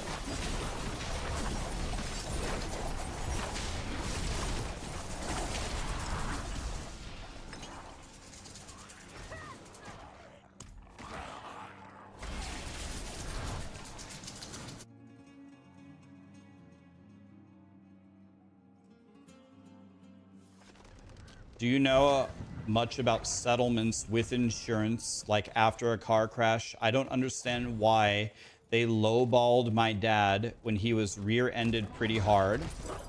They were offering 2K cash, and only 2 years later did they offer 100K out of the blue. Is there any reason that they would offer any more 2 years later? So, wow, I have a very weird itch there. Oh my god. So there's a lot of potential reasons for what you just described. So when someone gets hit, if you get in it sounds like it was the other person's fault. So if someone hits you and it's their fault, the other insurance company needs to pay for what happened, right? So there's a couple of things that happened here. They damaged your car, and they damaged you, right? Like, depending upon how hard they hit you. So, one thing that is very common in car crashes is the damage to you is unknown. So you could say, oh, my arm's broken. And then, okay, so obviously we have a surgery or whatever, a cast to fix your arm. But that's not really it, though. You might be more hurt than that. Do you have whiplash? Does your neck hurt? Do you need to go to a chiropractor? Yada, yada, yada. Did you bang your head and you didn't realize? It's not always clear how hurt you are. What insurance companies will do after a certain time has passed is they'll offer you an amount of money to end the claim. If you sign off and you take whatever the money is, 10 grand, and you end the claim, you're saying, I am okay. You have paid for my doctor's bills. That you have reimbursed me because I couldn't go to work. You paid for my cast. You paid for my surgery. You repaired my car. And you take the $10,000 settlement or whatever it is, and you sign it. That's it. You can't later on figure out that, oh, you had like a disc in your back really damaged and it turned into this massive chronic back problem that ruined your entire life and cost you hundreds of thousands of medical expenses later on. So those settlements that they're offering you are usually to end the claim. And you should, in general, think very carefully about signing it, because if you are still hurt, it is very much in your interest to go to the chiropractor. Some people even need to go to the psychologist. Sometimes the crash mentally hurts them and they're like scared and they have nightmares and whatever you need.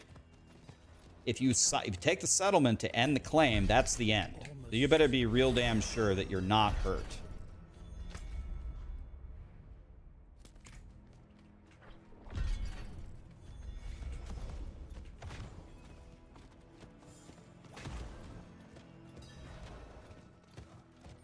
A lawyer can help you. Yeah, you could get a lawyer.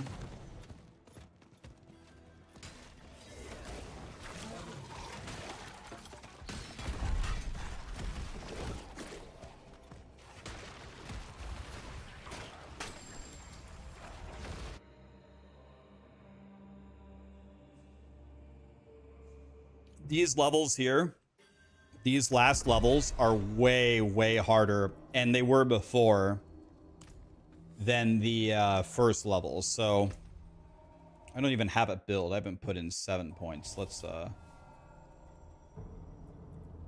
Hostay and Aftermath, I have that. I need Malice and Exploit, I have that. We need here, we need Weapon Mastery, Trick Attacks, and Unstable Elixirs.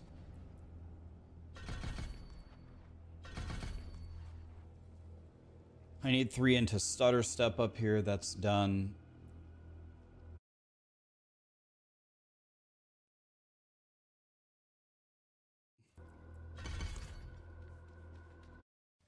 Okay.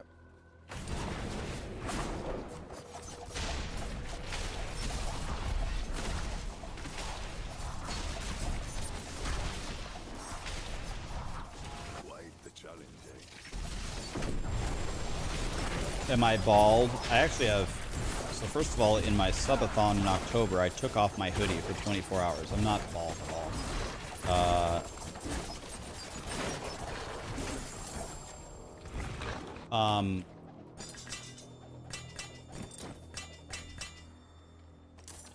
Actually, my hair is getting real. I haven't cut my hair since maybe August, so I'm actually getting pretty long hair. I look like a hippie. I look like Jesus. We're self-employed. We got rear-ended and the van got screwed and totaled. They covered the rest of the loan on the van. Interestingly enough, there was also how we discovered he has a rare form of blood cancer. I wonder if that was taken into consideration, as the blood cancer makes bones weak. Yeah, so that's a very... So I never worked in specifically claims, so I couldn't tell you for sure on this question, but I think it is easily provable with little effort that certainly the car crash didn't cause you to have bone cancer, right? So the car crash didn't give your family member cancer, but if the cancer was present and you have very brittle bones, then that could be considered in the claim, like you probably sustained heavier damage than other people would have if you had that condition at the time of the crash. So I think that part would be considered, but certainly the crash itself didn't give you or blood cancer.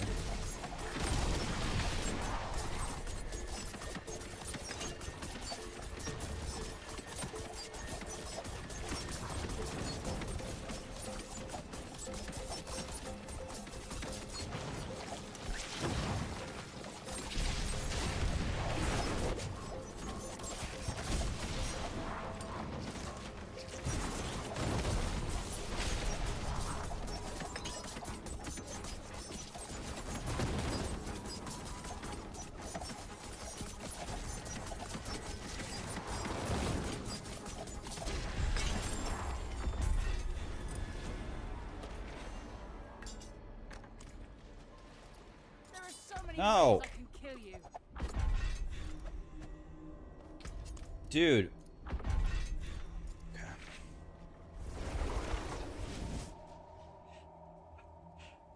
What's it like to be so famous that you have your own song? Thanks, Frosty. Now I know I've really made it.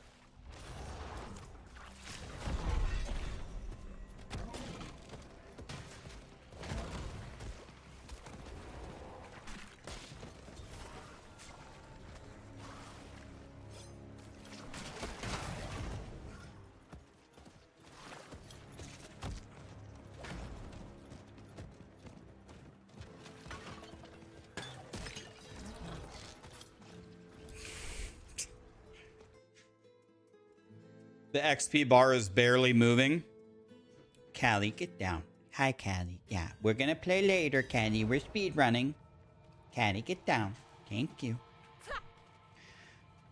You want to know one thing? Like, it's very nice, and I wouldn't have it any other way. But one thing, as Callie is getting older and older, she just turned 12. Her attachment to me is reached like an entirely new level. It's like it's nearing a point where it's actually detrimental to her health. Like she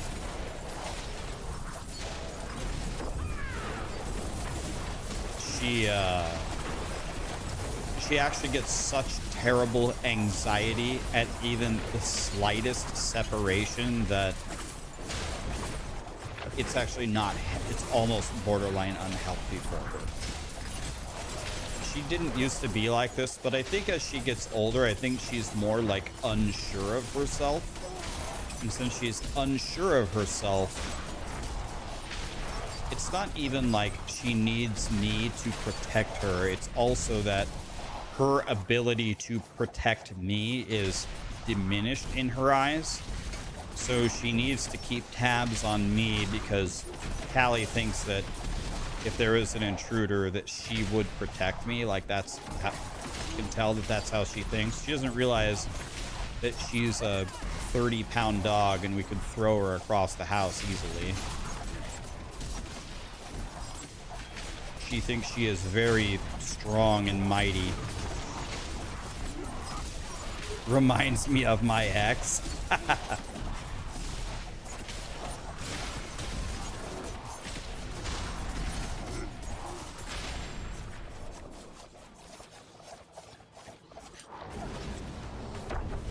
Callie thinks she's the baddest girl around.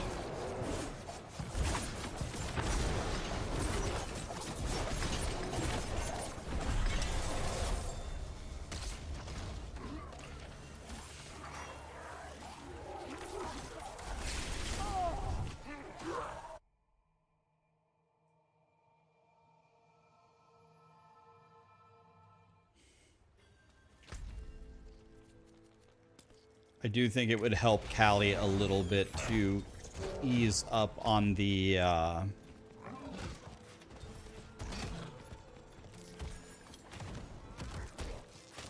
don't know what's the right word. Attachment? I don't know what the right word is.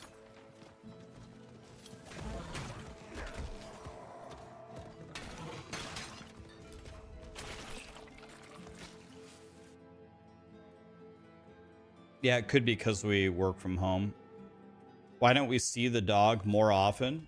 I mean, she is literally always here. She's never not here.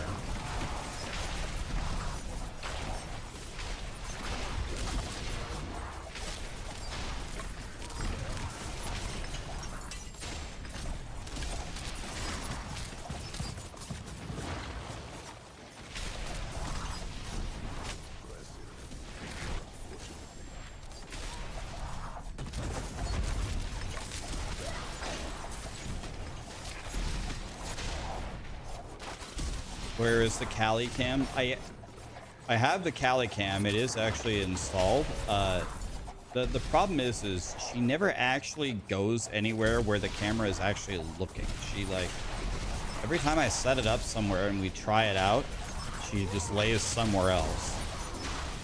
I don't know. She's like real smart about it. I got the Calicam. I installed it. It's just it never works. She's never where I point it.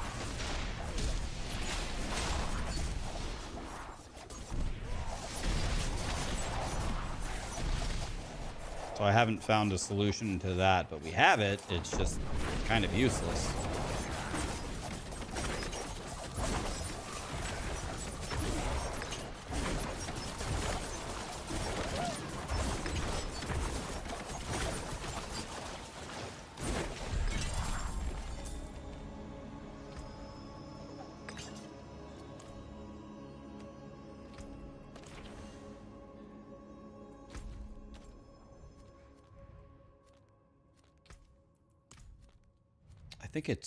I believe it's here.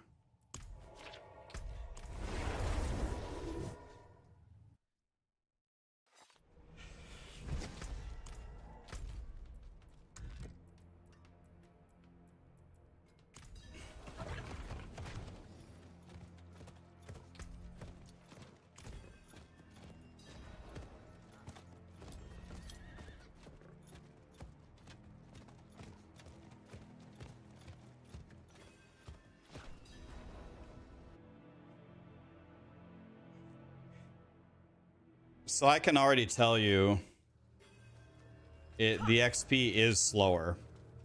It is. Oh, that's... Oh god, that's bugged. Oh my. Oh my. Okay. Alright.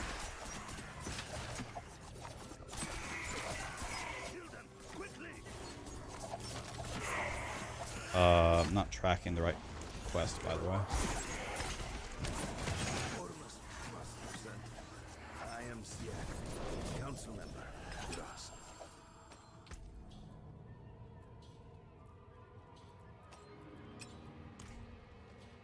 Because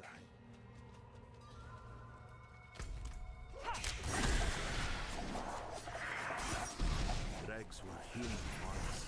Now unrecognizable.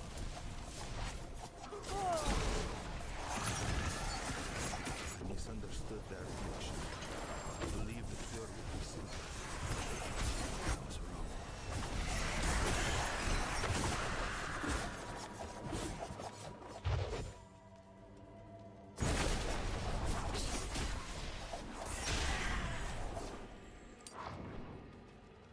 Is he with me?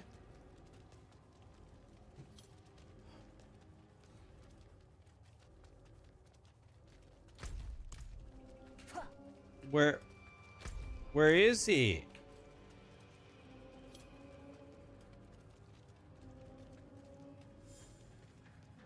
Is that him?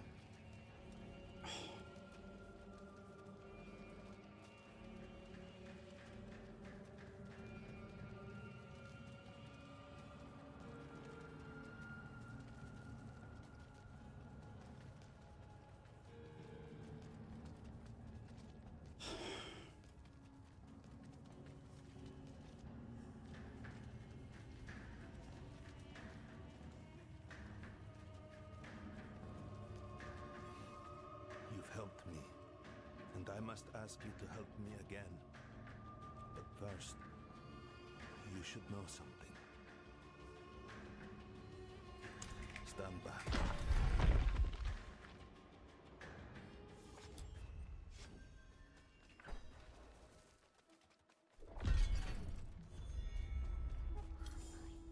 He crawled in.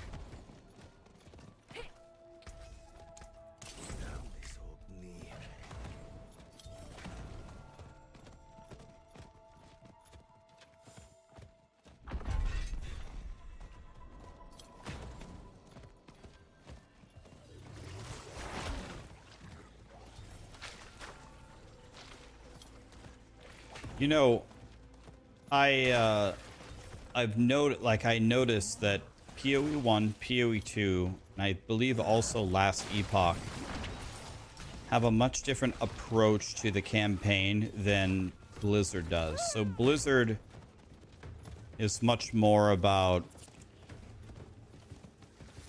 like stop and listen to this story, press all these levers to open this door, do this escort mission, this guy is trapped, follow this camel, there's a sandstorm that makes you very slow.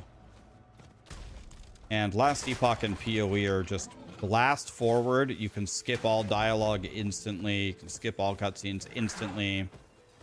It's not really, I don't think there's very many levers to push or camels to follow. Well, I actually think a lot of people would actually prefer Diablo 4's campaign. A lot of people prefer this, the guy in the cage, the dialogue, wait for the guy to open the cage, come out of the cage. There will be a lot of people that like that storytelling. I am not one of them, but there would be a lot of people that would prefer that. I want to run forward as fast as I possibly can. Yeah, like, for me, it's a different genre. I care about the story in Final Fantasy VII or Baldur's Gate or even to some extent Elden Ring. I don't care about the story at all here, like zero. What a surprise. Oh, I forgot to do my...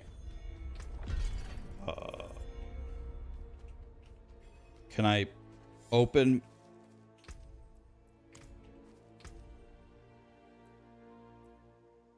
What? Why is this locked? This shouldn't be locked. I've done it before.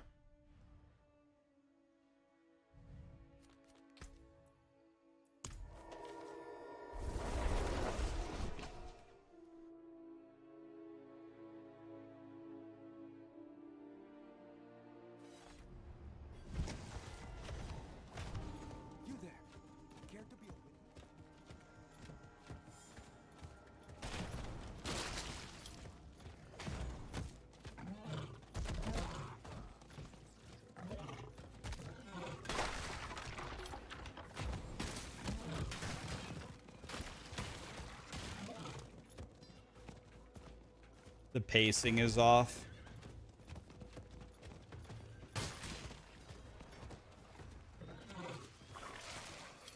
Yeah, it's... Yeah, I don't know.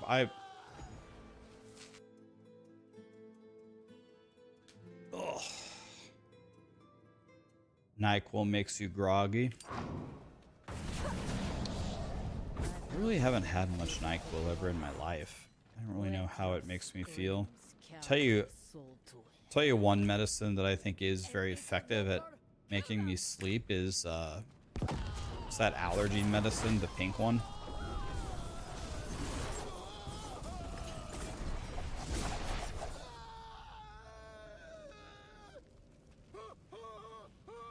Be careful, it's being boycotted. Wait, what's being boycotted? The bazaar? Benadryl, yes, Benadryl.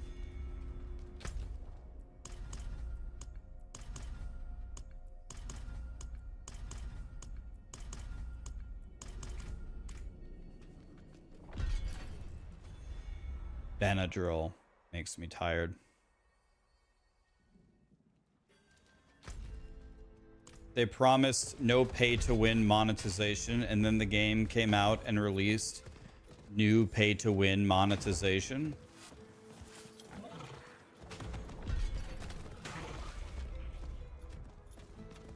It honestly reminds me of Torchlight Infinite.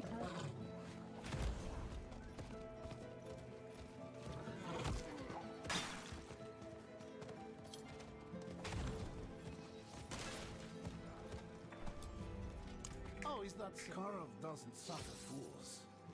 He branded me with that wonderful slogan right here on my arm. If I'm going to take you to him, you must be worth it. No sense in risking my life just to end up as some petty battlement trophy. Clear the arena of these would-be warriors, and I'll take you to him.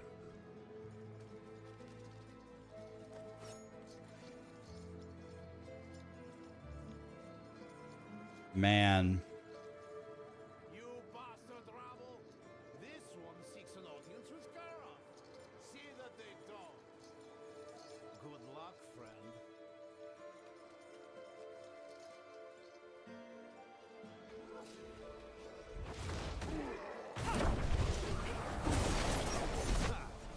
Foolish dragon.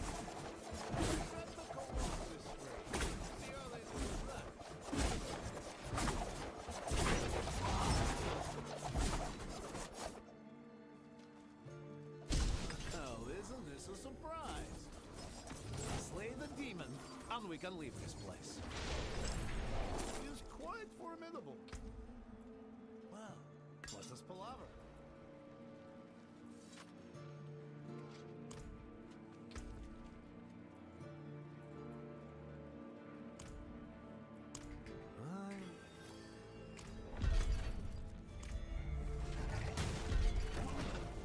How's D4 looking? It's amazing, I'm sure. Well, they said that they wouldn't be dropping very many legendaries, but I am wearing 5 legendaries and I've salvaged about 5. Gotten about 10 so far. So that didn't happen. They said the XP would be slower. It is. It is slower. By how much slower, we're going to find out. I would be done. I would be level 60 at about 2.5 hours before. I'm not going to be 60 in half an hour. That's for damn sure. That's guaranteed. So the question is, what level will I be in half an hour? But they said they want the target time for people to get to 60 to be about 17 hours. Well, it's not going to take me 17 hours. And I'm doing the easiest shit that anybody can do. I'm doing normal campaign. So it's never going to get easier than this.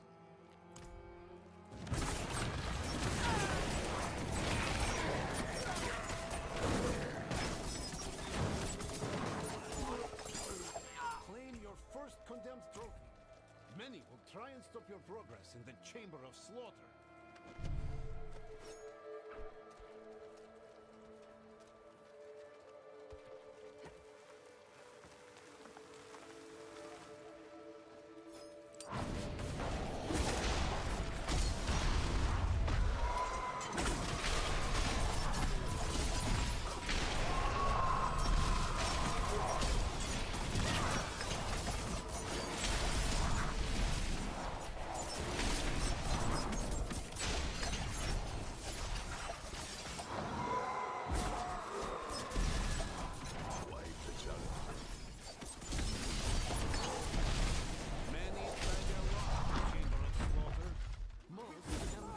Am I purposely not leveling my potions to get an accurate read on leveling? Not leveling my potions because seek out regularly for his trophy. I'm not leveling my potions because I don't really need them. I'll never take damage. What? What?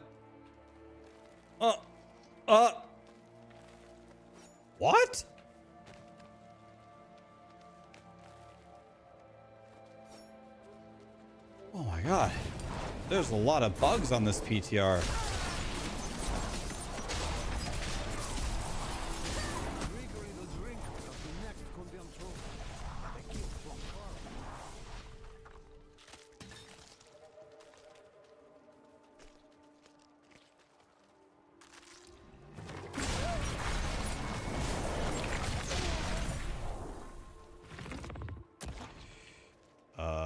to Tokarov we go, the more ire you'll draw.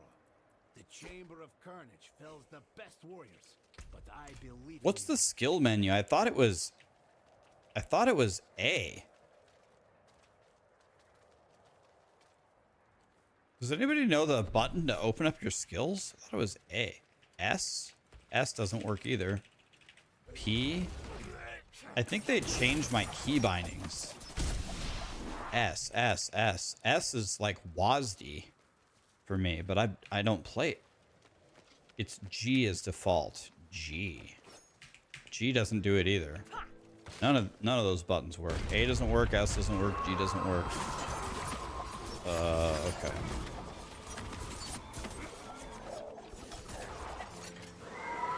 S, S, S, S. Try K.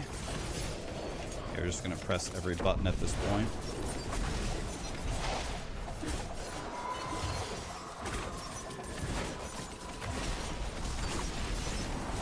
Shift S, P, P. Not what I want. Skill assignment. Okay, there.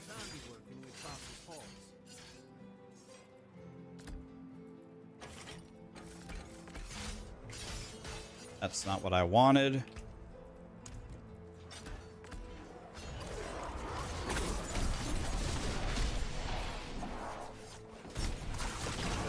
Yeah, what I wanted is the action. I don't want the passives. I wanted the skill bob is what I actually wanted. It's okay though.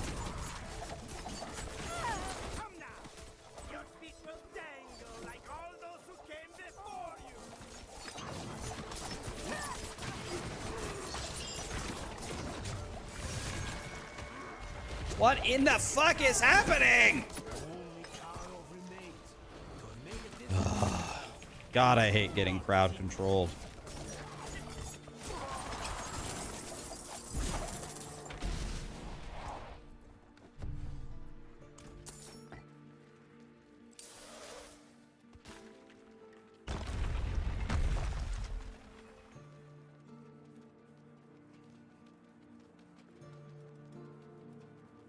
Yeah, A doesn't do it, S doesn't do it, P doesn't do it.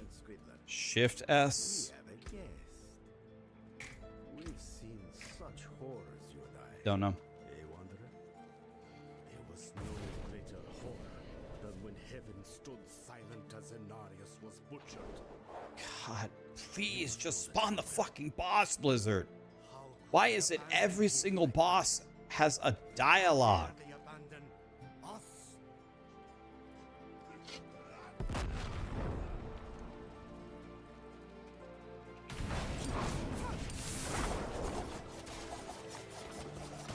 Don't tell me it's bugged. We followed a mad angel into hell, prepared to end the eternal conflict. But angels know only contempt for humanity, and so we were permitted only to fail. Now I am a man beyond the lies of faith, beyond the promises of vain angels.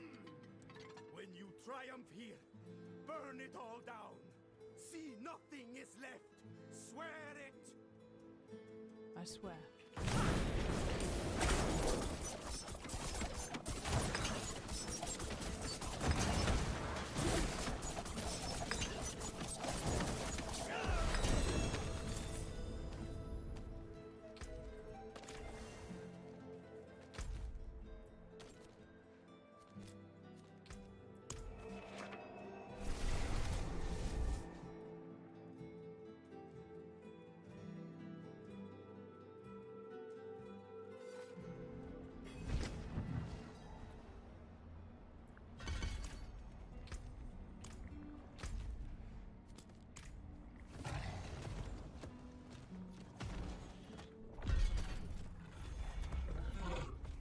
What's the logic to doing this route?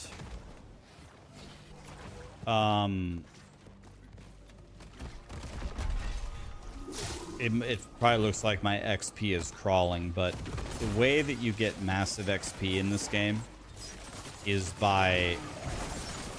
The way you get massive XP is by completing quests in the campaign. My horse is scared, so I can't get back on the horse. So I need to complete this stronghold, and then it will complete a quest, and that quest will be worth a tremendous amount of XP, like maybe multiple levels of XP.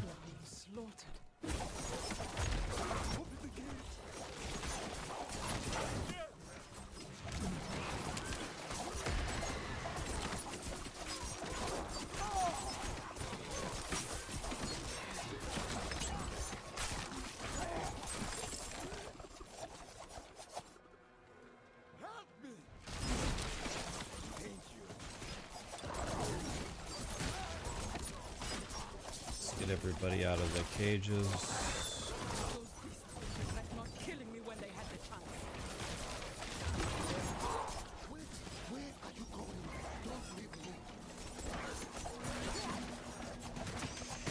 Alright.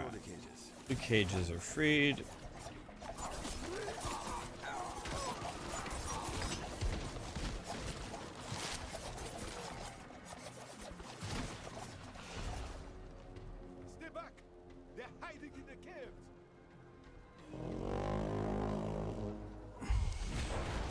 The VOH campaign, I think, is still the fastest way to level up in the game. Remember, they said they want the target leveling time to be like it was the previous season. And the average completed time for 1 to 60 was 17 hours of gameplay. So, I'm trying to see if it's going to take me 17 hours to get to level 60. They explicitly said on the campfire they wanted people to test leveling, which is why they disabled the PTR booster man. So I'm going to test exactly what they asked for. Testing the leveling, and I'm seeing if it takes me 17 hours to get to 60. We're at 204. And once we beat the stronghold, we'll turn in a quest that's going to give us a shitload of XP.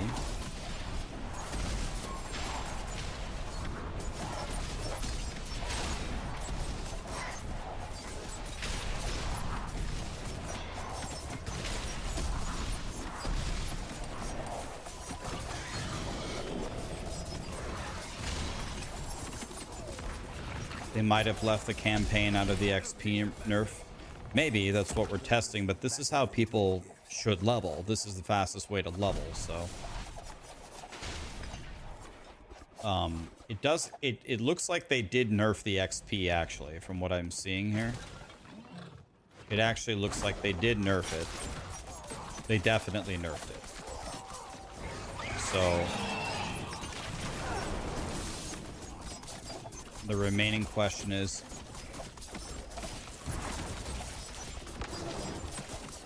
how long to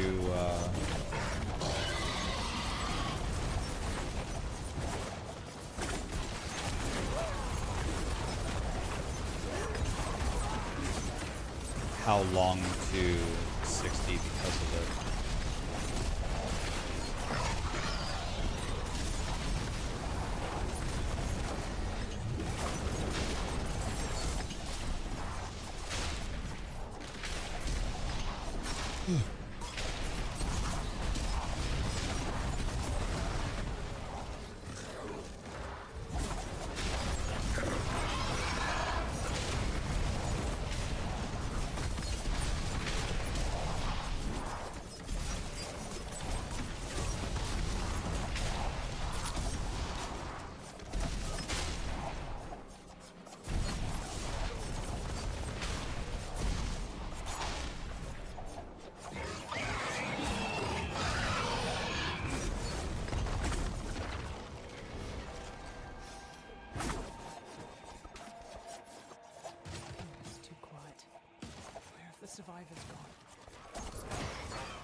this boss has been untargetable for, I would say, 80% of the fight so far.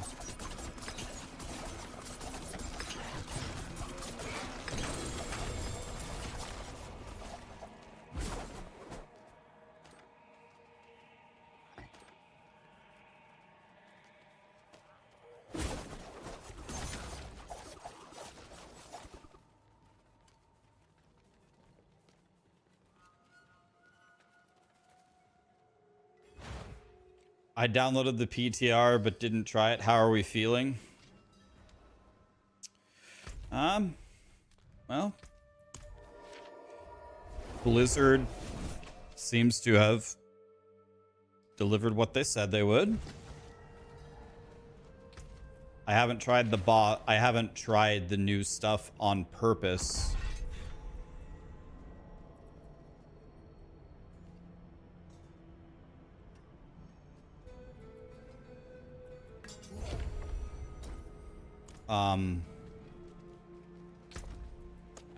We're here. We're trying it. The leveling is nice and cozy. They said, DM, they said that they want the target time, the average time for 1-70 to be like last season. So last season was 17 hours average. So I'm trying to see.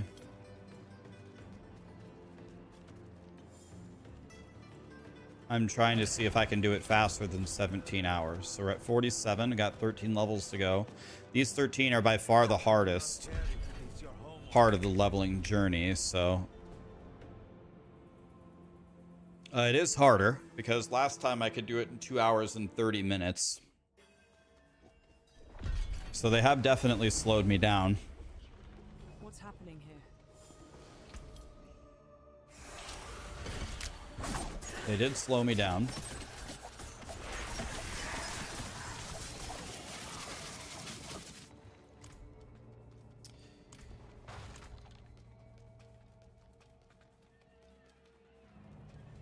That was it. I click 3 things and walk out. Is that what I'm doing?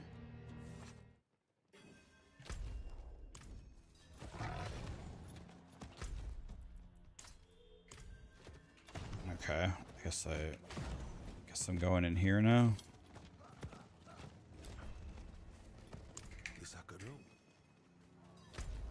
I guess now I'm going over here.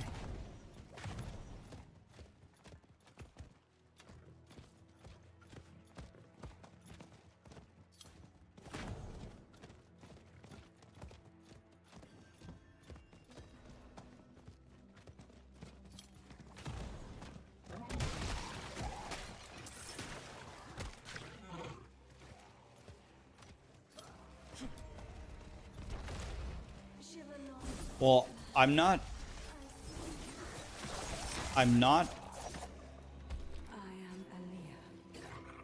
doing the campaign to try to compare it to the launch of the game or anything. I'm doing the campaign because I think it's the fastest way to level. If this wasn't the fastest way to level, believe me, I would not be doing this.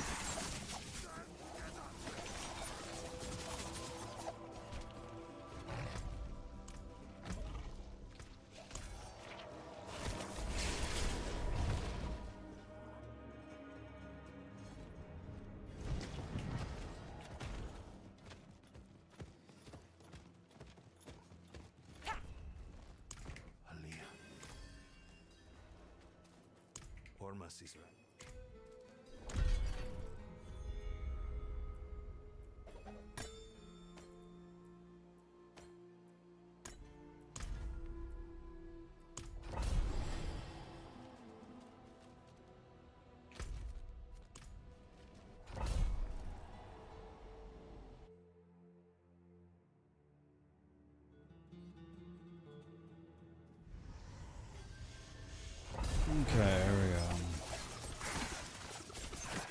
Okay, they definitely messed up the UI on this one.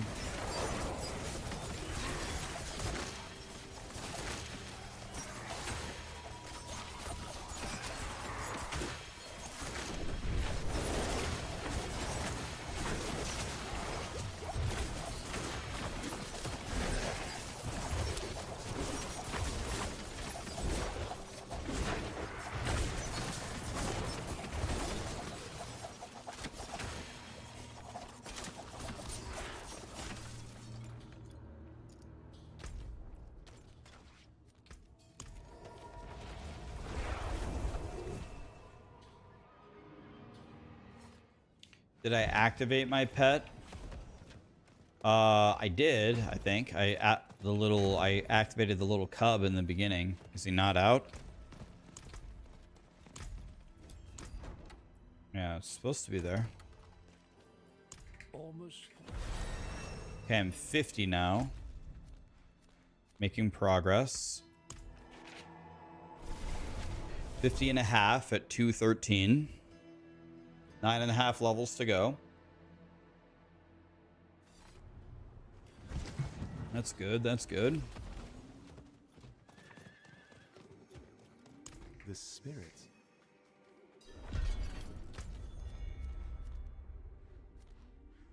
Get grim favors in Nahantu. Okay.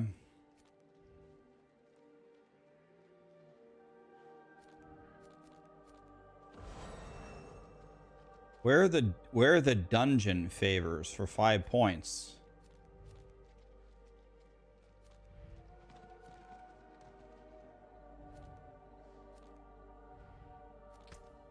I guess I don't have any. I don't have a single grim favor in Nahantu? Or a dungeon grim favor in Nahantu? Is that what I'm seeing? I hate life. I mean, I don't know, I hate life.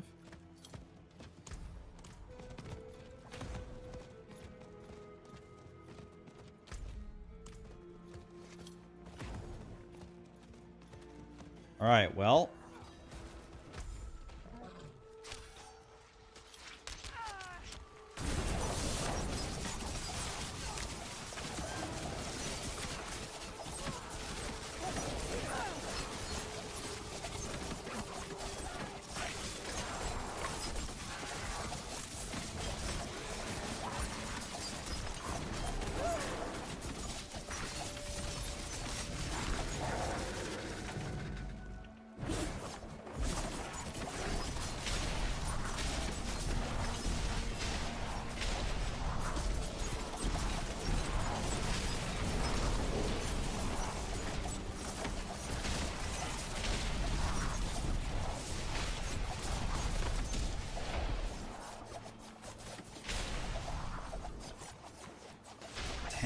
Grin favors in the haunt.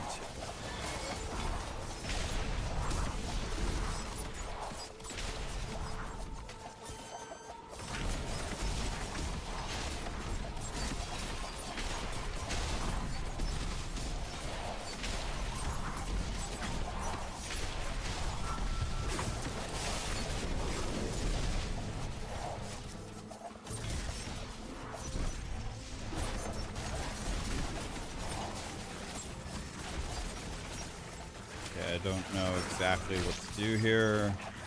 Just riding around, hoping that whatever I need to do will be obvious. This is why I much prefer to do the dungeon ones.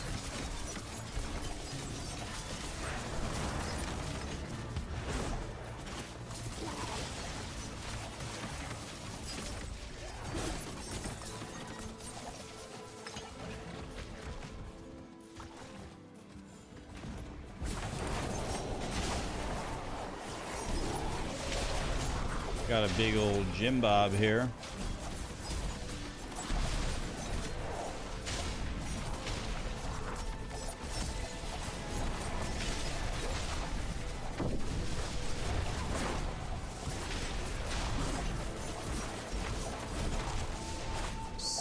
Kill 10 corrupted pods.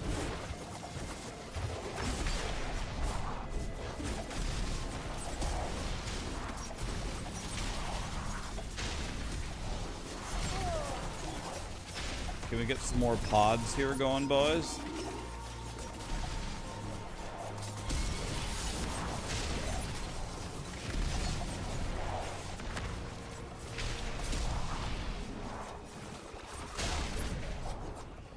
Kanai has a pod. There we go. Boom. Okay, we got the mastery. I'm very proud.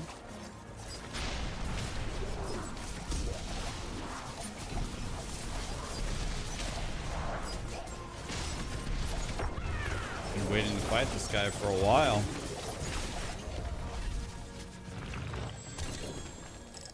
Okay, I got a legendary omelet.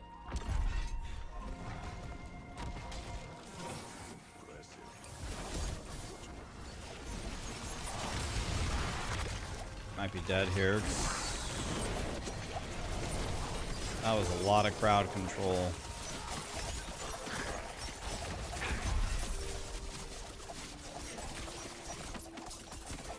Okay, I still have 0 Grim Favors. 0.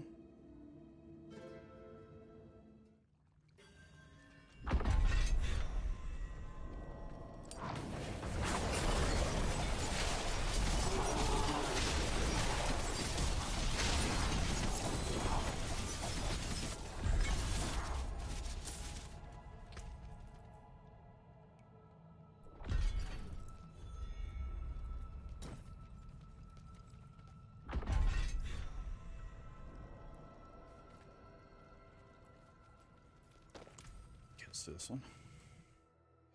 1 Grim Favor, guys. I only need 9 more. May the Lord have mercy on my soul.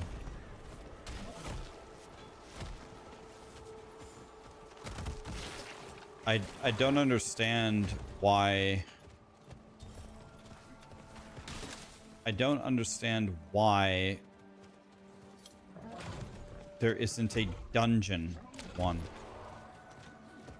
The dungeon would give me 5 and would be pretty quick.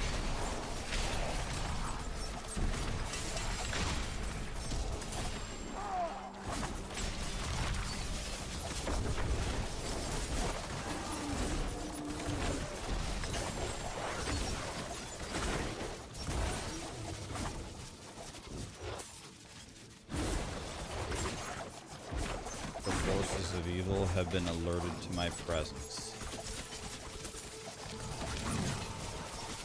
I'm terrified.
Okay, I'm at 5 out of 10. We're cooking.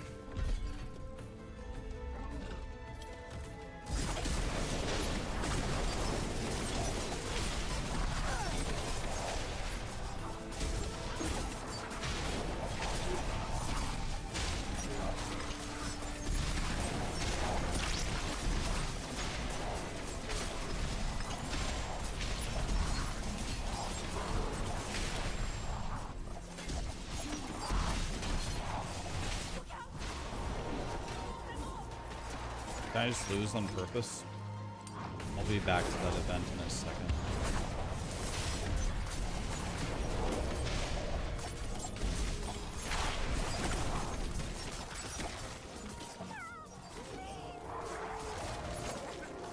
Okay.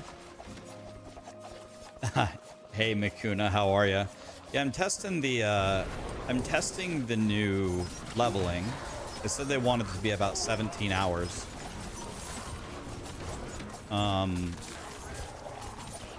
I don't think it's gonna take me 17 hours. They also said that they're toning down how many legendaries you would get leveling up. So sounds like POE, right? Like you just level up with rares and blues and pick the best ones of those. Well, I have 5 legendaries on, and I've salvaged probably about 5, and I have 5 in my stash or my inventory. So I found 15 legendaries by the time I was 50. So I still feel like we're getting legendaries everywhere. Like actually everywhere.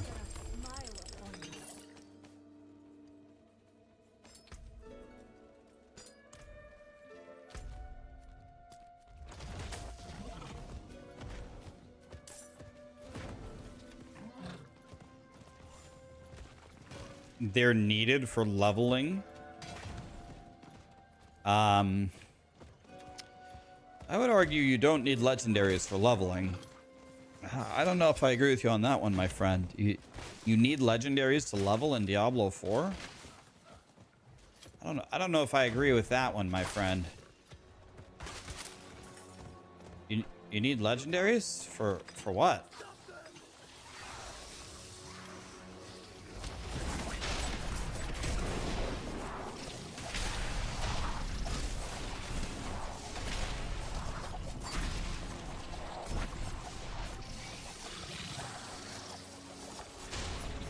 You don't need it, but who wants to level in yellows? Okay, I'll play devil's advocate here. Have you ever leveled in POE1 where there's almost no chance you're gonna get a legendary? You might get one in the whole campaign. Believe it or not, it actually makes it pretty interesting, because when legendaries don't drop very often, means that all the yellows that you get could potentially be pretty big upgrades if you bother to interact with the gear. There's actually a lot of decision making to be made when they don't ever give you a legendary. When they give you legendaries all the time for everything that you do, then you just run forward until you get a legendary, and then you just put it on and you continue running forward. It actually takes the whole thought process out of it. So just to play devil's advocate a little bit, it's actually potentially more fun. But I just got 3 fucking helmets.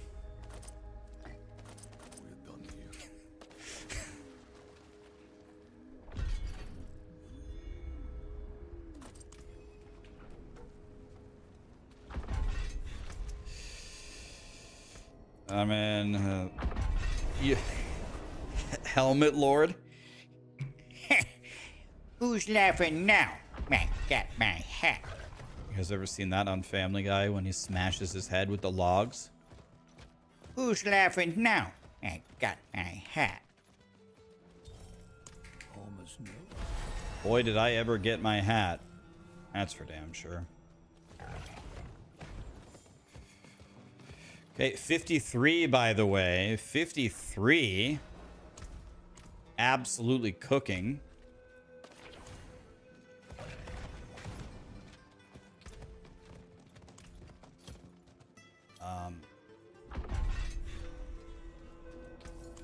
Where's the blacksmith? Here he is. When's Helltide switching? 27 minutes?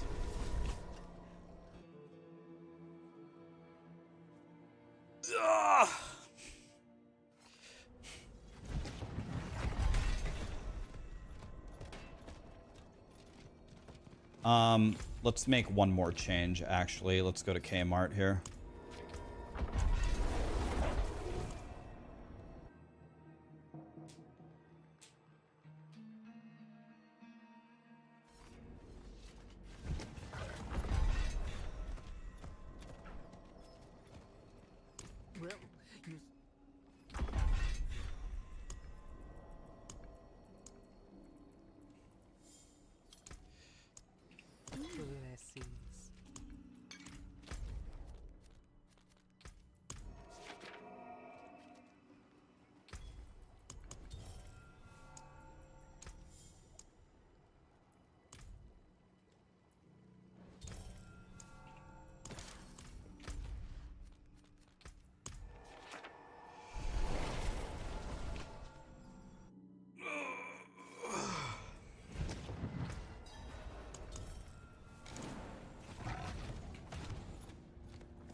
Where's my pet to pick up my Cindy's? I have my pet equipped. Do you guys see him?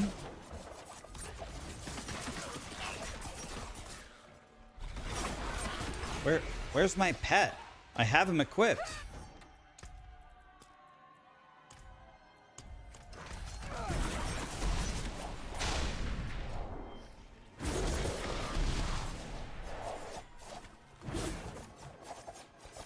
Resummon him. I just did.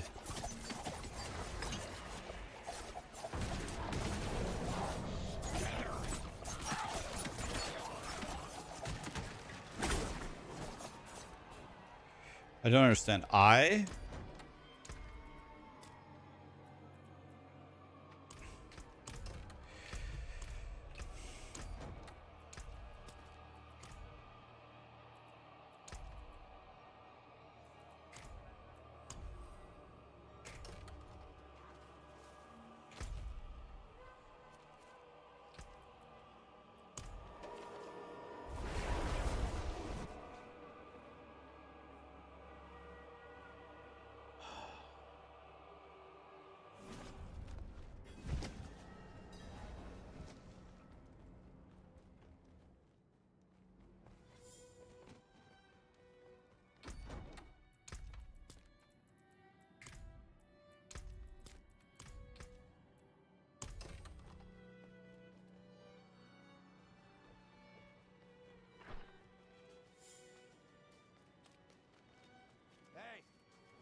don't get it.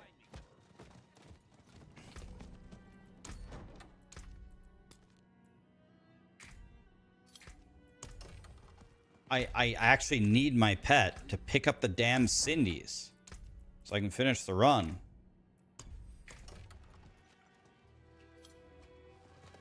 Okay, there he is. Will you please do stuff?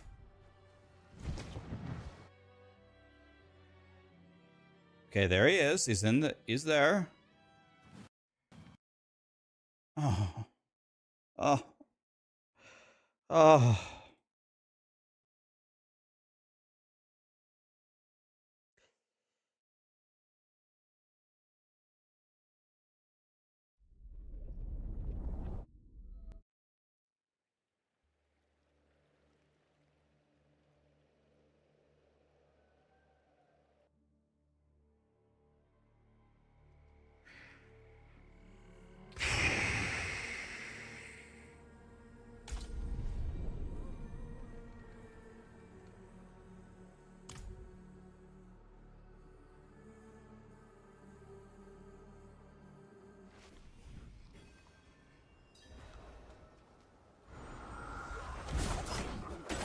What the?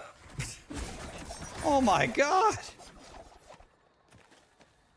What? Okay, I got my...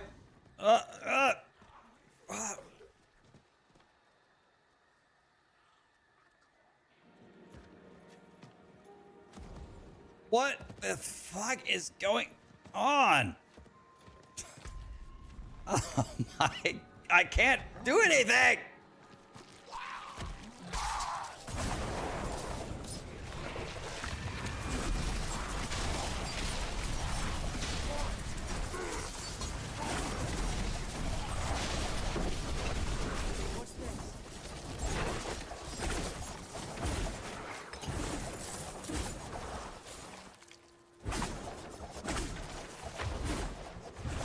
Check my ping. How do I do that? Is there a command? Control R.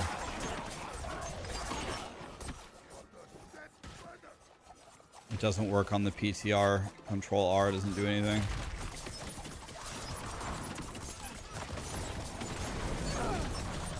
I actually can't play. It's so laggy.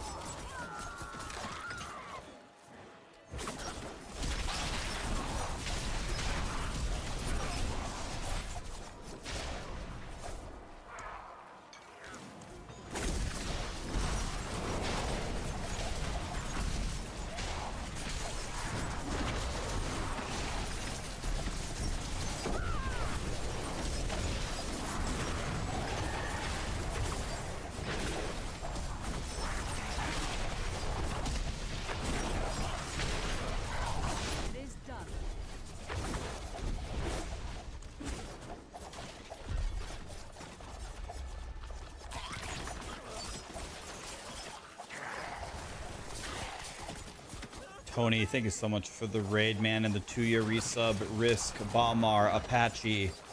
So much for the subs, guys. What's up?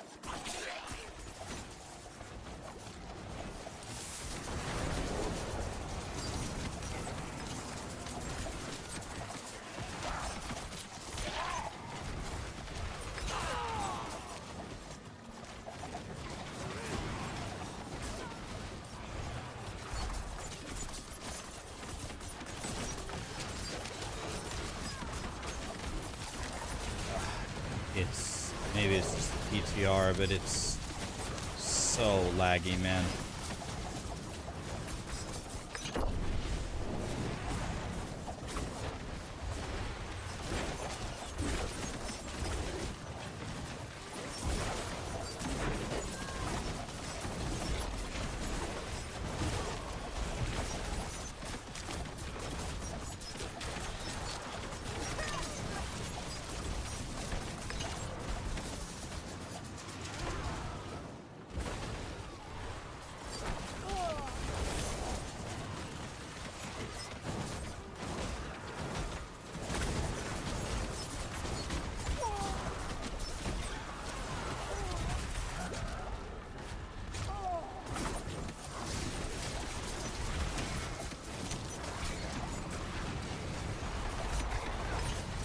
Someone spawned the Hellborn on top of the boss.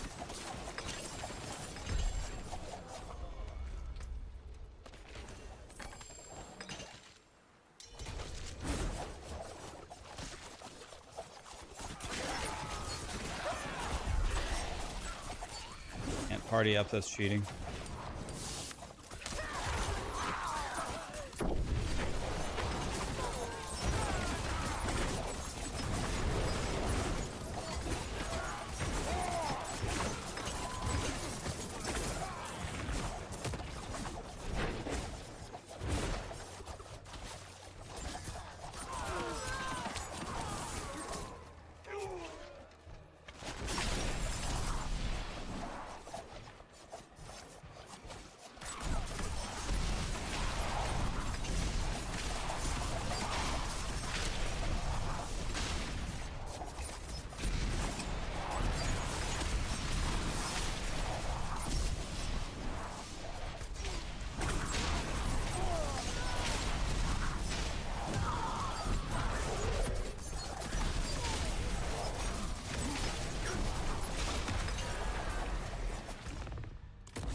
We need to go back over here.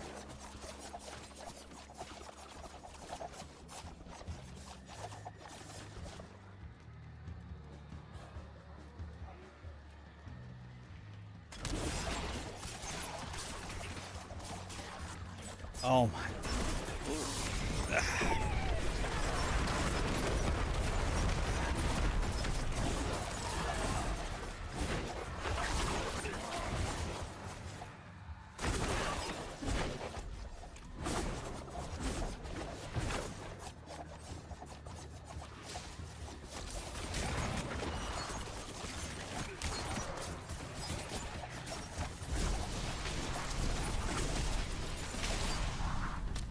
Slay Hellborn.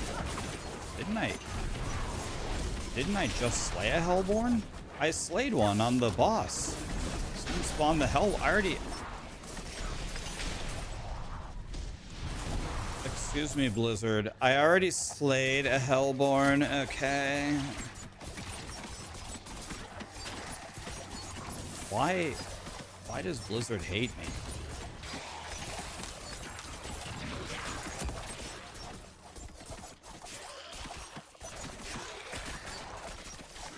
I did it wrong? Okay, Apache, help me understand. How did I do it wrong?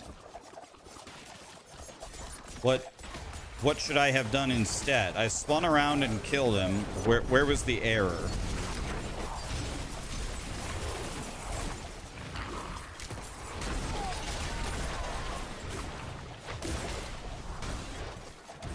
What should I do differently next time?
So we don't want to open that. We want to delay opening it as much as possible, at least how it used to work. So you can actually used to be able to gather the Cindies in one difficulty and then turn them in a different difficulty.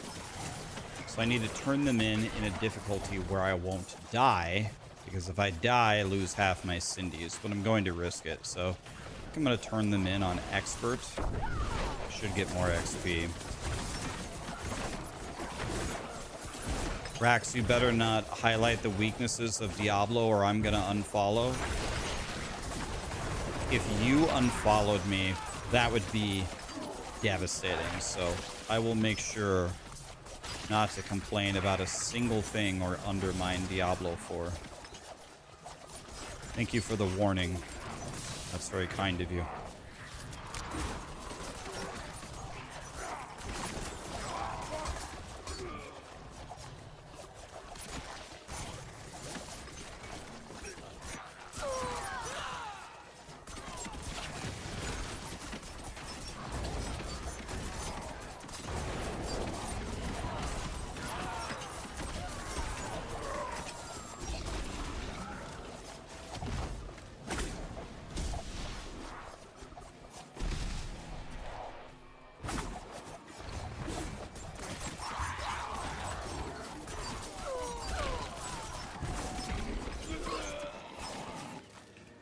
Okay, let's risk it.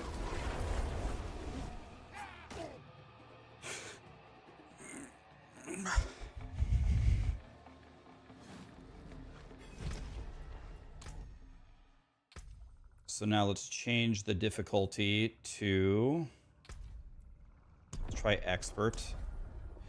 It's gonna feel real bad if I die here trying to open this chest, because I think we lose half of our Cindies on death. So let's try not to die. I'll probably walk one step forward and die instantly. It's usually how my life goes. They still haven't fixed. It's been almost 2 years. They still have not fixed where if you log out and log back in that you preserve your elixirs and your incense. Still not in the game. They said, I'm pretty sure they said in the campfire a long time ago that they would fix it.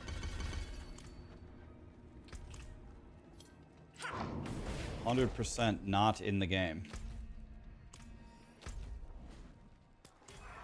I preserved my Cindies. Try not to die here.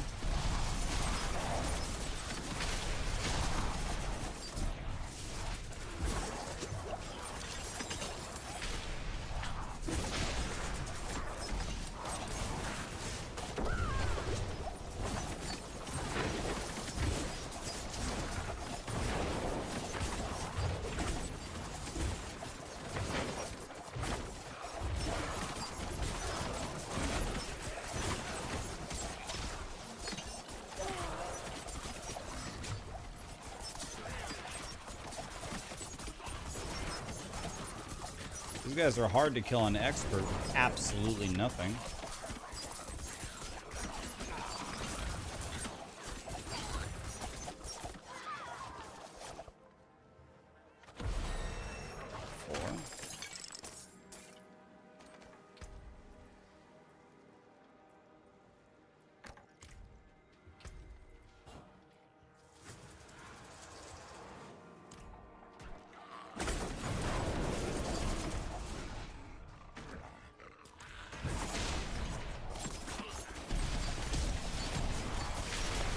$54. Very nice.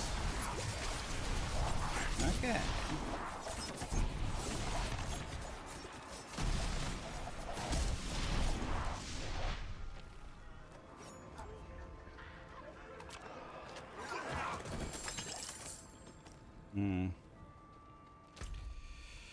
Real super extremely bad loot. What I want are one-handed weapons, not this garbage.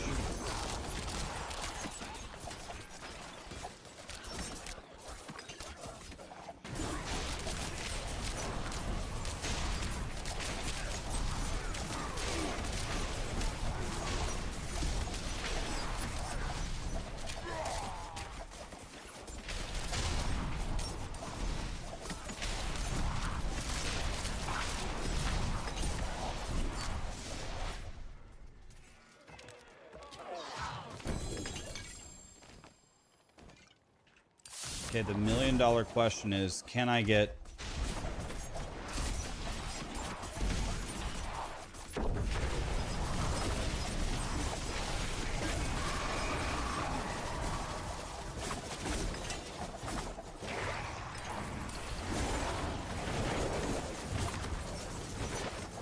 Oh, shit. I just spawned my Hellborn on expert difficulty. Oh, no. Satan is real.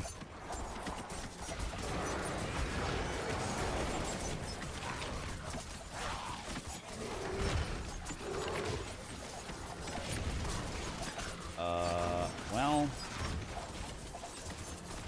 To say that I'm screwed here would be the understatement of the universe. I need 4 Cindy's, and then I need to somehow open that chest. I need 3 Cindy's. I'm not gonna get it. I'm crying.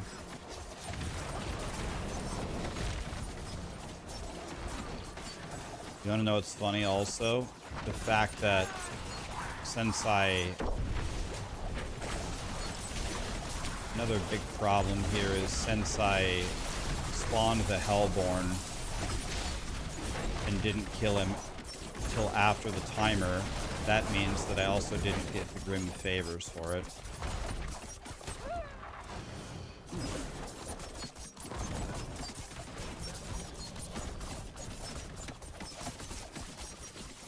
Okay, this can't be it, so...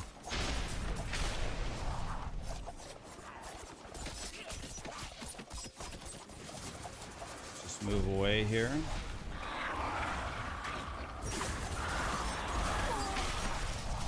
We need to go do some free Grim Favors, I guess. I need 2 Grim Favors. Well, I want to go down here.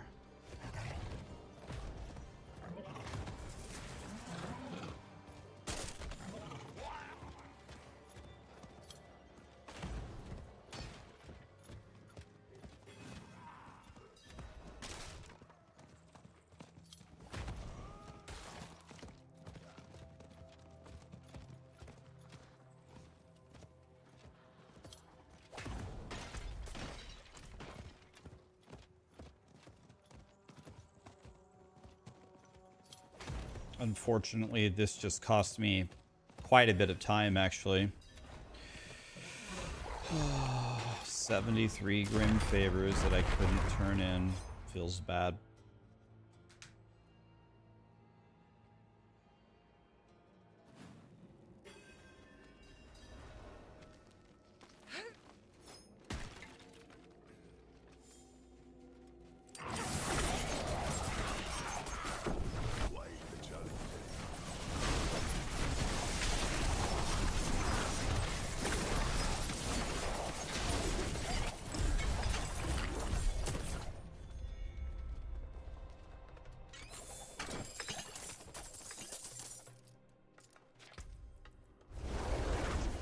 The only thing I want all these chests to drop, the only thing that I want the monsters to drop, is the only piece of gear that I haven't gotten to drop. The only thing that I have needed is the only thing that I haven't found. All I have to say to that is thanks, Obama.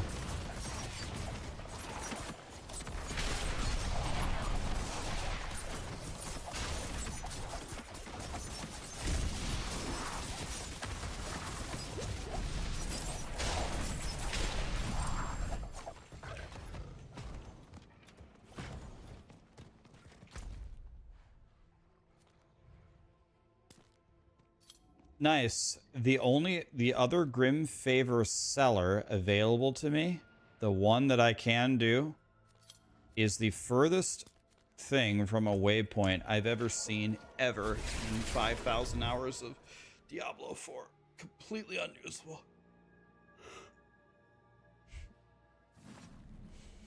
Alright, so let's go over here. So this has been a complete and utter disaster. We're about to gain a shitload of XP here in 1 second. Watch this. Once I complete this cellar.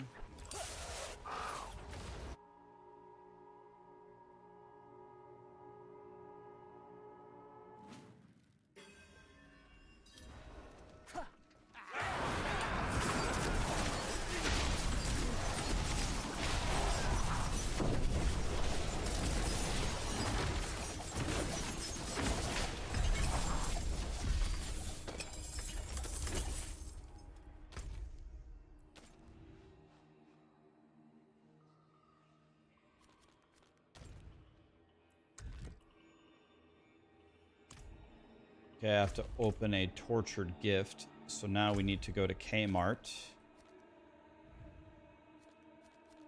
and turn this in.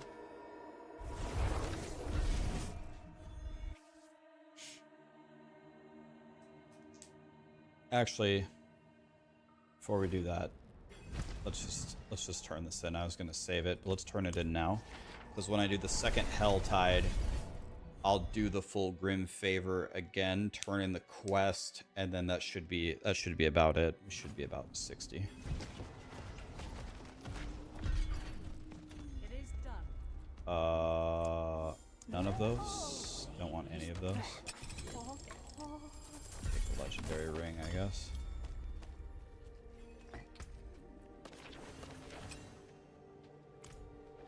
Two to Dance of Knives, but I lose my movement speed, so I don't give a French toast about that.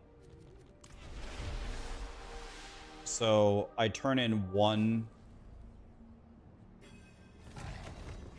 I turn in one thing. Let's see. I'm gonna go like this. Helltide should be starting right now. It just started. I need to turn in one thing, turn in the quest, and then I should be like maybe 57. Another crash. Dude, I've lost so much time to just bugs. Lost another elixir and another incense, by the way.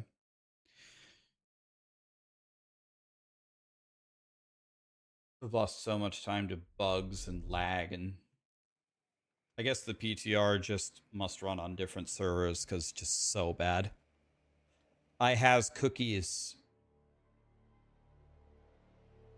I was always telling people Rax overreacts about the end game of D4 until I played Season 7. I owe you an apology after the tedious farming of the witch powers.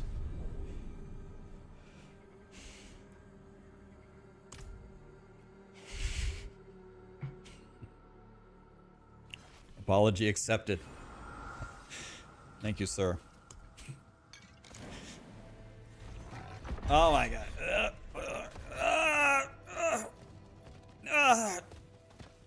PTR servers. Can someone get the hamsters some food? Jesus. 2 frames, 3 frames. Come on.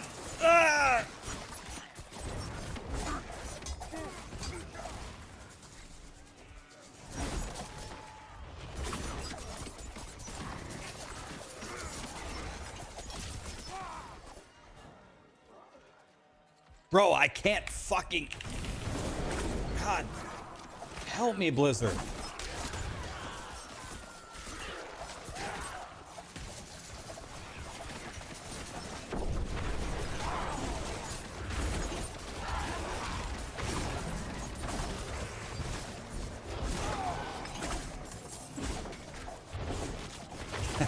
The hamsters need some food, guys.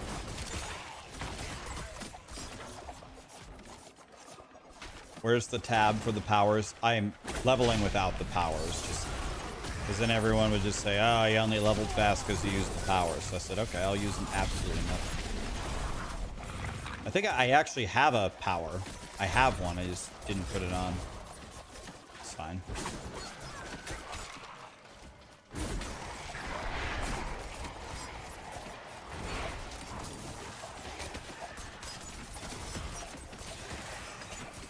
Alright, so actually...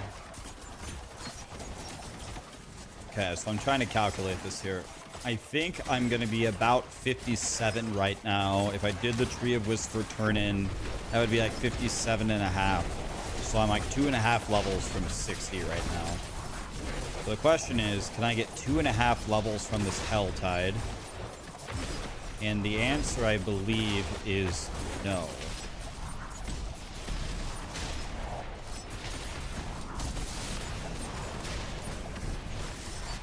So if I can't get 2.5 levels in Helltide, how do I come up with these 2.5 levels quickly? And I don't have a great answer to that. I think maybe we go do strongholds.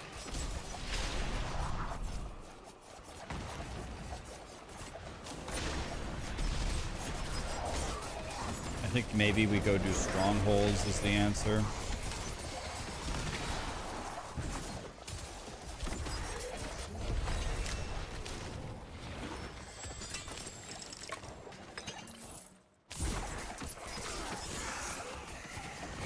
Kurast Undercity is good. Is it? Is it better than strongholds?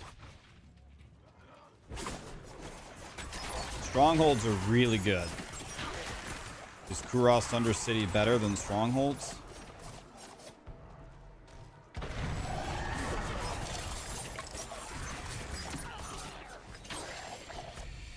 All right, let's see what we have here.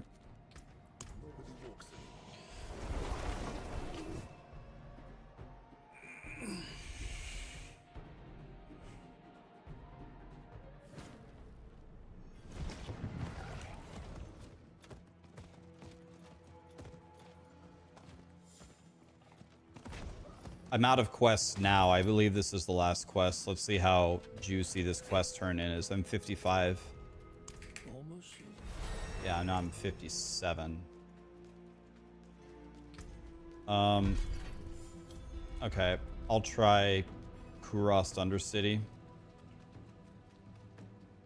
I've never tried this leveling method before. People are saying it's strong. All right.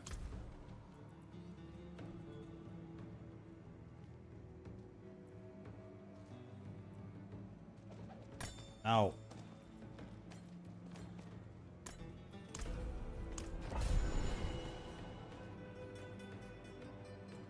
Okay, in 3 hours, we're 57.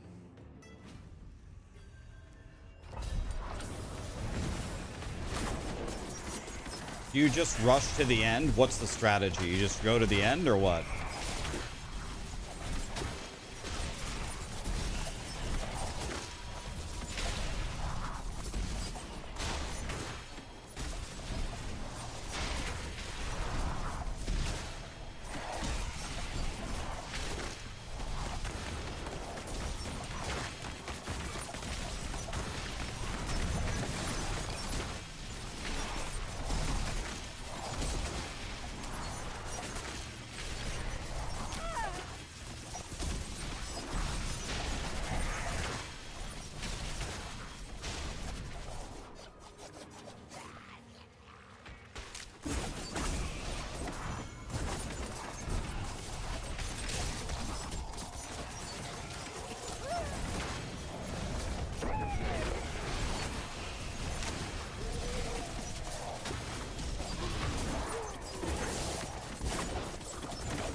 Do you get more XP at the end if you have a higher level in the Undercity ranking or no?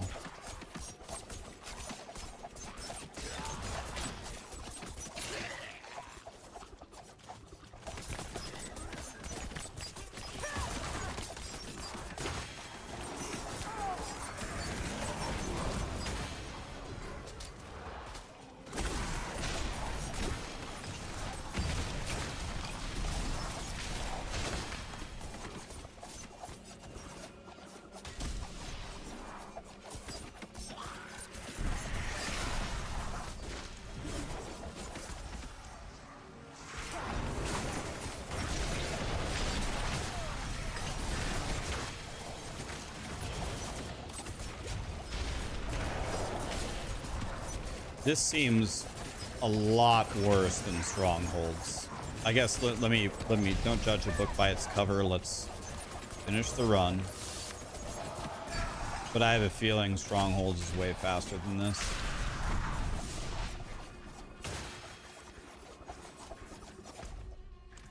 Where? I don't get it. Where is the exit? Is it that portal? The portal is where I walked in, wasn't it?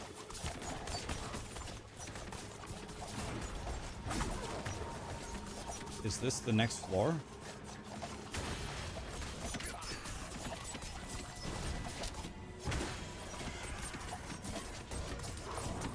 This is the next floor. Okay.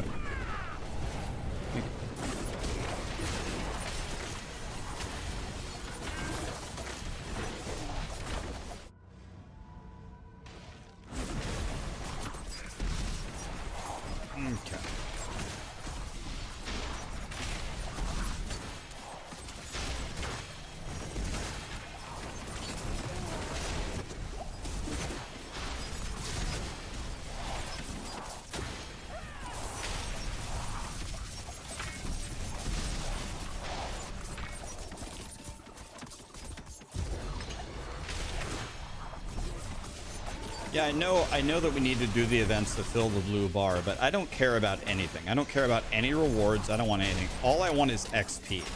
So if filling the blue bar doesn't give me more XP at the turn-in, I don't care. That's my question. If I fill it, do I get more XP? If it's not more XP on the turn-in, I couldn't care less what the rewards are at the end.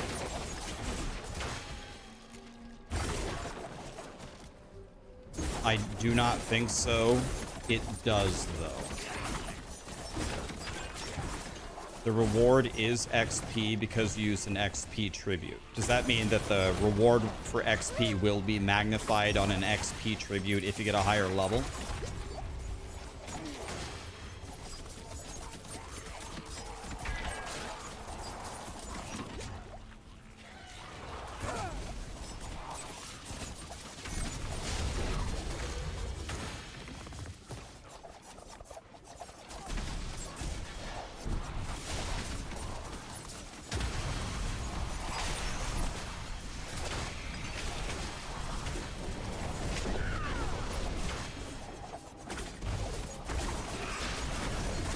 Are there new mythic uniques? I don't think so. They didn't say there's new mythic uniques, right?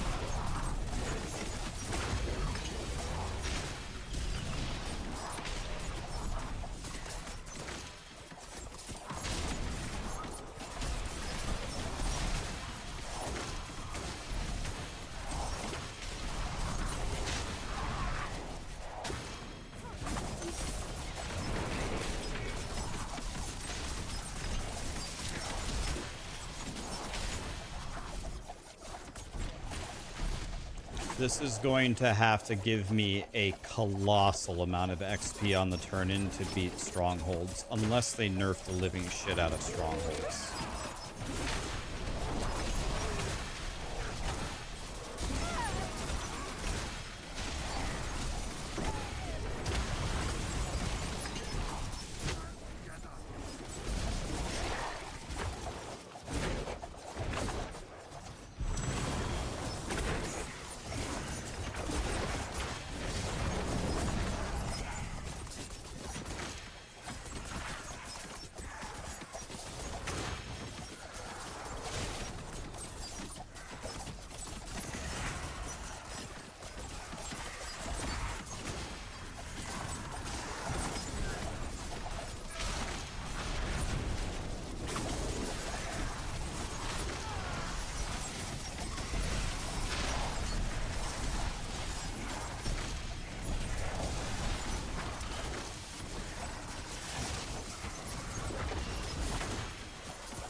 Yeah, the reason why I do no damage here is because in every single chest that I opened, it never gave me a one-handed weapon.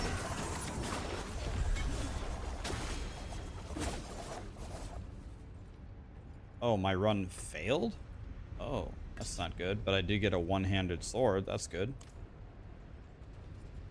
Okay, so that's bad. I've never failed a Kurast Undercity run ever in my life. That's the first one I've ever failed.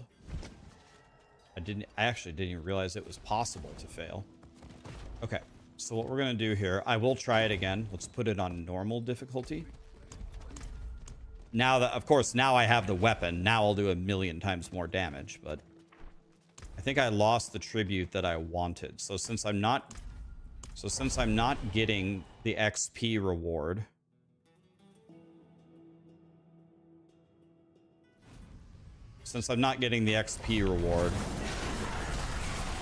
okay, yeah, this weapon's pretty good.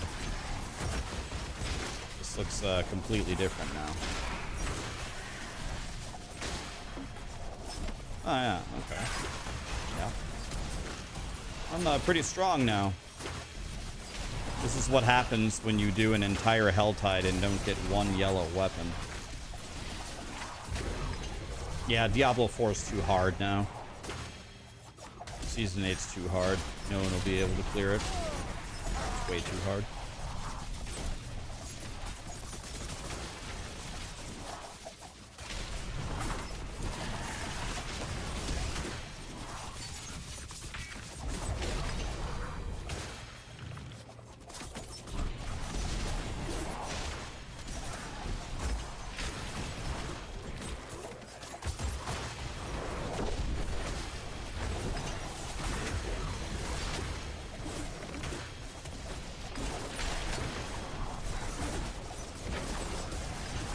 I got a little bit stronger there. A slight power increase, as we might say.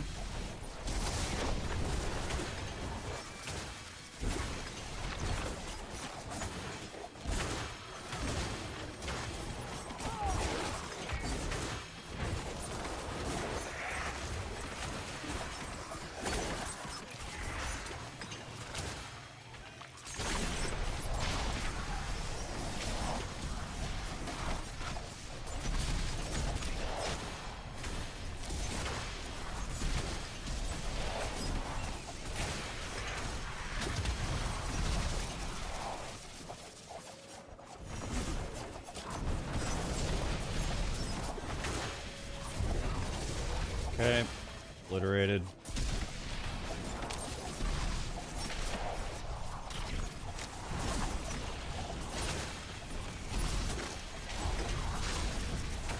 The million-dollar question is, how much XP do you get at the end of this run? Let's take a look here.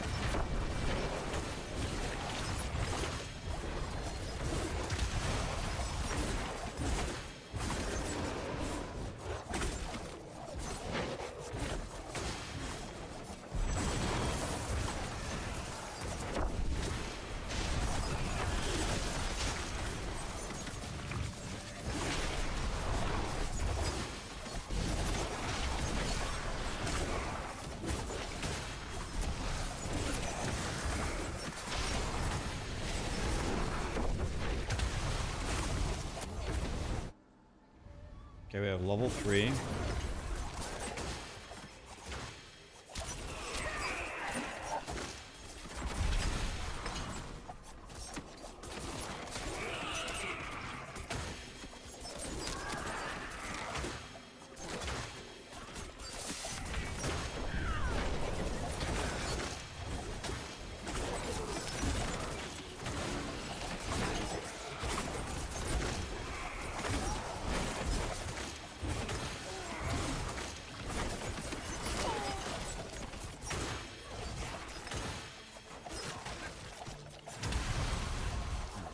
Level 4.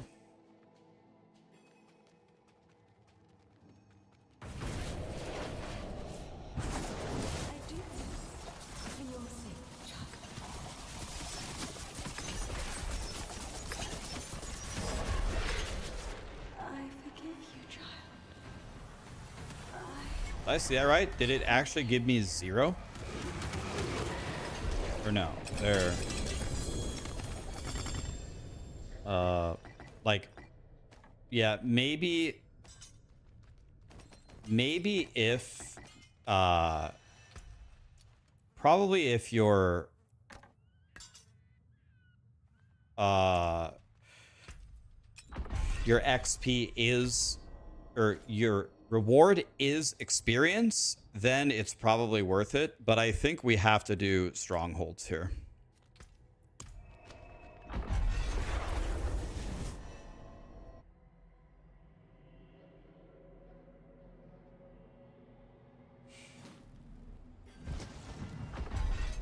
I missed the XP orb. I missed the XP orb. Oh, okay.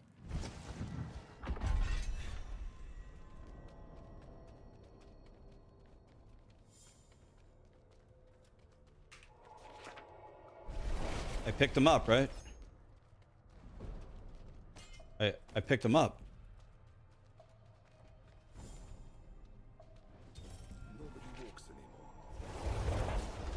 Okay, so I think I could be wrong, but I think strongholds are way better. If you have a tribute with experience and that's the reward, that might be better. But let's compare what we just got to a stronghold.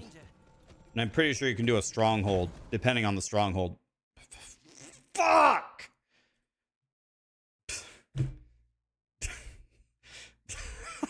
God damn it, man. Come on. Can I play?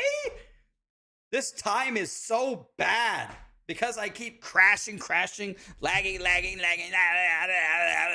Bug here, bug there. The guy won't go up the ladder. God, help me.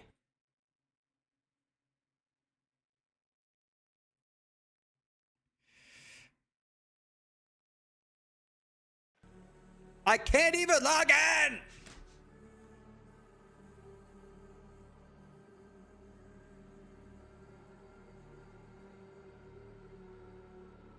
Did Blizzard ban me? The operation was canceled? I crashed again? What?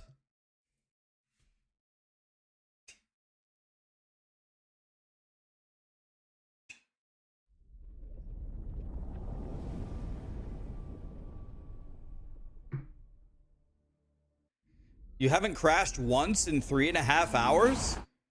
How? Is anybody else playing the PTR? Have you crashed or seen bugs, or is it just me?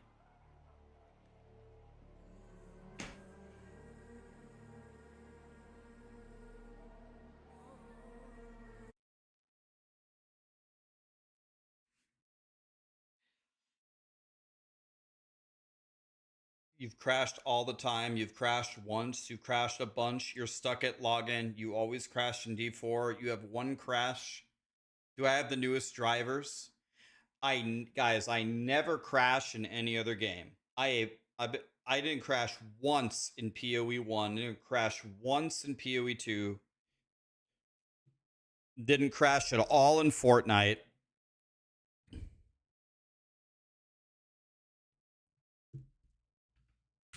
Guys, it's not my computer.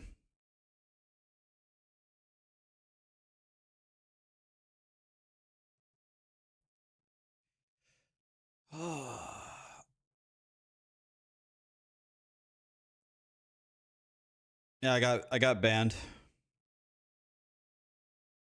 All right, here we go. May I play the public test room?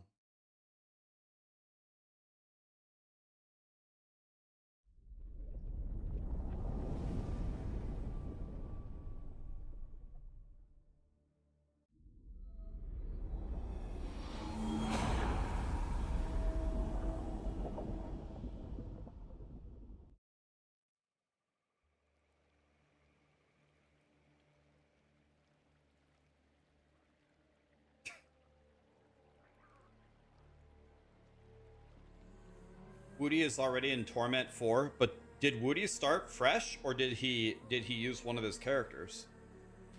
He already leveled up 1 to 60 and got to Torment 4? Or did he start with his character? He used his character. I was gonna say, what the fuck?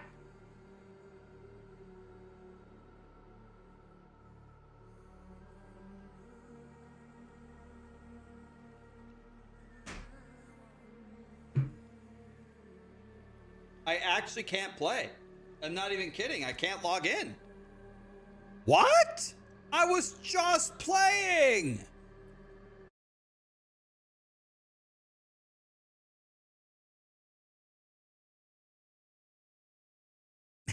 Banned? Banned for what? For playing? I didn't even do anything.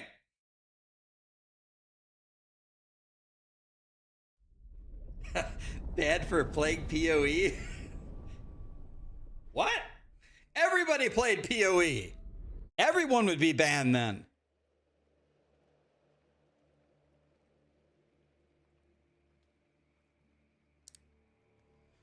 Oh. What do I do? I don't get it. What do I do? All right. We're going to play a game of Minesweeper, and we're going to let the game think about it.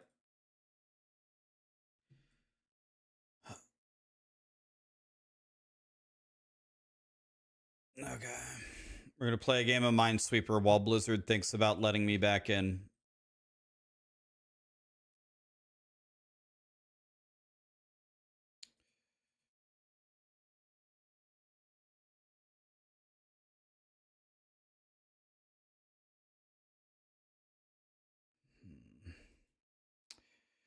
What do we know here? Anything?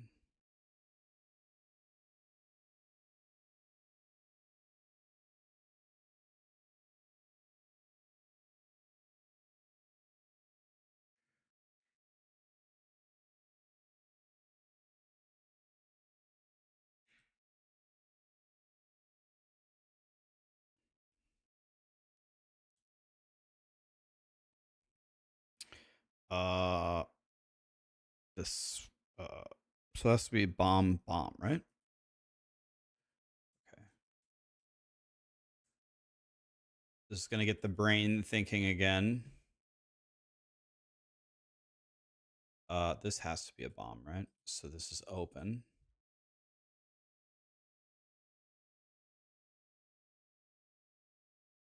That's done.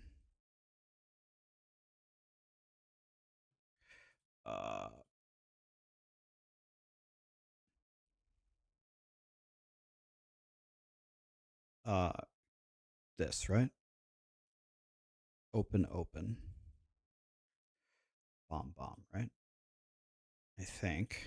Bomb, open, bomb. Bomb. They're all bombs, right? There's bombs everywhere. If I can't log in after this, I don't know what I'm gonna do. I'm just gonna become a Minesweeper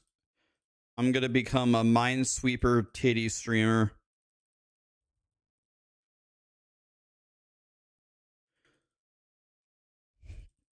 That's my new career path. This is open bomb. I calculate that right? Bomb. All right. What do we have here? Bomb, open.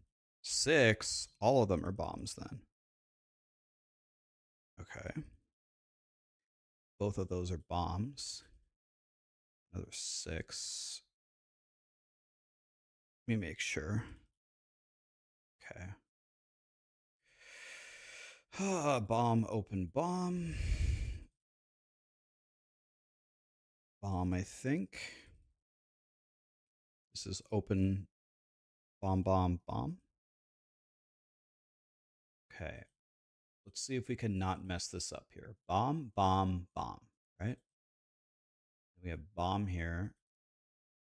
Bomb. Okay. Bomb. Okay, 187, not bad. Okay, crash. Let's try again.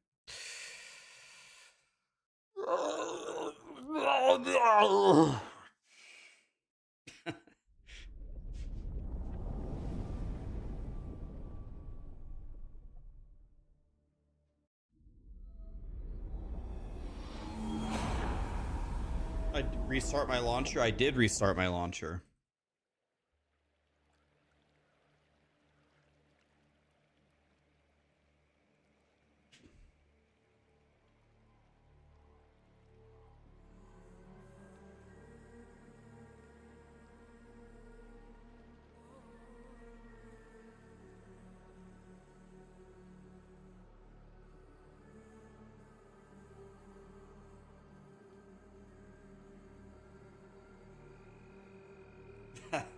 This is the part of slowing down the leveling experience.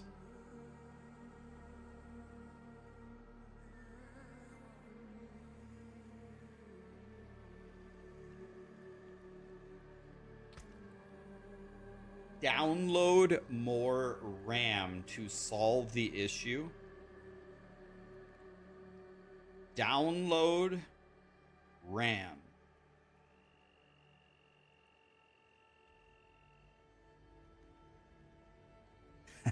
Oh. Okay.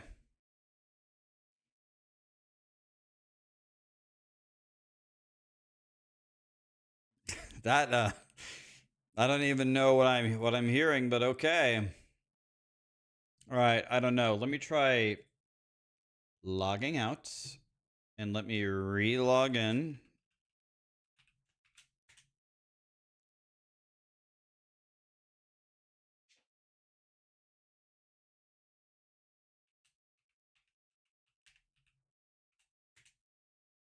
It says my password is wrong, but it isn't.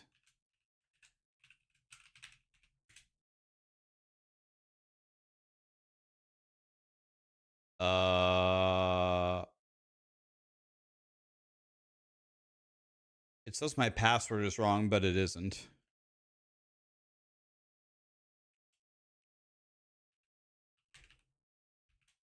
That's my password, Blizzard.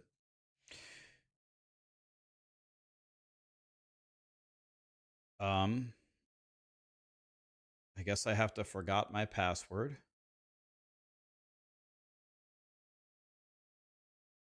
Sent me a code to my email. It says my password is wrong, but it isn't.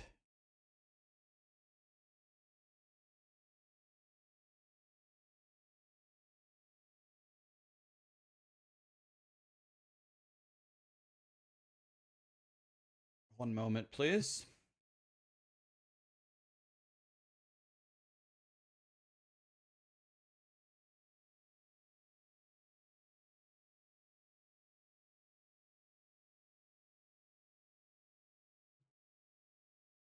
Here's my security code. I'm not supposed to share it with anybody. Okay, here we go. New password.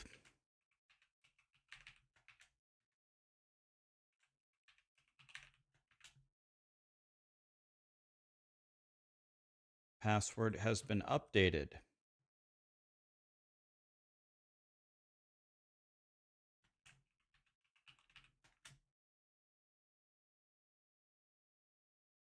Okay, now we're in. That was my password before, though, 100%. I'm certain.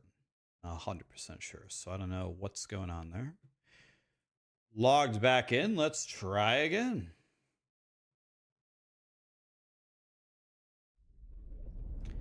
Sarah 123 123 456.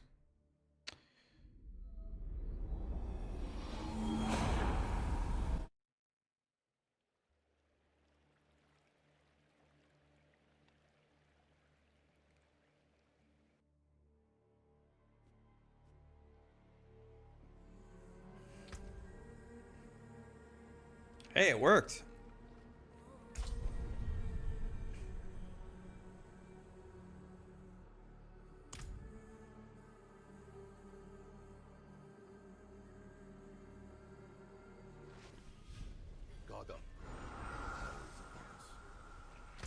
Okay, I don't know why, but that actually worked. I logged in and have meteors dropping on my head. Let's restart the timer here. Okay.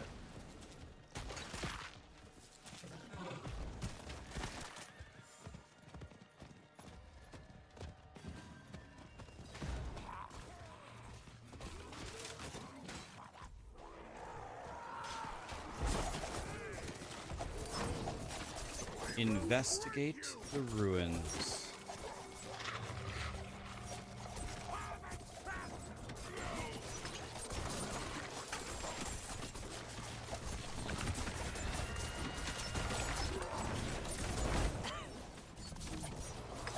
Some kind of poison. To stop this. Okay, so let's just go do the stronghold itself.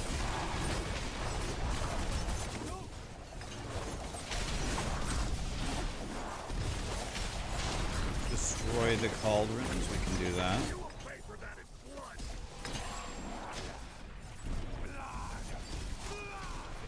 This is the Goblin Blaster in D4.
Rax, there's POE2 news. There's a discussion on March 27th.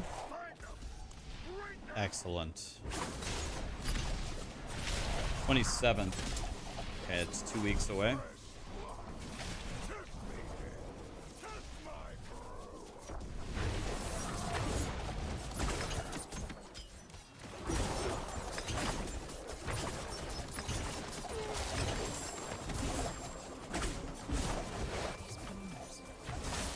They must be what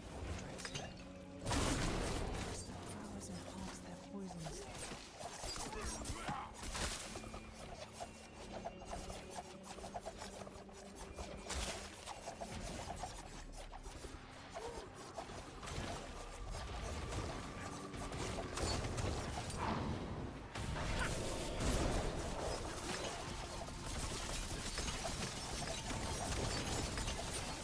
This place is free of your corruption.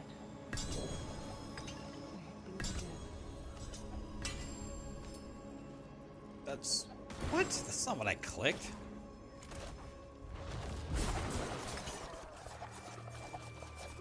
There's a POE2 teaser.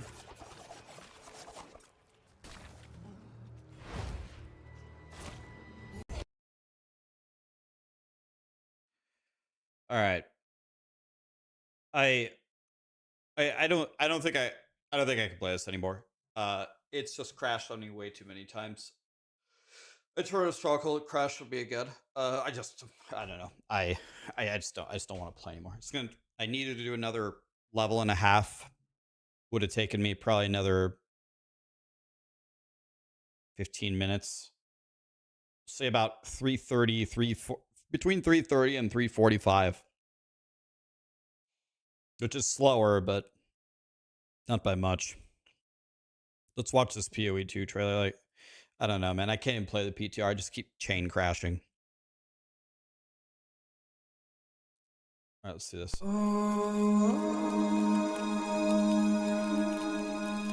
Spirit guide us. We, the mountain born, with spear and cunning. A new hunt dawns.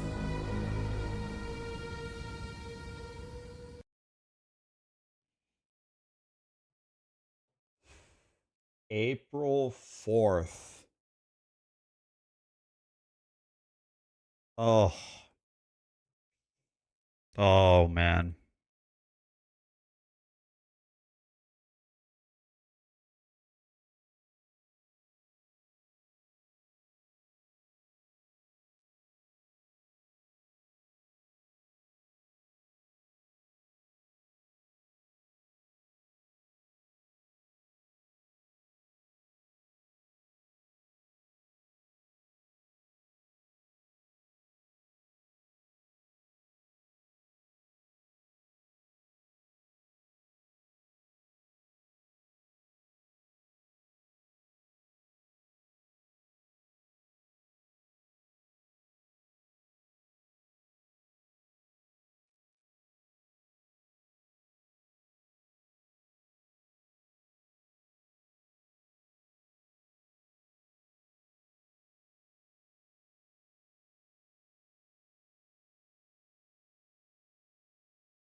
Well, for those of you that don't know,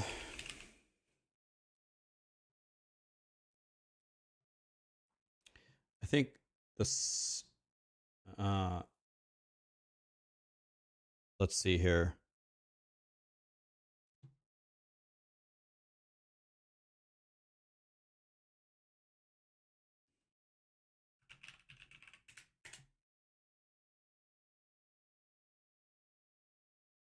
Yeah, so April 2nd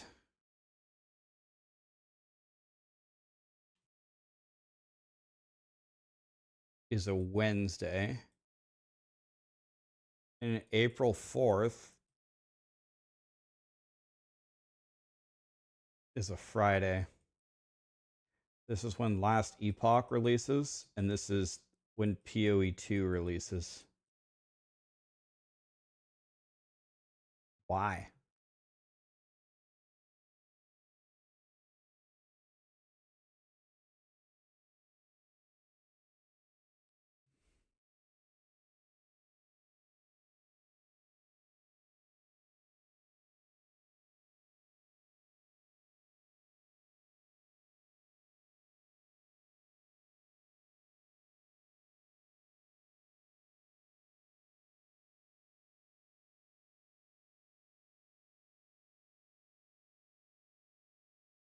I wonder if Last Epoch can they release it earlier?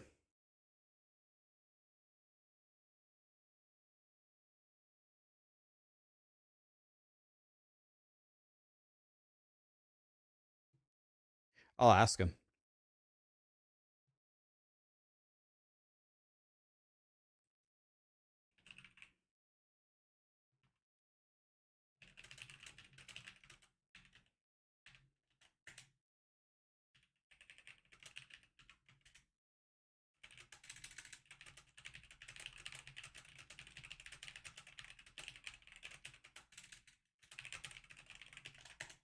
I asked him.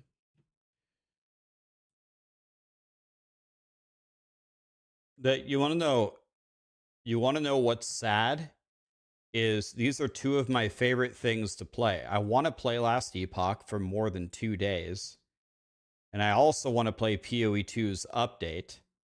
Like on Friday, just the fact that both of them are happening. I'm not an octopus. I can't play them both at the same time. I could try.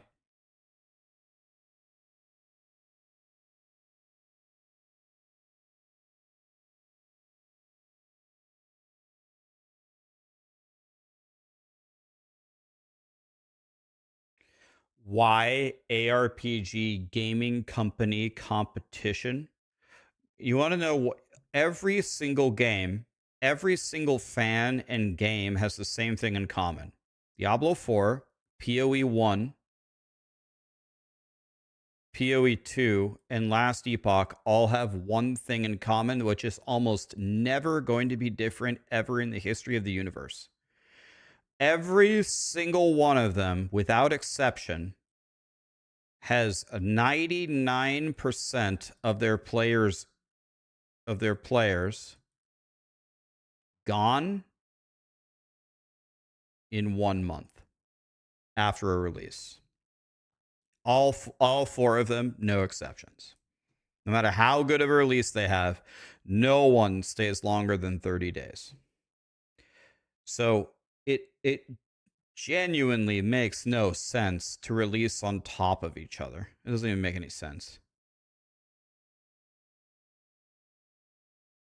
The greatest PoE 1 league ever, Affliction. I had so much fun. I blasted like an absolute dumbass. I was still done in a month.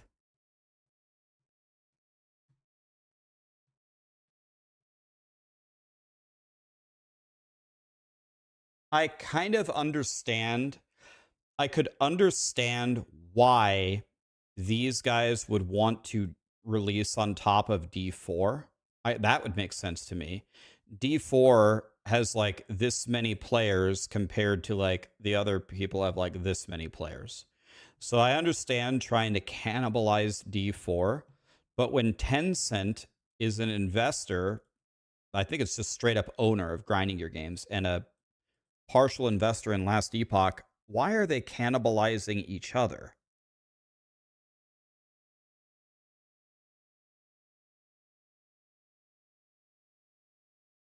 Grinding Gear Games said 1 month, so Last Epoch should have prepared better. Fallen Gabe, I couldn't possibly disagree with what you said more. Path of Exile is the one who's delaying because they're out of they don't have the resources.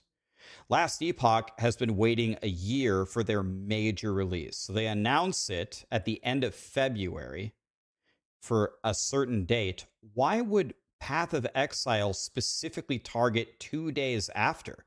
If you're so behind, why don't you just wait a week? I couldn't possibly disagree more with what you just typed at all. There's 100% disagreement.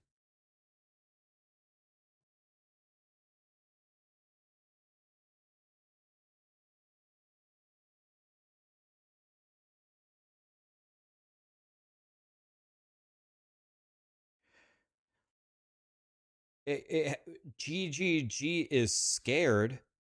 They're owned by Tencent. Tencent is an investor in Last Epoch. Scared of fucking what? It's you. It's you. It's like being scared of your shadow. It's you.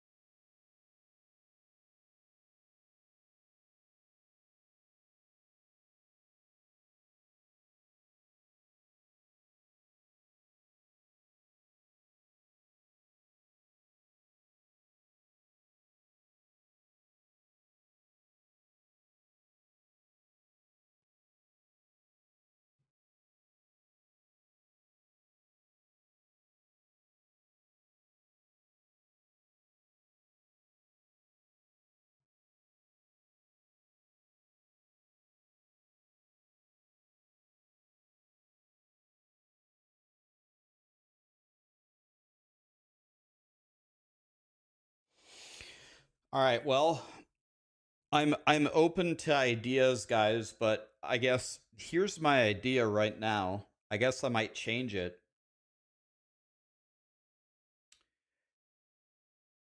I don't know. Wait, what is my idea? Do I have an idea? I guess what I'm gonna do is April 2nd and 3rd, obviously I play Last Epoch. April 4th, I guess I play POE2.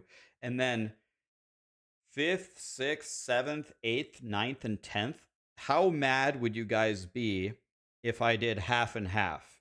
First half of the day, Last Epoch endgame. Second half of the day, POE2 endgame.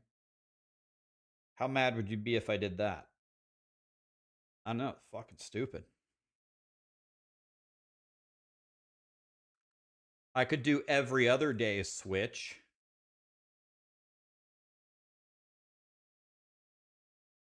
Just play Last Epoch, skip POE2. But I don't want to skip POE2. I don't want to skip either of these. I want to blast both of them.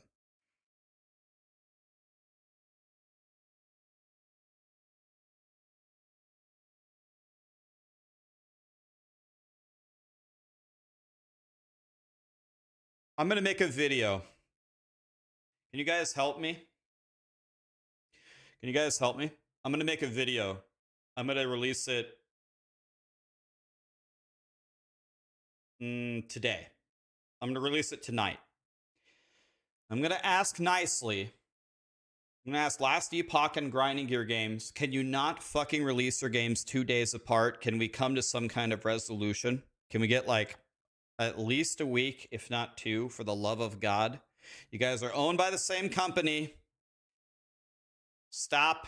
Can we please not do this? So we can enjoy both of the games. Most of the people who are coding PoE and coding Last Epoch, you guys are ARPG enjoyers. I bet you play both games.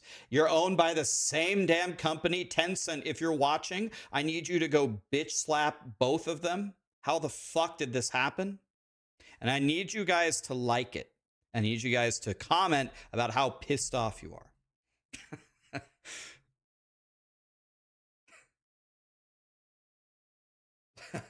Let them know, Rax. Let them know.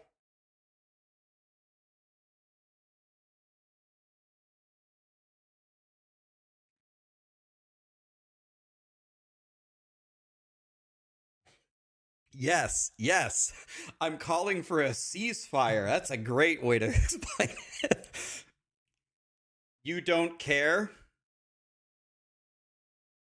You don't care? How do you not care?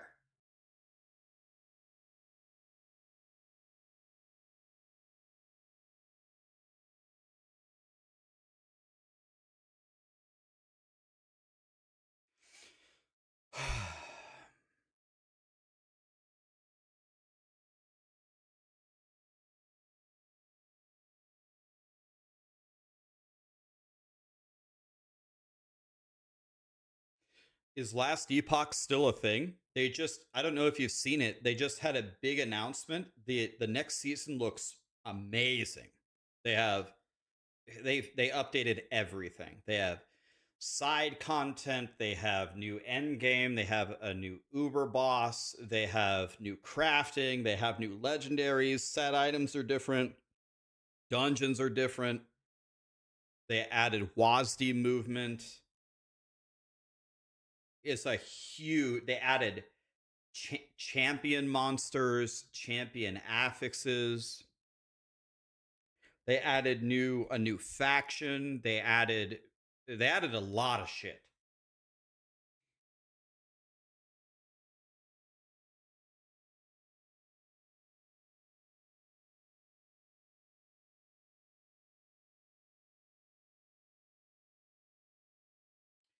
Last Epoch was only a thing when we were trying to prove how bad D4 was. POE2 is here now. Let Last Epoch die?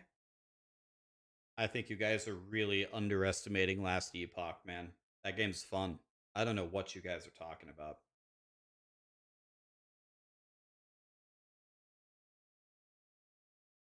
So if you take the different facets of the game, so if you compare all the games, PoE1, PoE2, Diablo 4, and Last Epoch, if you take the campaign, PoE2 has the best campaign.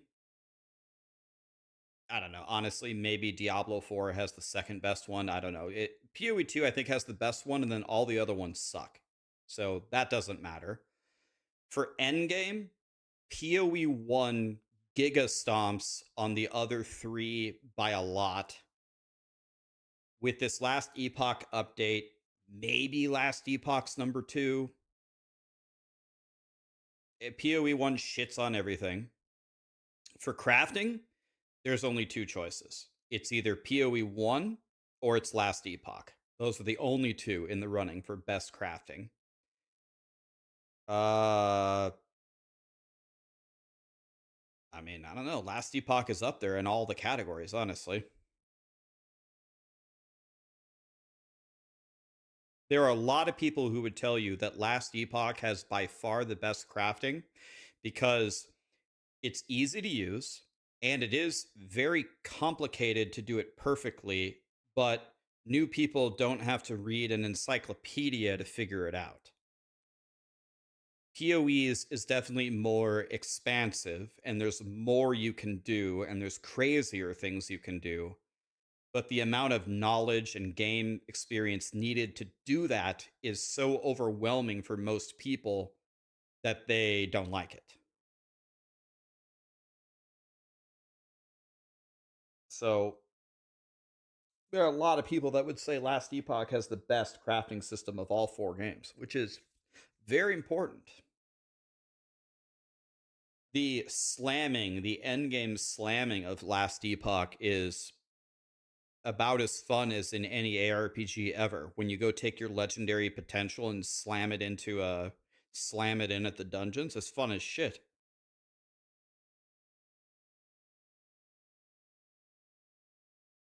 Last Epoch has the best loot filter. Agree.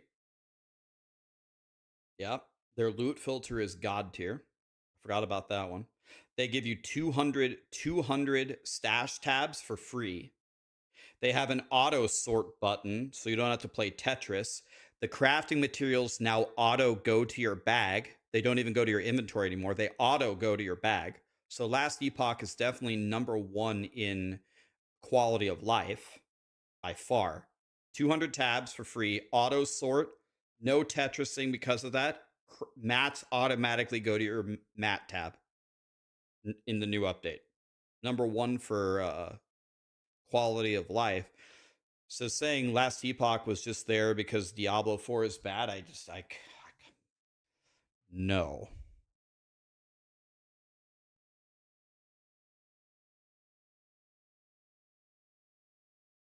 Some would argue best skill system. It's cool that every skill has its own tree. Really cool. PoE has a good skill system, though. They're very different. They're both really good.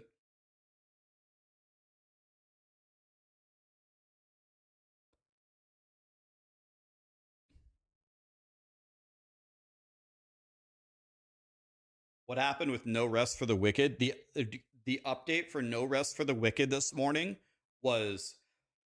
I don't know if anybody watched it. What would you guys give it out of 10? I think I would give it like a 9 out of 10. It was so good. So good. It was crazy good. I couldn't believe it. It was really, really, really good. Looks amazing. They said they now own their entire studios. They're going to add a ton of shit. They said that they redid the campaign. They added new zones, tons of new secrets. They have new weapons like wands and new swords. They have new crafting mats. When you beat the game, they doubled the size of the game. It's twice as big as before. And then that's what she said. And then they said after you beat it, you can apply blight to all the zones. The zones get way harder. It adds new monsters. After you clear them, it summons bosses. They drop new crafting materials for new endgame. They had massive quality of life. There's way more storage. You can put a portal in your house now, so you don't have to run to your house. Tons of bug fixes. DM, are you streaming right now? Are you streaming?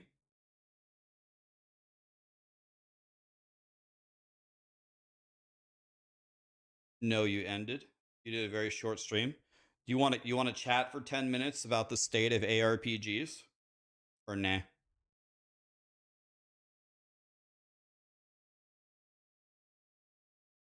All right, me and DM are going to bitch about everything.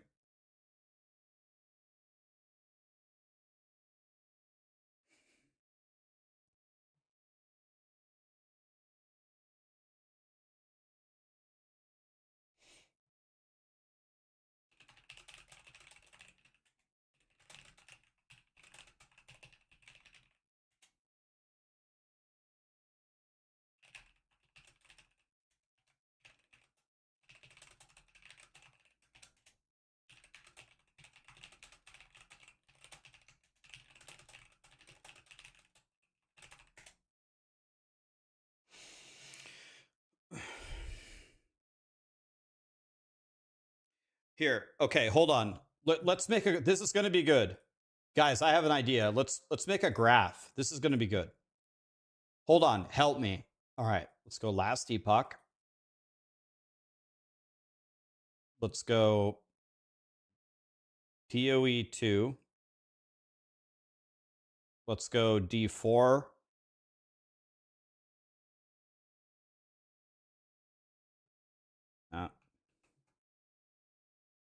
Let's go no rest for the wicked.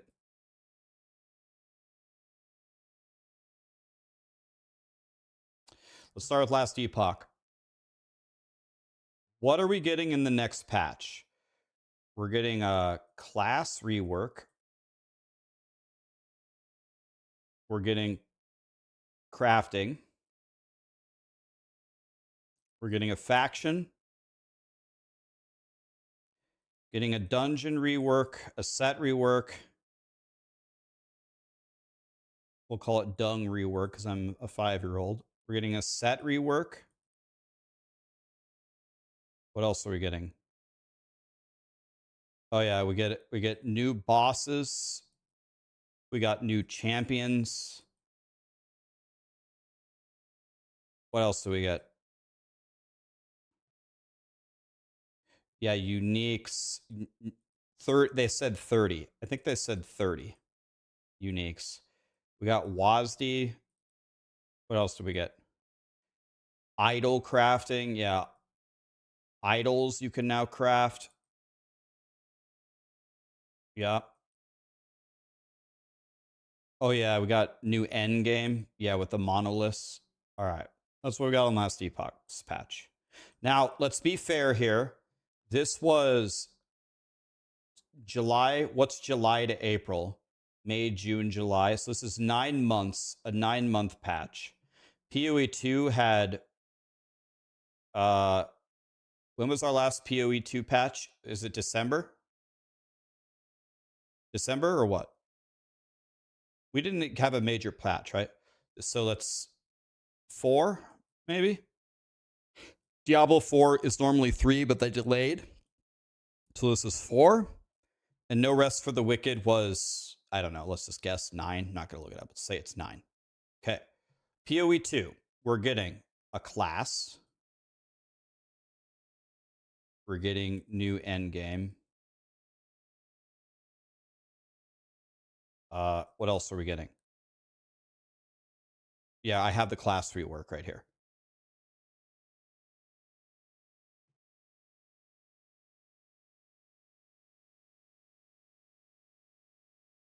Yeah, we're getting new gems. Yep, I forgot about that. They're changing the passive tree, they said. They're changing the endgame passive tree. They're changing towers. Now they're changing towers. What else?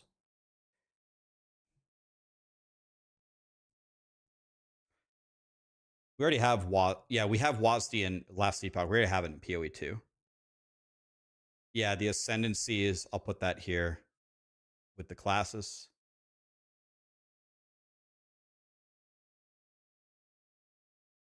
Oh yeah, we might get an act. Yeah, we don't even know. Oh yeah.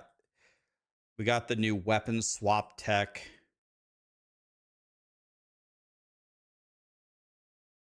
They said we're getting new weapons too, right? That's what we have so far. There might be more, but that's what we have. Okay, so we have to be fair. What is D4 actually getting? So we're getting an Uber boss. We're getting a boss rework. And we're getting boss powers, right? Anything else?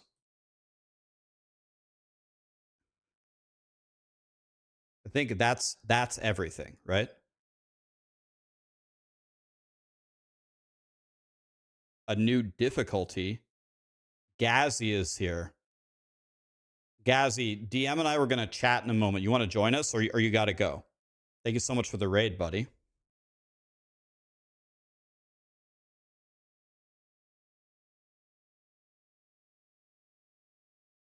Okay, he wants to. Okay. I'll call you in a second when DM is ready. Okay. I think that's actually what we're getting. Okay. Okay. So now, no rest for the wicked. We have, I mean, I don't know. It's like literally actually everything.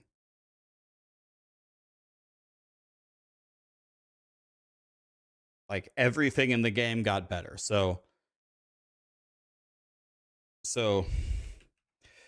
double the, I don't know, literally everything.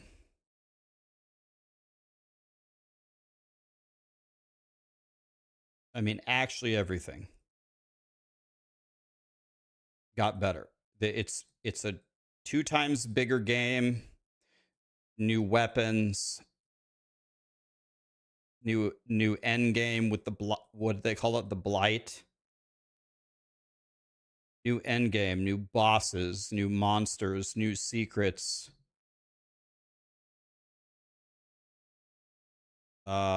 New crafting, new zones, new side quests. Yeah, the loot rework. The loot, the quality of life, the stash, like the stash space. Like actually the entire game is updated. Like actually everything.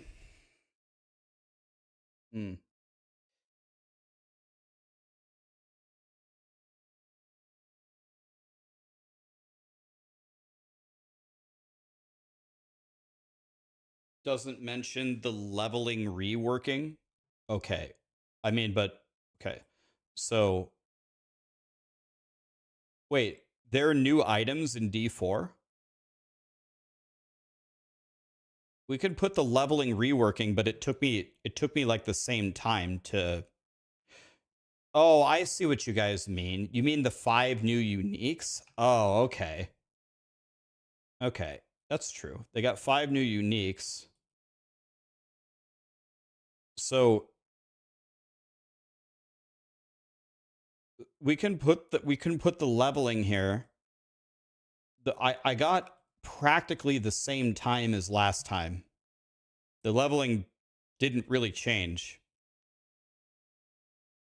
I'm going to finish with like a 3:30, but 30 of those minutes are from DCs and bugs. And just because I wasn't playing all that well. So the time is this is not really a thing. It's the same time, really. Almost no difference. Yeah, the torment system was adjusted. I didn't test that. Did Woody or Rob say anything about the torment system? Did they say it felt a lot different or not really?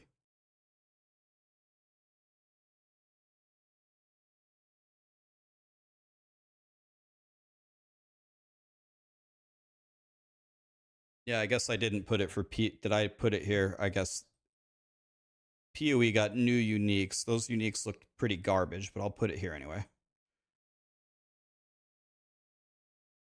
Rob can't play. He keeps crashing. Woody got one-shotted by a T3 boss. Okay, so this torment thing is significant. The leveling, not so significant, but the torment thing might be significant. Okay, I didn't test that.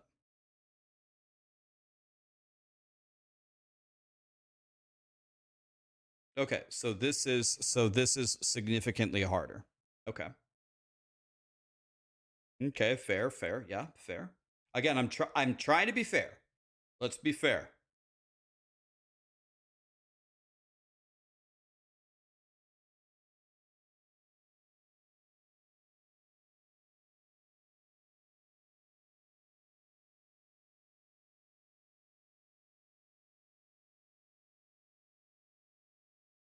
DM said he was ready. He did? Oh.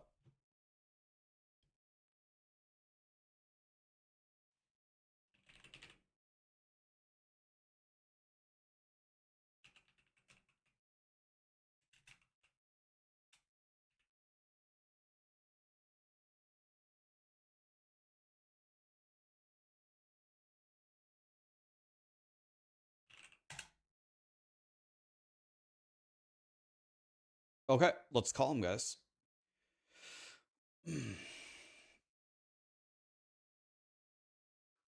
Hello? Yo. Guys, can you hear DM? Does he need to go up or down? Can you talk? Test 1 2 1 2. This is me talking. I'm using my vocal cords to make sound be created. Nice. Mic check, Gazzy said, oh, there he is. Yeah, keep talking. Mic check, 1 2 3. Am I going through clearly? Can you guys hear Gazzy too? Okay, everybody's good. Okay, guys, tell me what's up. They've been hearing me all day. Enough of me. Tell me what you think about anything. I'm slightly hungry. Probably order some food in a bit. Kind of wish it was nicer out. Dave's double or what? Tattoos. I don't know. Find something out. It's my tattoos are itching. Other than that, I'm good. Classic. Okay. So this is good content. Yeah, this is good. Okay, guys. Okay, let's start with No Rest for the Wicked. Did you guys watch the trailer this morning? I did. It was actually pretty good, I thought. I did not. Have you guys played No Rest for the Wicked before?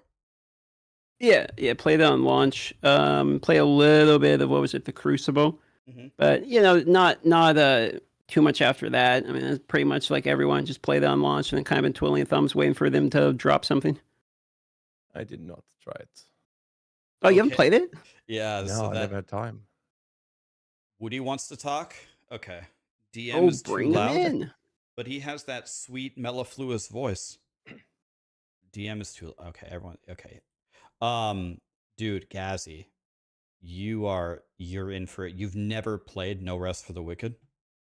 No, when it launched, I didn't have time. I had a project going and I didn't get sponsors. I wasn't incentivized to change my schedule with my projects and I never got into it. I heard good things though.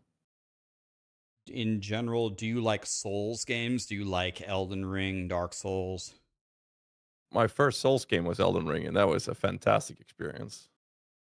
Okay. So, guys, does Woody actually want to chat? Or are you guys just making this up?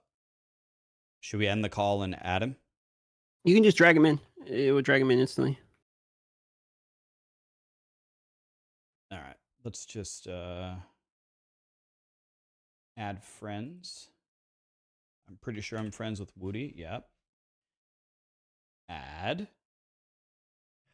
There it is. Woody, what's up? Hello guys. I am very upset. That's what's up.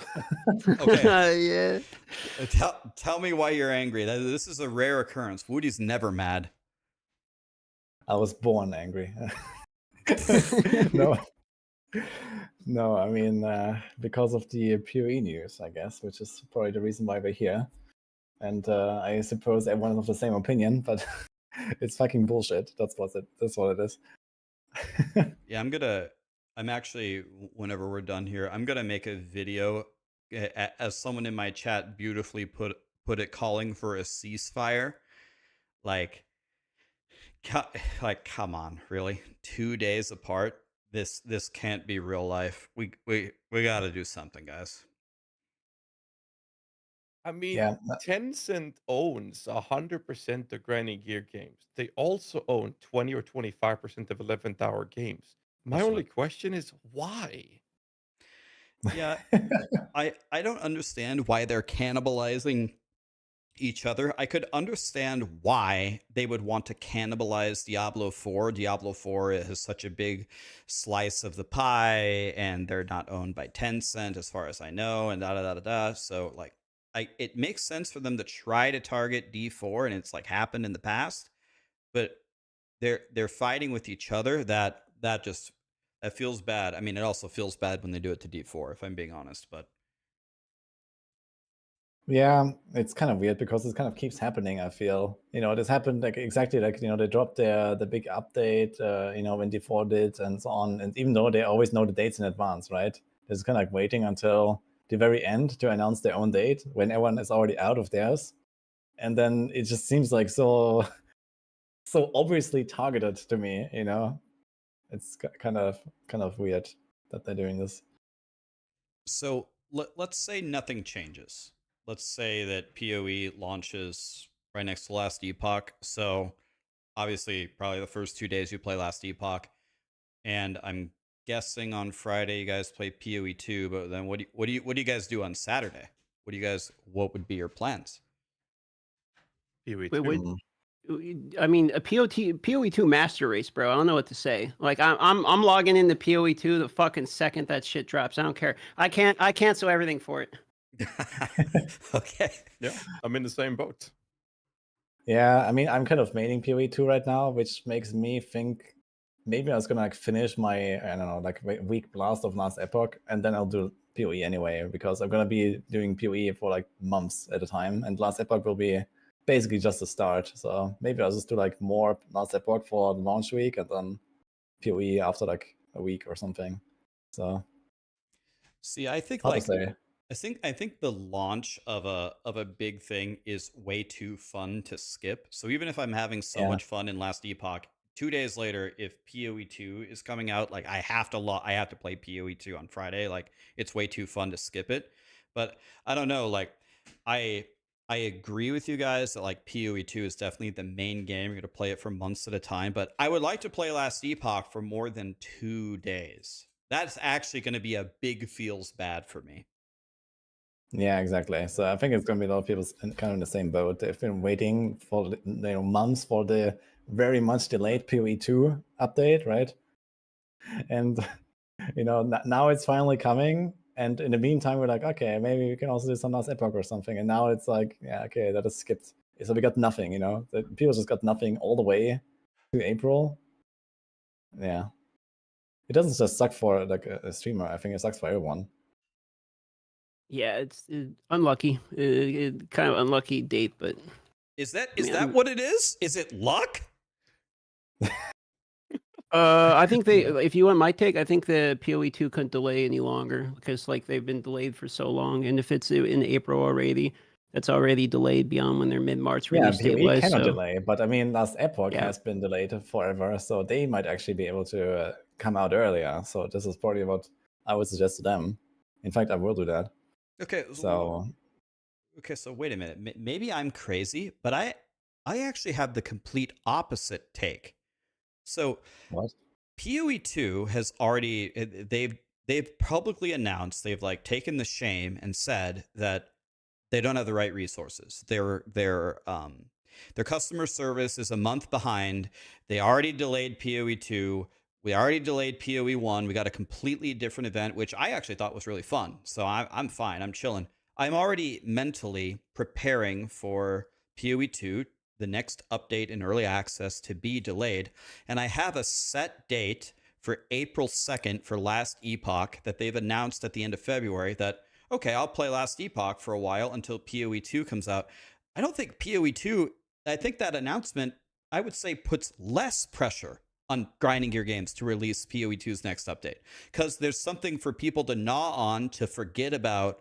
POE2 has been delayed for a month or plus another week or whatever it is.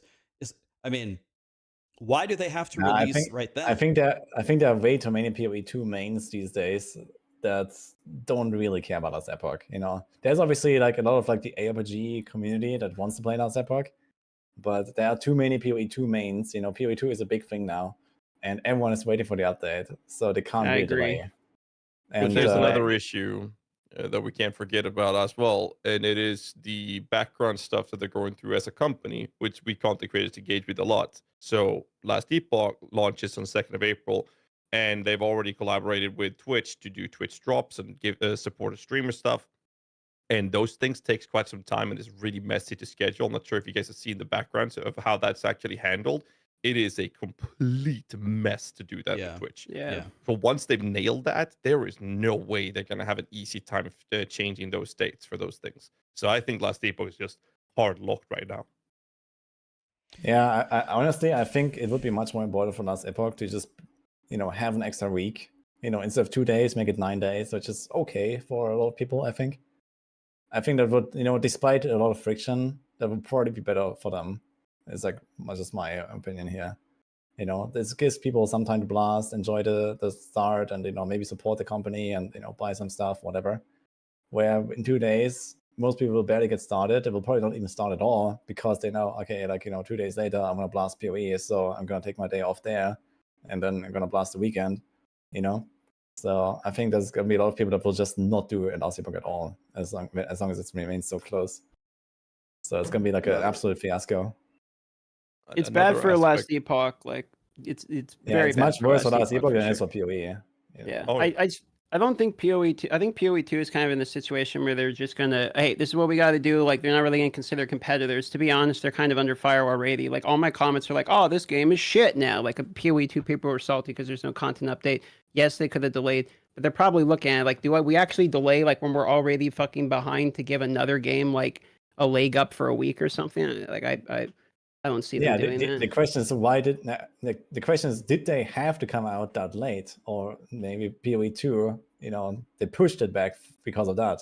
You know, that's what I'm saying. You think they specifically pushed back the delay in order to fuck over Last? You think they're like trying to snipe Last Epoch? It definitely looks that way to me. I'm not sure if they do that. That's wild, bro. I don't know. They've been delayed. Like they've been taking fucking forever to do anything in POE2. I don't. That would be wild. I don't see that. Maybe this is legitimately that slow, and there were other delays that came up, and it could be, you know, maybe they are just, you know, honestly fucking slow, and that's it. But who knows, you know? Like they said, like in February, it's gonna be approximately a month for the reset, which would end roughly in like a week from now. This would be the month. And I also expected, you know, like my expectation from the start was, okay, 20th or 21st of March is going to be PoE. And now we've been waiting and waiting and waiting. There was no announcement. I'm like, fuck, this is not happening. Okay, so 27th maybe, you know, it still gives them enough time, you know, for, you know, before Last Epoch and, you know, whatever. But I don't know. Maybe they're just that slow. There's another thing to consider as well with the whole idea of delaying it. They've already taken the step to announce the release being the 4th. So if they say, oh, we're going to delay it now, and whatever reason they announce, is going to buy a little bit of goodwill for a very small fraction of the player base, but they're not going Yeah, to no, get any they're not goodwill. They're gonna. going to have Okay, the PoE opposite is not effect. going to delay. There is no way the PoE No. delays from now. You know, the only thing that can happen is unless Epoch changes their date to earlier. This is the only thing that can happen, I think, if anything. I don't happens think at that all. will be possible due to Twitch's operations with Twitch drops and support a streamer thing. So that GGG won't delay it, and because they lose too much goodwill, and I don't think the last people even can, due to Twitch, and or if the game is ready by that date. Oh, Hello. Oh, I didn't say I got well. invited. Hello. Everyone is here. I was gonna chime in and say, "Do you want to be invited?" And I said, "Why would I? Why don't I just cut out that step and invite him?" What's up, Ziz? Hi. Okay, I'm give us. shocked. Yeah, give us your take.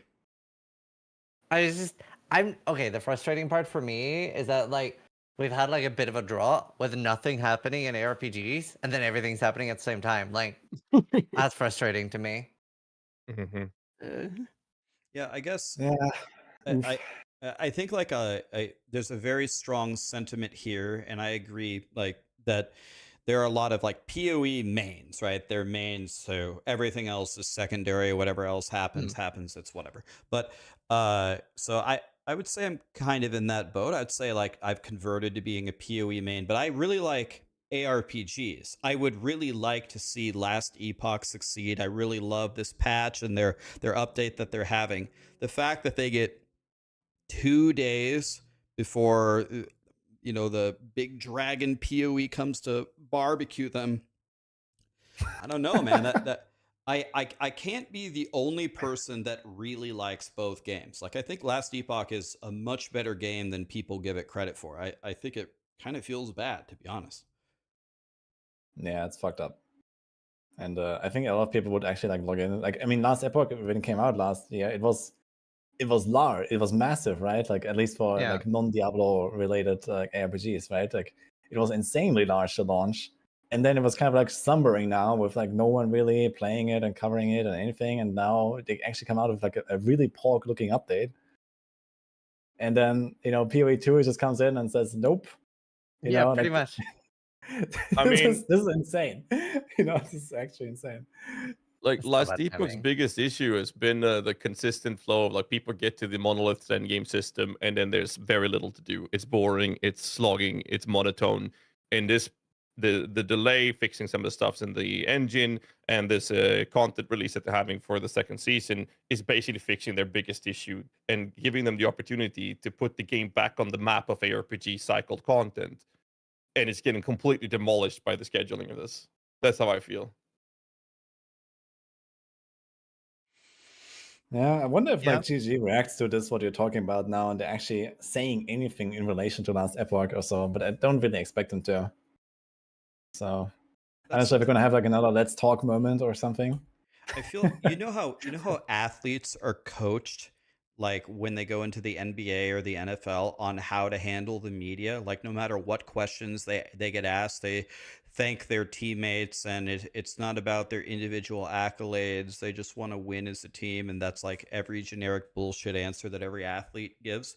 I feel like in general, most ARPG people, when they speak, when they're coached, they're like, never say the name of any other ARPG ever. It's very rare in any interview I hear them ever mention one of the other ones in any possible way. So, oh no, I don't see them publicly speaking about. I don't see either of them publicly speaking about the other one. I don't see that coming. I think Last Epoch might have done that in the past. If we're talking about dates and where they want to land and so on. I'm pretty sure they have done that. Last Epoch has said that they will purposely dodge the dates of D4 and PoE, and PoE and Last Epoch, and mostly those two, tweet at the other games when they have a major release, like congratulating them. I've seen that, and that's it. I can't think of any other examples. I mean, normally they communicate, so you would think that would have happened here. Well, they've mentioned, I can't remember when, but they mentioned on a podcast that they started experiment with the auction house because of Last Epoch. Oh, they did? They did. Yeah. Mm-hmm. Wait, are we going to get an auction house, though, in PoE? We have one. Well, it's Well, I mean Yeah. for items. Right. No, probably not. Yeah. Probably not out of the I'd be question, but surprised. I don't think it's super likely either. I think I would be very surprised to see that. So for like this doesn't matter for people that just want to play one game, but it really sucks for the people that want to play both. Yeah, I mean, it also kind of sucks in general because no matter what, even if you play only one game, there will be like a dent felt, right? Because there's going to be less people, less action, like less community stuff going on and so on. I feel like no matter what, you will be affected by this. That's true. That's true. You do feel the economy bump. I guess here's the way that I think about it. So even if you have a main game, even if your main game is Path of Exile, it seems like whenever you play, like, we're content creators, right? So I would say we stay in these games, especially when there's like Zizrins that like there's nothing going on for months. You just usually keep playing until you're extracting water out of a stone. We play longer than the average person. And still, almost no one plays for the entire season for any of these games. Like the last month or month and a half is just filler, and you go play something else. Like how many people who main POE2 and that's their game really only play POE2? Like even if they don't go to another ARPG, you play something else, right? So it's like this is just an L in my opinion.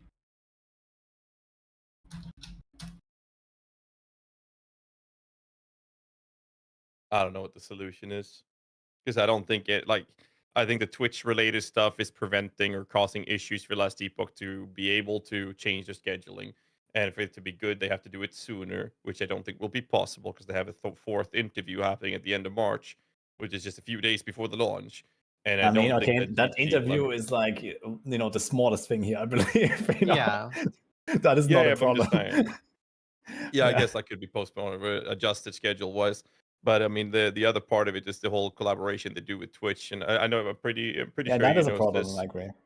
Yeah, I think Sis is more well aware of how messy the whole Twitch collaboration with companies are with Twitch drops as well as I supporter wouldn't be streamers. surprised if that can be moved. I mean, It if can, it's everything is just a already set mess. up, they can just change the date. I don't think this will be that hard, to be honest. It's already Yeah, I don't done, think so right? either. Maybe it's that once you've done the administrative work to have it set up, maybe shifting the date is possible. But like Gazzy said, I've heard this from many different companies trying to do this. I've heard that I've never personally done it, but creating the drops initially for a game's launch, I've heard Twitch is one of like the nastiest people to collaborate with and get that to actually work.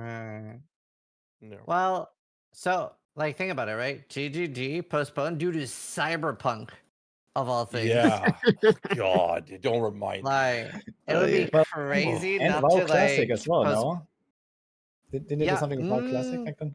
No, I think they No. would just just Bestiary got demolished by WoW Classic. That was it. Okay. It was because of WoW Classic that they postponed for Cyberpunk because they saw WoW Classic or was it WoW Classic? It might have just been it like was a WoW Blight, actually. expansion. I think it was like Blight League back then. And Oh then yeah, a lot of people Blight. skipped it or something. That was it. Blight, It was yeah. Blight or Bestiary. Maybe it was both actually. I don't remember. The worst Yeah, part Bestiary there was is that before. the delay because of Cyberpunk pushed them out of the holiday season of the Christmas times, pushed the launch into a January launch, and that was the start of GGG posting 4-month leagues instead of 3-month leagues, which then turned into a 600-year league. It's just downward spiral from that point till POE2 launched. Someone just posted the dad joke of the century, and they said the new saying is "nice guys finish Last Epoch." Oof. Jesus. Oh my god. Yeah, that's rough. Well, yeah, I hope that Last Epoch can change. Like, and I think it's like Last Epoch would probably get a lot of goodwill from changing their date. Like PoE will not do anything. Like they can't make it later, and they probably can't make it earlier. Maybe they can, but either way, it's done now, right? And they have made the announcement. Yeah, if they were going to delay, they wouldn't have tweeted.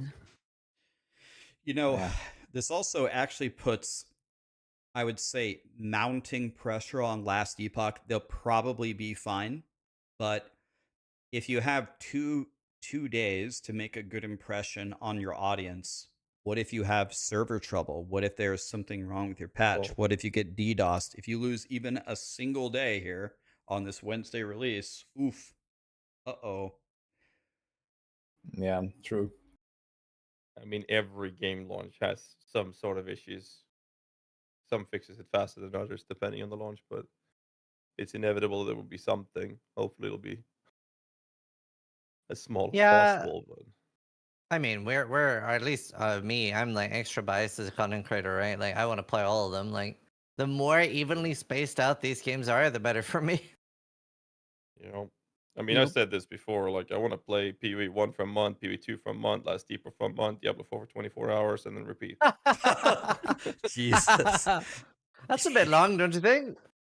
I mean, I get to finish the entire game in that time frame, so. I wouldn't mind playing Diablo 4, but I don't know. I'm guessing only Woody and I logged in. Gazzy, did you try it or Ziz? But I just kept crashing. I can't play. I can't even play. You mean the PTR is right now, or- crashing. Nah, I didn't. I will always play D4 whenever there's like nothing else going on. But I think was there free shit going? No, I can't remember what was going on. I'm also, you know what? I'm salty with Diablo 4 after not being able to properly fight Mephisto. Like that just that annoyed me. That's like it felt like a modern day version of insert coin to continue. You gotta buy a second expansion to fight them. It's highly Yeah, annoying. that was just frustrating to me. Oh my god, that's funny actually. That's a good analogy. No, I haven't tried the It just PTR yet. annoyed me. No, I feel you on that. I'm waiting for the boost to be available in the PTR, then I'll do that off stream to update my guides. That's about it. I downloaded the PTR, then just immediately uninstalled it when I realized I'm not actually going to log in. So, Ziz, I think DM and Gazzy said the second POE2 hits, they're out. Woody said he might play Last Epoch for a week, and then he's going to POE2. What are your let's say the dates stay the same. What would be your plans? I guess the second and third you play Last Epoch. Then where do you go from there? I throw my PC out the window and I start exercising. I don't know, dude. That like, can't be the answer. That's not. We need to coach him against that. Don't go outside. Don't do things. That's not Okay, it. no, obviously I wouldn't go outside. Like, are you insane? Okay. Yeah, don't touch the grass. Thank God. Honestly, I'm just sitting here praying that Last Epoch changes. Like, this is so frustrating. So let's say that they can I'd probably do a change. bit of both. You think they go late or early? If they decide to change because they're getting gutted by the announcement, what you think their move would be? To go early or delay it? I think 2 week delay. Because the thing is, right? People never go back to something. You always want to go last. Because like people never would go like, okay, I'll play 2 weeks of Last Epoch, play 1 week of PoE, and then continue playing Last Epoch. That doesn't happen. I remember. You always want to be after. Yeah, exactly. A few years ago, there was like I knew a little bit of ahead of time for Diablo back in the dinosaur days when it was D3 versus POE1. I know none of us remember those days. I was I was chatting with Blizzard and I knew what they were going to do a little bit ahead of time, and then POE1 went public with the date that they were going to launch the season, and it was exactly the same day as D3 was going to do, but D3 hadn't announced it yet. So we had a little chat. They called us and they said, well, we could move it, we could leave it the same, we don't really care, or we could go early or later. Do you guys have an opinion? And I said, you should definitely go later. Go like a week or two later. And they did that, and they said like it actually was perfect. And I think it also coincided with a league that people hated in POE1. It was one where everybody was so mad and they nerfed everything. So it was like a double win. Everyone was like so pissed off at POE1. They're like, oh my God, we love going last. So I do think going after, as is said, is better for Last Epoch.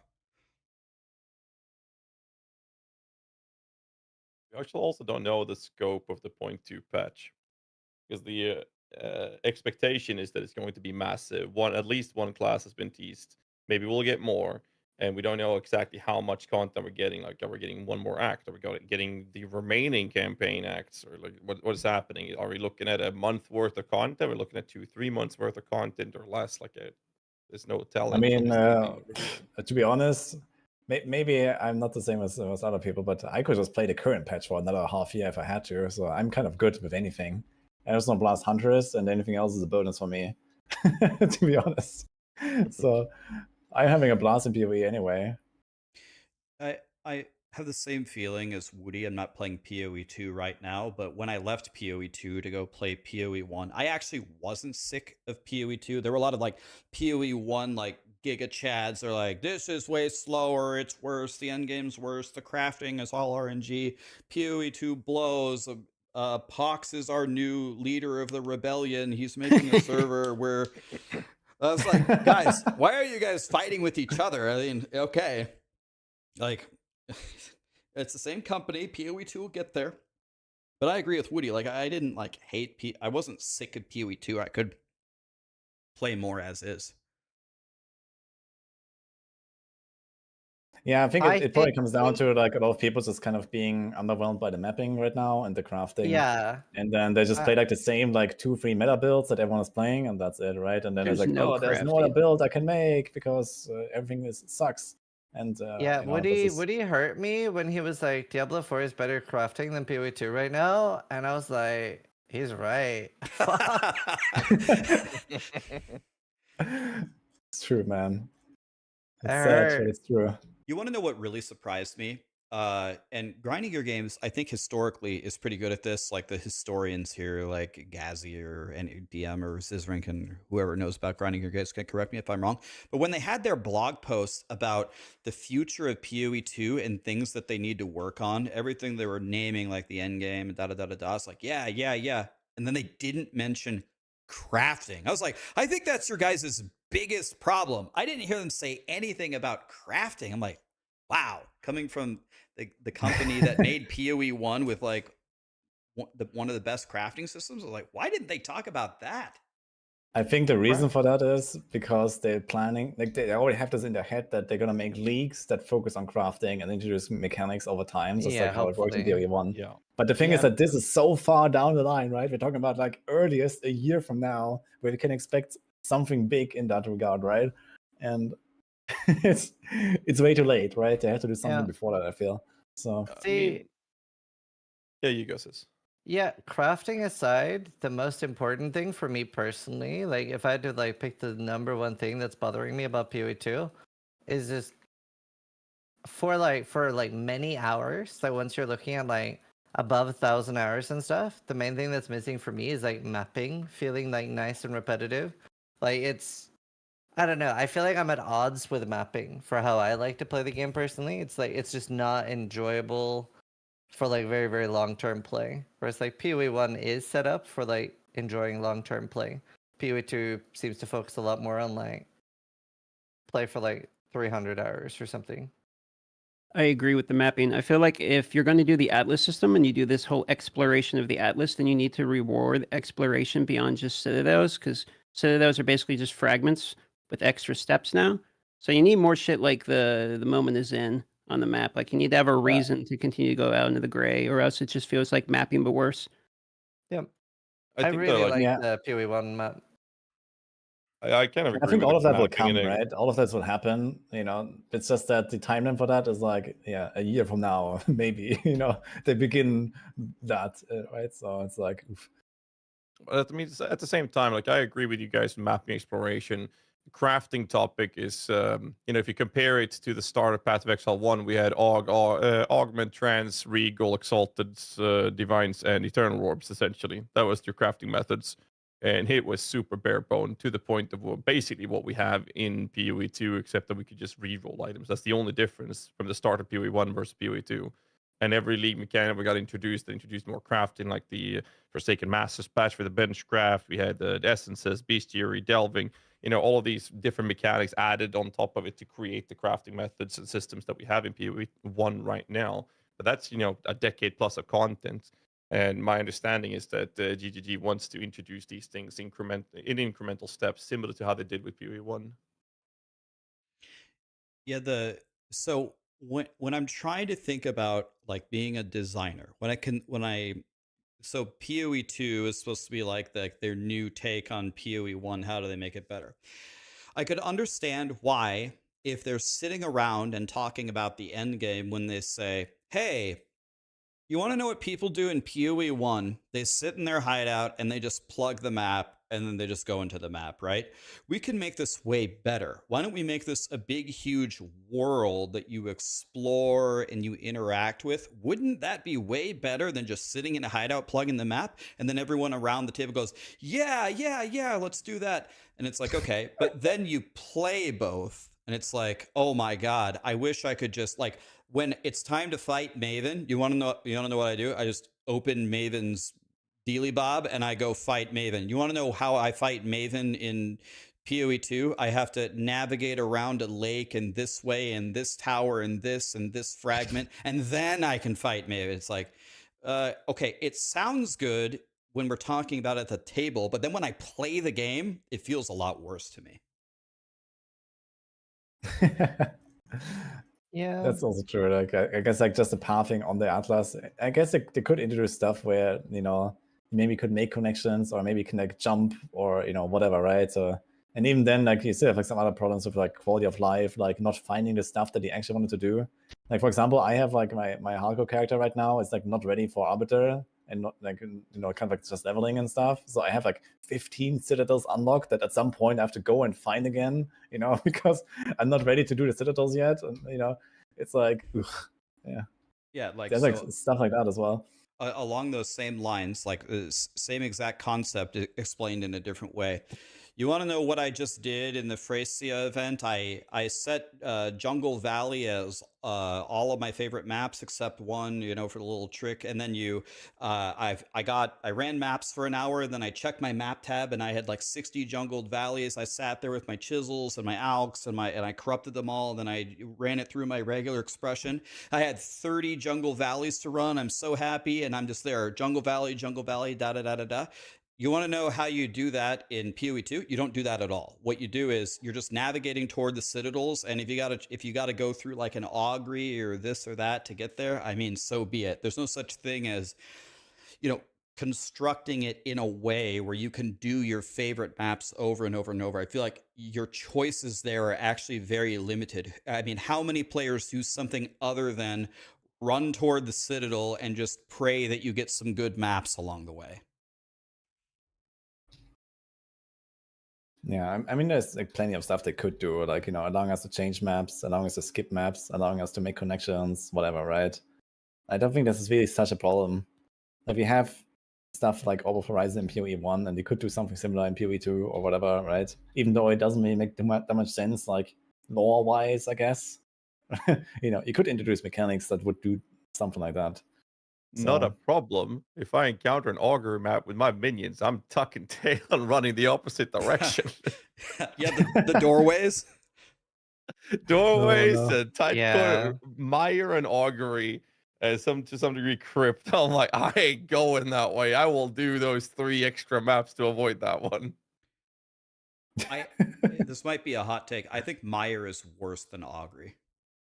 Yes. Agreed. Augury is not bad at all. The only thing that's annoying is the levers. It's a really straightforward linear map. Augury is really not that bad. Yep. The worst map is like Valve Forge or whatever. There's one of the Forge maps that open. No, I think Valve Forge is better than or worse than Factory. Oh, you're talking the one where you have to... with the lava thing. Yeah, yeah. But whoever made that map hates people. I hate that map so much. But what about Mire, Zizzle? Mire. I still think Valforge is the worst map in the game. I think I'd rather do Mire. Yeah, I'd rather do 5 Mires than do 1 Valforge. 5 Mires? Oh my God. Yeah, no, that's wild. Mire's dog shit. I hate Mire. Yeah, Mire you see all the time. And the Val thing is only in the Citadel, no? Yeah, it is. Yeah, so I think it's not such a So- problem. Like if so the Citadel awful. maps I are hate like it so much. fucking you up, I think that's okay. Val You see Foundry, the- that's it. Yeah, exactly. Like if you see these Citadel maps like once every 10 hours and you do like one of them, I think that's okay. To go for like a shitty map that just messes with you. But Mire, like it's like every 5 maps there's a fucking Mire. Yeah. I mean, That's the minions and problem. Mire map is a pain champ galore. Augury, it's fine. Like the levers are less of an issue with minion builds because they'll cover your ass. But the goddamn small path of bridges on Mire is just Oh my god. It just does not compute well at all. I want Grinding Gear Games to hack Zizrin's Atlas in PoE2, and for every single Val Foundry, I want him to replace it with a cluster of 5 mires he has to walk through, and then I want to talk to him at the end of that league and see how he feels about mire. Wait, Okay, hold up, I don't- Sis. Didn't you have a bug on your account at some league? No. Oh, do Wasn't you mean it- the Delve thing? That might be it. Was that what I'm thinking about? So that wasn't just on my account, but okay, story time. So in Delve League, me like everybody else was farming and trying to get prime resonators, which is like the biggest crafting component you could find. Right. And I didn't find a single one for like 20 days, and I didn't really die in that league. So when I died, I made a new character, and then suddenly in one day, I found 5 prime resonators. And I'm like, oh, this is really weird. My other character found none. And I start saying on stream, like, hey, I think there's some sort of like item seed thing. And people are like, Sis, you're so paranoid, you're so stupid, there's no way they would do that. I messaged Chris Wilson on Discord and I'm like, hey, this sounds really dumb, but could you look into it? One day later, fixed an issue with player seeds where some players were unable to drop prime resonators. That was it. What the fuck? That was insane. I didn't hear that. So like I literally on that character I could not generate prime resonators. And then I found out afterwards Slippery Jim had a really good seed, so he had gotten like 80 or something like that. How did that happen? Like, how did something like this make it into the game? That's It's insane. just how they generated the delve was generated by character seed. That sounds like Yeah, okay, but the delve, but not the loot. Like, you know, the loot is still like party random, no? Or is the prime resonator only in like a specific node? It's only in a specific node, like in a specific path. Ah, okay. And in that case, I guess it makes sense if it's like generated through the map itself. I don't play Hearthstone, but that reminds me many years ago when Hearthstone came out, there was a card where there's like a fishing pole card where it has a chance to fish up and draw a card. I don't know what the chance was. It's like 20% chance. And the community was screaming that it wasn't 20%. It was like, yeah, Nat Pagel or whatever. It was way higher or way lower. Like it was completely wrong. And the community was screaming that it was wrong. And Blizzard was adamant that it's just a simple code of 50-50. And then they looked into it and they finally after a long time, they looked into it and they found out it was completely wrong and they changed it. Oh wow. That's funny. Also, somebody in chat wrote, and people don't believe in stream RNG. The funniest thing ever is to see the difference in people talking about stream RNG in Darth microtransaction comments versus any other streamer. Oh, people straight hate my shorts, bro. You put that shit up, I get roasted, dude. Any other streamer, it's like people joke about it. In your comments, they fully believe it. They fully believe it, bro. There's the church of like hating on DM's RNG or something. Wow. The thing is, there was one that like frustrated me because you basically made an item worse. Like you made it worth like 5-10 less divines, and you got really excited because it was good for your build. And I was like, this is objectively the bad outcome. But just because you're pogging out, people are like fucking streamer RNG. Oh yeah, getting an Astromintus in hardcore SSF and then the perfect That's 5 wild. socket chest plate, like that didn't help my case either, dude. I'm going down. Yeah, you have a better SSF character than almost anybody has in trade. It's actually true. I think it's like 500 or 600 divines now or something. Didn't you chance orb the Astromentus doing an Act 1 speed run?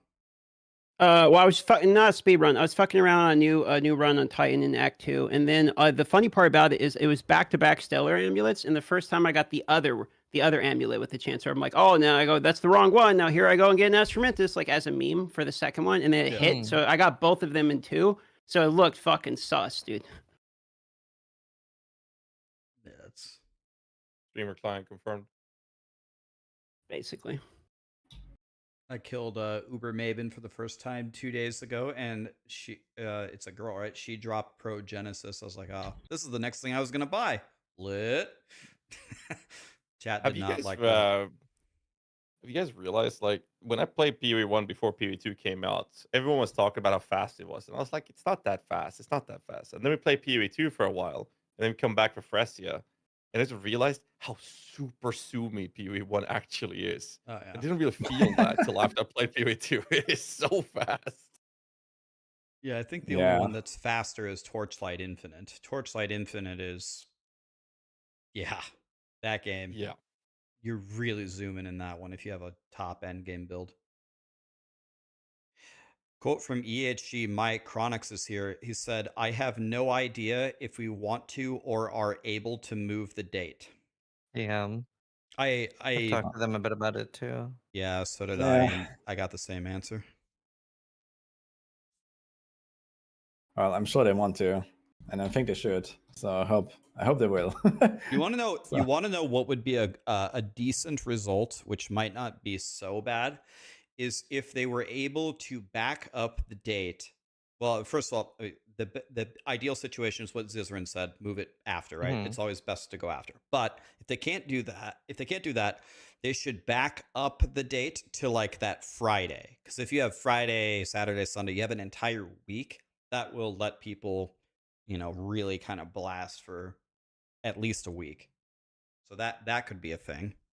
They Because can move it 2 days after and do the same thing back to him.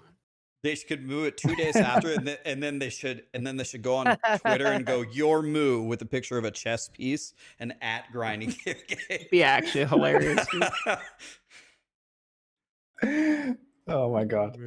Well, the thing is that it's still like kind of like a bit like a David versus Goliath situation here, though, right? So Yeah. it's like if LE comes after PoE, it's not gonna be such a big thing as PoE coming after last Epoch, So I'm everyone's still really gonna be blasting it here. fascinated by the amount of people saying Tencent made GGG do this when Tencent has a stake in both companies. It's like, that's definitely not what happened. Tencent's probably pissed. I think Tencent probably has no idea that this is happening. That they're probably too big to really care. I don't know. I've chatted about this topic, and from what I've heard, Tencent is such a giant monstrosity beyond PoE or Last Epoch that I don't think they have a ton of like say in these day-to-day operation kind of things. No, but I know they know. They're aware that it's 2 days apart. Oh, they're aware. Oh yeah. Well, 100%. Okay. Well, what does Tencent think? Who We knows need to these get an things? in with Tencent to have them on a podcast. I'm gonna at them on X. Hey, you want to chat about this 2-day fiasco? There was one tinfoil take I saw earlier with Tencent owns 100% of GG, but they only own 2025 of EHG. So they're doing this to hammer down EHG so they can buy the rest of the company cheaper. I mean, honestly, like logically, that's not the craziest conspiracy theory I've heard. I mean, actually, Like beyond 900 IQ. like that. What do they call that? Predatory. It's a form of predatory economics. That actually is not the dumbest idea I've ever heard. Honestly, probably not, but could happen. Now I'm really curious. What is the dumbest idea you ever heard? So we had a saying in my family that everyone said. I don't know if this is going to mean anything to you, but my family always said that's the worst idea since Velveeta. Do you know what Velveeta is? No, it sounds like a cookie. Close. It's a brand of cheese in the United States, and I have to tell you, Zizrin, it's the most fake ass garbage horse. Like one scoop of it is cancer. Like that's like 17 years off your life expectancy. So that's the worst idea, according to my family. That's the worst idea since Velveeta. It's Google it, Velveeta, and yeah, just look at a Does it brick even of count as Velveeta. cheese? Say it again. Yeah. Is that nice? Does it count as actual cheese? Because like I think you have that in Norway as well. Says falukorv. You know that Swedish thing? No idea. It's like a sausage, but it's not actually called a sausage. But they're allowing it to be named korv, which is Swedish for sausage. But that's actually a good thing. But it's not legally allowed to be called a sausage. I think Velveeta is literally 80% water, and then it's like a brick. It's like a brick of very squishy, mushy cheese that they call cheese, but it's like 80% water and 20%, I don't know, chemical X. It's there's nothing worse. It's the absolute worst of anything ever. It's complete dog shit. Okay, thanks for cleaning that up. Yeah, that's the worst thing. Ziz ass. So there it is. That's funny. So no rest for the wicked. Zizran, do you see that one? Are you playing that? Do you like Souls games? Actually, I really like No Rest for the Wicked, but I'm also like very tired of early access stuff. I like just wish every game would just be finished. But no, I'm pretty excited. Like, it's definitely something I would like to be part of my wheelhouse. But I really like the game a lot. I super enjoy it. I thought them buying back the rights to their own game was a good move, because I know they I don't know if you watched the thing, but they said they were having trouble with the publisher, so they had to buy back their game, and that's why they were so quiet for forever, and so they bought it back, and now they're going to start developing it again. Oh, interesting. Yeah, I like the game as well. I played it a good bunch when it came out, and I don't know, like a week or something. I've been just blasting it. It was really fun. So I hope that that's gonna come out of something big. I didn't actually see the announcement yet. Oh, but people told me that's something. It's huge. They said the game is now twice as big. New weapons, endgame bosses, new monsters, new crafting, entire new zones, side quests. After you beat the game, they apply blight over the entire game. You have to beat it again. Spawns new monsters, spawns new endgame crafting stuff. Quality of life. They gave way more stash space. They redid the loot entirely. It's like a completely new, more than 2x as big game starting on April 30th. It looked pretty good. I actually liked No Rest for the Wicked. Sounds pretty too. cool, but thanks for the spoiler. My bad. Well, now you don't have to watch Nah. the 5-minute YouTube video or whatever. No, it's fine. Just okay. Yeah, I wanted to check it out actually. All right. Well. Oh wait, it's April 30 when it comes out? Someone says? Yeah, so Yep. we're gonna get all the POE my and God. Last Epoch out of our systems, and we're gonna go play the Souls game. Oh my god. Man, Yeah, because I wish that was 29 like is a few weeks later E4 too. actually. Oh, is it the 29th? Yeah. Yeah, it's 29, yeah. Hey, this is the perfect like place to like ask. Does the new D4 season look hype? Like, is it good? I don't know. I can't log in. It's not like really hype. They are making the game much harder and like slower progression though, and the bosses are relatively good. tough and stuff. So that's a good move for now.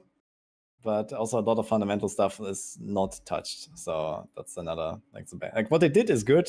What they didn't do is bad, you know? That's kind of where I'm at. So they said that in season 6, the average time from 1 to 60 was 17 hours. And then they said the average time 1 to 60 in season 7 was 9 hours. And they said that they wanted to revert that. So they wanted it to be like 17 hours. So I logged in today. There's a lot of bugs. There's a lot of crashes. It's fine. It's the PTR. The servers on the PTR suck, whatever.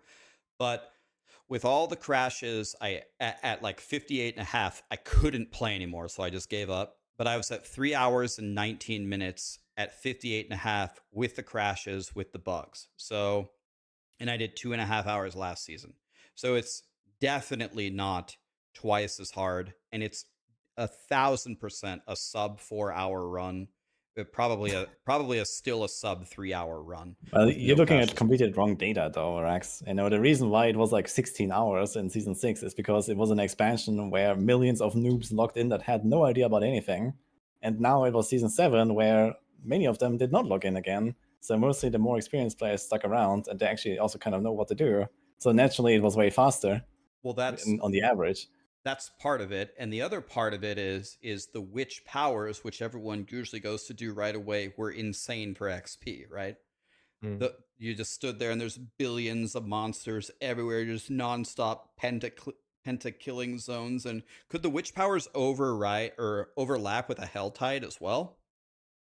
It was like the XP that you could get doing that seasonal thing was also crazy, right? Yeah, that's also true. It was OP, but I'm hearing is that my 24-hour scheduled slot for it is going to be accurate. Yeah, it will definitely be much tougher next season though to actually go to Torment 4 and one shot everything. There will be builds that will do this, but yeah, Torment 4 has actually become significantly harder. The leveling is like kind of whatever. Who cares? That's the 1 to 60. You're gonna be done in a few hours, no matter what. So the end game though is actually there's like a much higher ceiling now in terms of like progressing a character. So that's a good move, I think. I started Also, like enjoying leveling D4 a is now lot tough. more after I started like having a different approach. Once I approached it more like, you ever play like Vermintide or Darktide?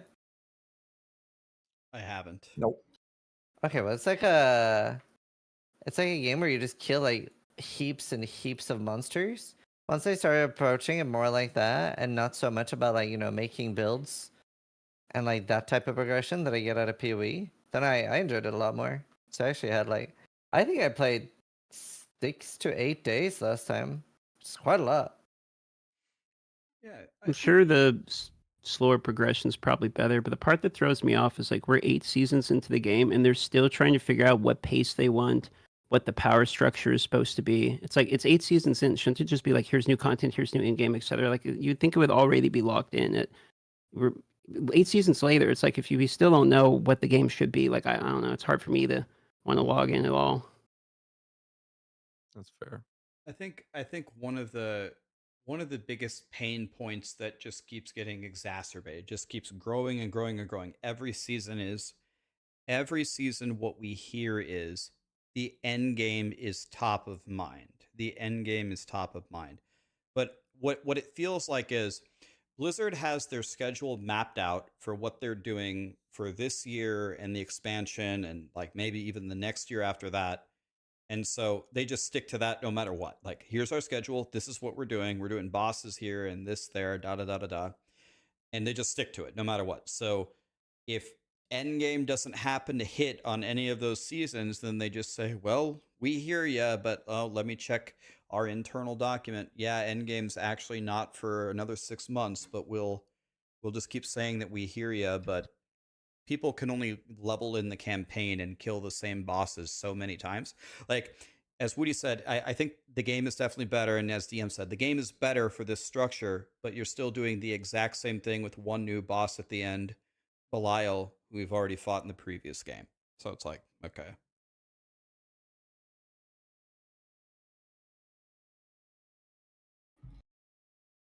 Yeah, it's a struggle.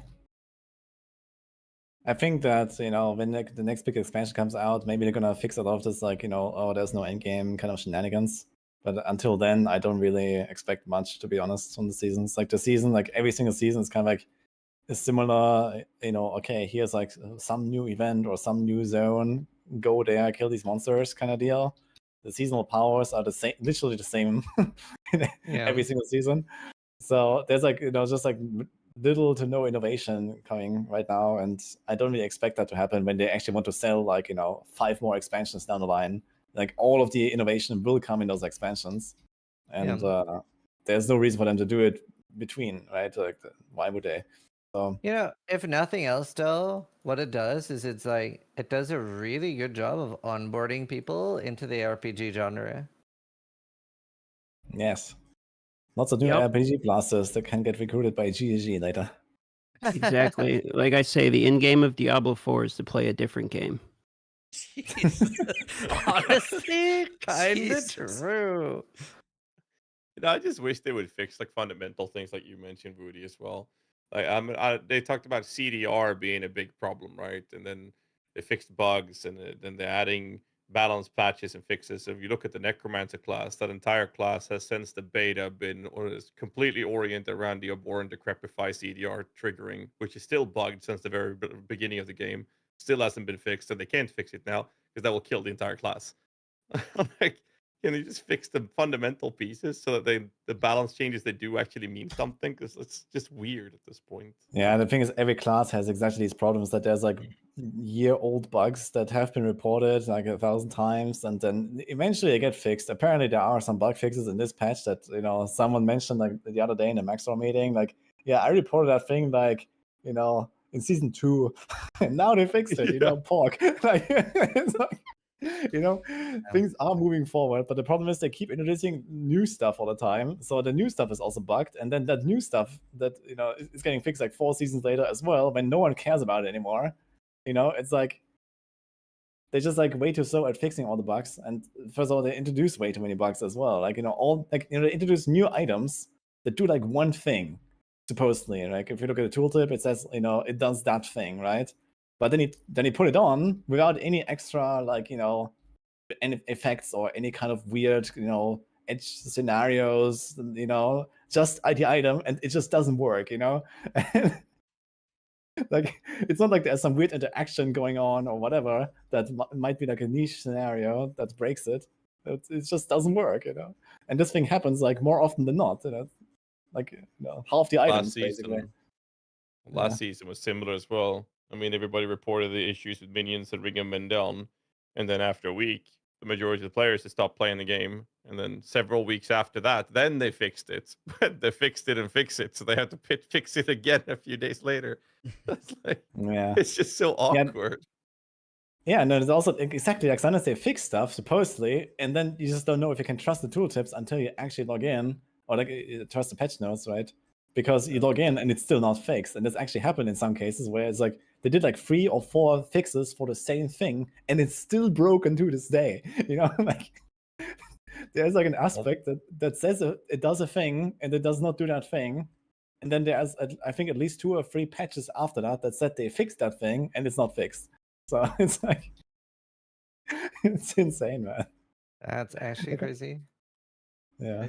I think like this is like one thing I really like about GGG. Like, first of all, they fix their shit, and most importantly, most of the stuff also kind of works the way you expect it to. You look at the tooltip and you know what you get. You know, of course, there was like some crazy stuff now in POE2, like, you know, Everlasting Gaze and Eldritch Battery and whatever, right? Stuff that should not work the way it does. But either way, you know, generally stuff works the way that you think it does, and you know, you don't really have to go and test every single thing. But in D4, it's like the complete opposite. It's like, you know, you cannot trust anything. You have to verify everything. You know, it's insane. Like every single patch. Here, In fact, in some cases, you have to go back and test stuff that like, there's literally like kind of like a list of stuff that we go and test again.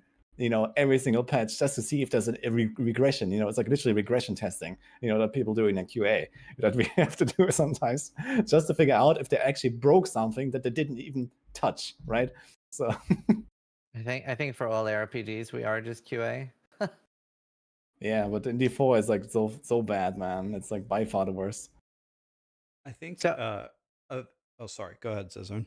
Yeah, I was just really curious. How does I'm shocked that Wilson is releasing a new game without even changing company name. Like, I feel like they basically did the gamer equivalent of a rug pull. Like, they never even fixed the bugs in their fucking game. There's so many bugs. Like, I played it, like, I don't know, a year and a half ago. And it still had, like, people were still reporting that their characters were getting deleted. I was like, what? Okay. Yeah, I heard that there's some new game coming. I was wondering, how the hell do they have the funds to make a new game? Like, where's that money coming from? Because everyone refunded in Volson, no? Like, I thought everyone fucking refunded. Like, how did I have money, like 5 years later or whatever, you know, to actually make another game? Like, that's insane. I have no idea. It's just, I'm blown away. And if they had an investor, who the hell would put their money into that company? That's even worse. Yeah, crazy. I don't think I'm gonna play it at all. I mean, Bolson, they put more money on marketing the game than fixing their bugs in their first initial launch, and it's like the first game or the only game that I've ever tried that I feel like I don't even want to give them the courtesy of calling it a game to begin with. Yep. So I actually, no, it was super amazing. I actually blasted Wilson I think at one point, like out of all 5 of the people who were left, I actually think I was the highest level in the world. Like level 90, level 90 was the cap, and I was level like 85, and the last levels were like it made like the 99 grind in D2 feel like a cakewalk. But the funny thing about Wolcen was I started playing it. I knew nothing about the game. I didn't play it in early access. I just bought it and started playing. And I get into like the first zone, and I actually, the loot drops and I can't pick it up. I can't, and I'm confused. I don't understand. I asked my chat, I go, I can't pick up the loot. And this said, Rax, yes, you can, but it's like a frame perfect trick in Super Metroid. You have to click the exact specific pixel of the item. And I was like trying. And then after like 6 clicks, I was able to pick up an item. And I go, okay, clearly you guys know more about this than me. Can you explain to me what is going on here? And then some people are in my chat like, yes, Rax, I would love to explain to you what's happening. We've been beta testing Wolcen for 2 years, and they've asked us for feedback, and we have listed 1,000 bugs that they need to fix. Like the pixel of how you pick up loot is completely wrong. It's not like the big box you can actually click on. It's like one little pixel, and there's a billion other bugs you're about to encounter as you play this game that they never fix any of them. In fact, we have no idea how they release the game because the game like actually doesn't work. So I remember for like the first 2 days, it was like 90% of the time trying to pixel perfect click the loot to even pick it up, and then they finally fix it. I'm just like, God, this game is a game, but I got nothing to do, so I'm gonna play it to rank 1. It's extra frustrating because like it had so many good things. I actually think it might be my favorite campaign out of all the RPGs, like story-wise. I think it has a really cool story. And they had like some really cool systems. Like they basically had legendary potential. And then they were like, oh yeah, guys, that was a bug. And then they removed it. And then last Epoch was like, wait, hold up. That's a great system. Let's use that. And like their like skill system was so cool with the like how like quickly and neatly you could change the element. I don't know. I loved so many things with it. Yeah, So Wolcen was cool, man. I enjoyed it. I played for like 2 weeks, like nonstop, and I had a good time. But the main thing that the main problem was just the crashes for me. It's like, okay, like, stuff was buggy, and like half the fucking passive tree didn't work, so all that kind of stuff. But the thing is that I just fucking crashed way too often. I actually had like a command on my screen that was like !Wolcen. That was just a counter, like hashtag and a counter going up, and a KW. Oh no. And by the end of the 2 weeks, it reached like, I don't know, I think 1,100 something or so. And then I uninstalled at some point. Wait, I think I might have had a similar thing. I'm pretty sure I also had a crash counter. On like as an actual overlay on my screen, I had like log into !Canada, and I was telling people like I spent a lot of time grinding. I was like, guys, go on the Canadian servers. They're the only ones that have any kind of reliability. And then all the Canadians were in my chat really pissed off because then once everyone started logging in, then the Canadian servers started crashing. And the thing I remember the most about the Wolcen's endgame was this. So they had like all these different bosses and they did all these different elements. I'm trying to level up, so dying is unacceptable. I got to stay alive. And the lightning element did like 30 times as much damage as the other ones. So I would call like every other boss just whatever their names are, and then any boss that did lightning damage was named Lightning Man, and I just had to log out. I'm like, all right, oh, we got a lightning boss, I'm out.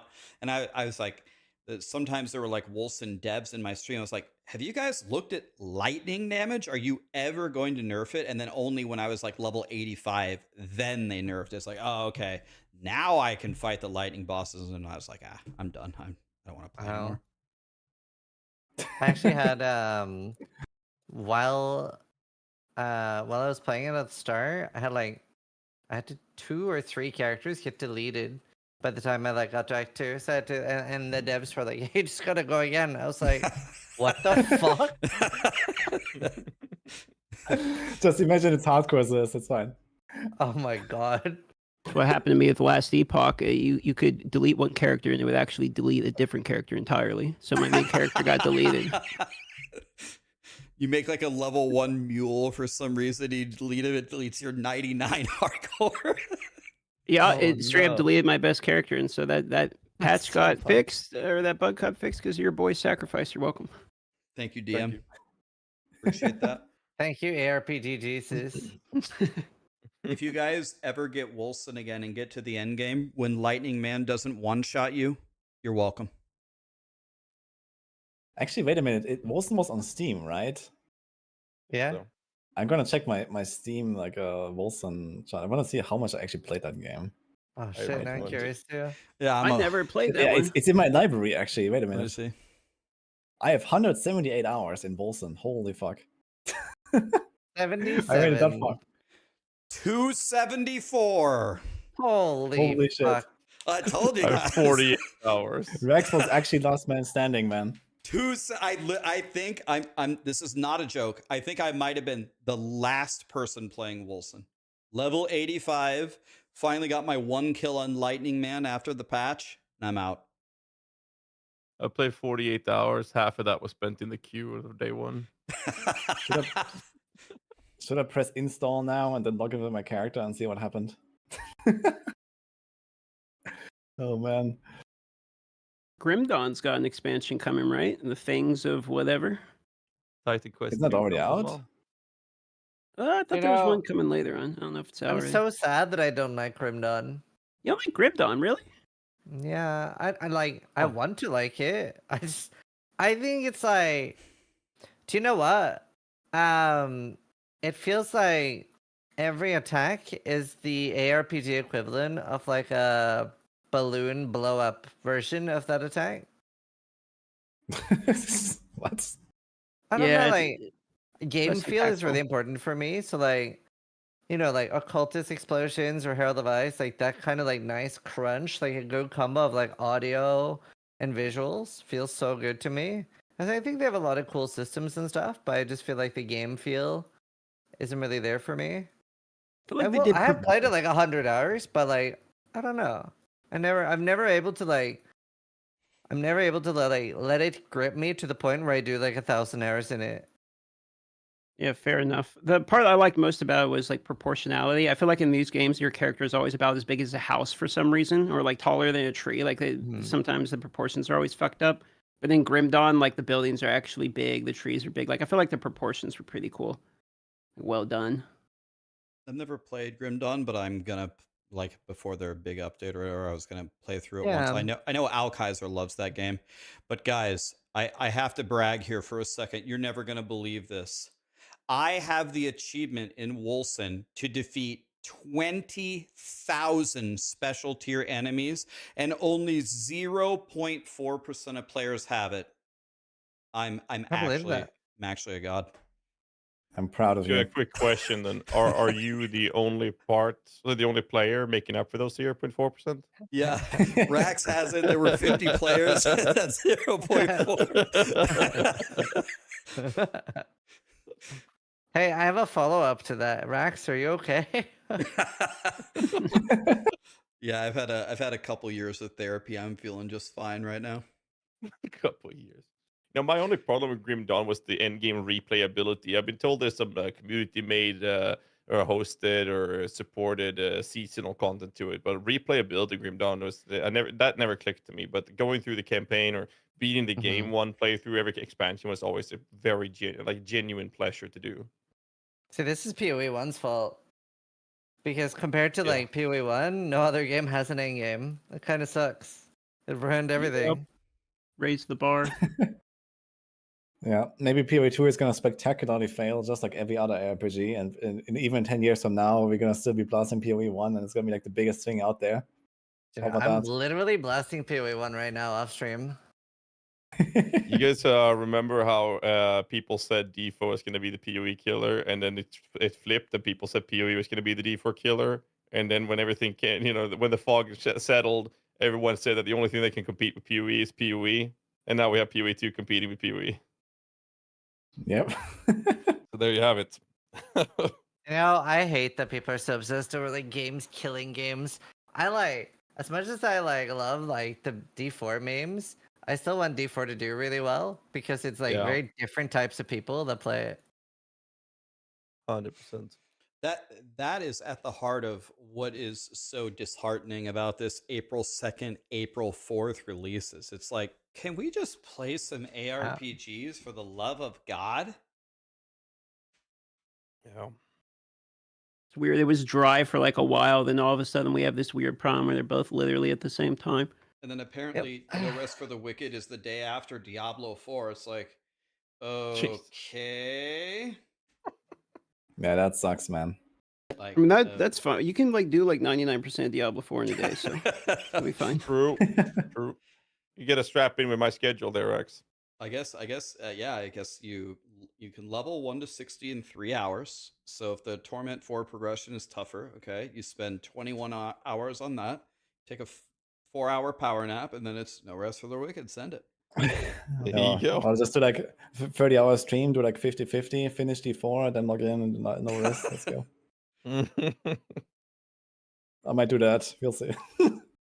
Like, I understand when like there's launches colliding on special days. I mean, obviously game companies want to launch it on the holidays, you know, kids off school, Christmas holidays, summer break. Those are great time frames to release. I get collisions in those time frames, but it's like, what do we have now? What, Easter? That's the only thing?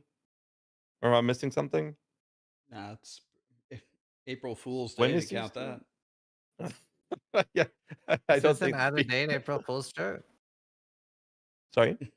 This isn't out of date April Fool's joke. I still think of all the RPG games PoE made, the best one with the Battle Royale. It was so good they had to reintroduce it and make a Twitch rivals out of it. Do you know, I still think that could have done really well if they had asynchronous queuing. It was such a big issue that like you had to stop what you were doing in PoE and then queue. Yeah.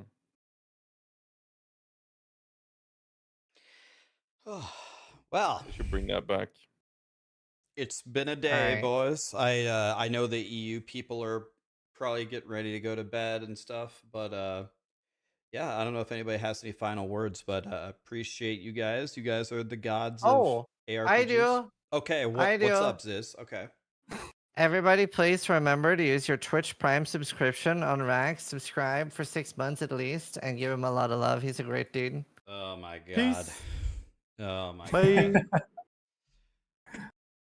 Thank you, Ziz. Have a good one, buddy. What a guy. So how do we top that one? So I will recommend stealing your mother's credit cards and emptying it on the donation button that you can see below Rax's stream. And yeah, don't forget to take out a big loan. And We're gonna shove have that to as cut well. the audio here, guys. I'm sensing some interference. I'll catch you guys later. Thanks for the chat, boys. Good night, Gazzy. Good night. All right, Woody, you keep trying to kill T4 Belial. DM. Dude, Belial doesn't even exist, man. Like, you can't even fight him. Where is he? Really? Yeah, I don't think he exists. like people showed me like a screenshot from the campfire chat where I can see the entrance on the map, and it's just not there. I actually walked there, and it's just I can't do it. Is it I on don't know. the left side of the map? I'm trying to remember where the screenshot was. Left side? It was in Kyrgyzstan, to the west of Tarsarak, before Caldeum. Yeah. So It's basically, not like, wait, the new boss isn't in the PTR? No. What the fuck are you testing then? Like leveling slower? I mean, congratulations. What is the point? then? But why do people keep saying that? It isn't slower. I'm at 319. I'm 58 and a half, but I had bugs and crashes. If I went again, I could probably get it under 3 hours, and my time last season was 2:30. I mean, it's so it's like, you know, you're like it's a little like slower, 30%. but not really. Not yeah, really. I mean the leveling is like whatever. Like 1 to 20, they only made 1 to 25 slower, and the rest is like you get worse loot. But it doesn't matter because you just do a normal campaign if you want, and that's it. So Wait, so how about the god powers? Are those actually fun, or is it like kind of a meme? Or I haven't done it yet. Like I've been waiting for the like we don't have the boost right now. We have to wait 2 days for the boost, so I'm not doing a lot of like seasons testing. I I'm specifically just like testing builds right now. I unlocked a god power, but I didn't use it because I wanted to test with nothing. But I don't want to go test it again, I'm not trying to shit on D4 here, but if I go kill Belial, if I do the 1 to World Tier 4 progression, if I do the boss powers, it will take away the only day that I have to do anything in the game. Like, maybe people are expecting me to make guides on how to do it, but I think Diablo 4 is at a state where playing with a build guide makes sense. Like, what do I want to build? But making a guide for how to rip through the content as fast as you possibly can sounds like exactly what people don't need. You need to just play. Like, you can beat it very quickly just playing, right? Yeah, but I think there's still always people asking, like, you know, wait, what do I do now? Like, I'm fresh 60, and how do I progress or something? And there's sometimes people just coming back to the game from like season 1 or some shit. So it's not many, but I guess there are people like that. Yeah, I guess that's true. All right. Well, I'm out, boys. It was fun chat. I will see you for LE and then POE2, I guess. So good luck. 2 back-to-backs in a How row. about we do another 1 true stick run? Since Oh yeah, another 1 true stick. Let me know how the D4 is once you've tested it, because like there's no way I'm logging in. So well, good luck, remember, boys. the 1 true stick is the way to play. Didn't he win both of the POE2 races? Oh, true, dude. Level 28. I mean, he hopped all the way there. Yeah, he's the actual Giga Chat. You watch those? You watch the races at all? Like, Angormus is the gap is closing, but like he's actually a blaster, dude. He's insane. I didn't like watch it closely, but I saw that he won both of them. He looks like a really good player. He's going to go 3 out of 3, I think. But the gap is closed. Like, I think it's like a 10-minute gap or something now. Or maybe less.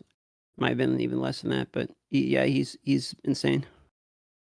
Okay, well, all right. He's our role model. We got to catch up to him. All right, later, boys. I'm out. Later, guys. See ya.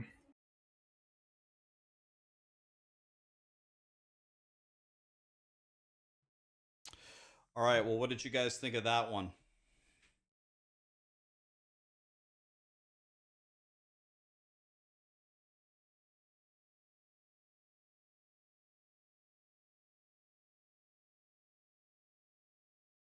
There was no conclusion, though. Well, there really aren't any conclusions to draw from any of it, right? It's just kind of like an open discussion. I think it's a conclusion that having POE2 right after Last Epoch is not good for ARPG players. It hurts Last Epoch the most. It hurts POE2 very slightly. It hurts POE mains slightly, if not at all. And it hurts fans of both of the games significantly. So essentially,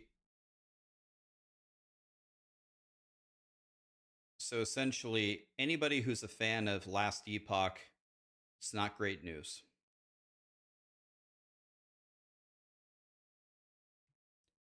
So that's what we've got.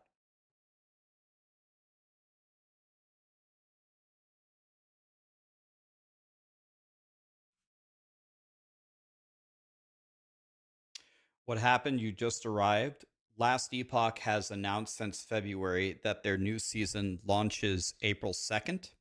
Grinding Gear Games announced that their new update for POE2 comes out April 4th.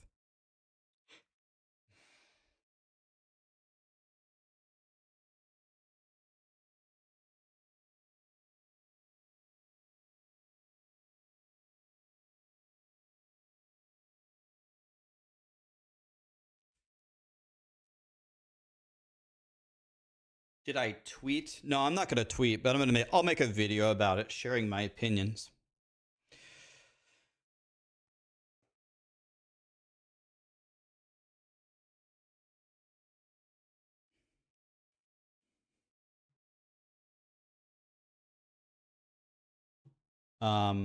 Okay. Well, that was a very interesting day. I played POE 1, then we saw the No Rest for the Wicked update. Then we played Diablo 4. Then Grinding Gear Games released their tweet and their teaser that all this new stuff is coming out, and then it's 2 days after last Epoch. And then I had a major discussion with Zizarin, Gazi, DM, and Woody about the state of ARPGs. This was definitely an interesting stream. Yeah. Oh. That was pretty cool.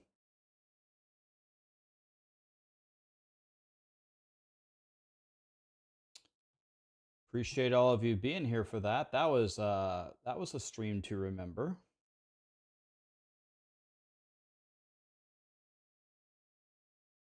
Very interesting day for sure.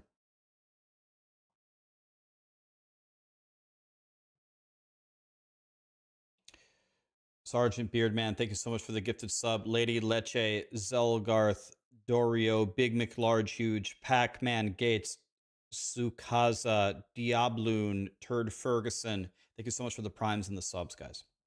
I'll throw you guys over to Woody. I think he's still going. Let's hang out with him. I'll make a YouTube video about my thoughts if you guys care to watch that later. Might release it today. Oops. I accidentally, I typed raid Woody in Woody's chat. I need to type it in my chat. Imagine if I was a mod in Woody's stream and I trigger a command to raid himself. That would be funny. Jesus. Okay. Thank you so much for being here, guys. Never take you guys for granted. Tomorrow, we will not play Diablo 4 because I can't even log in. And I don't want to test any further. My conclusion is the leveling is about the same, barely any different. Woody said the progression is harder. That'll give us something to do. I'm sure the boss powers are fun, but I don't want to spoil it. Belial's not even in the game. Can't fight him anyway, so. Tomorrow we'll play, I don't know. We'll either play POE1 or POE2 or Last Epoch. I'm not sure. Maybe I'll let you guys vote even. I'm not sure. Have a great night, guys.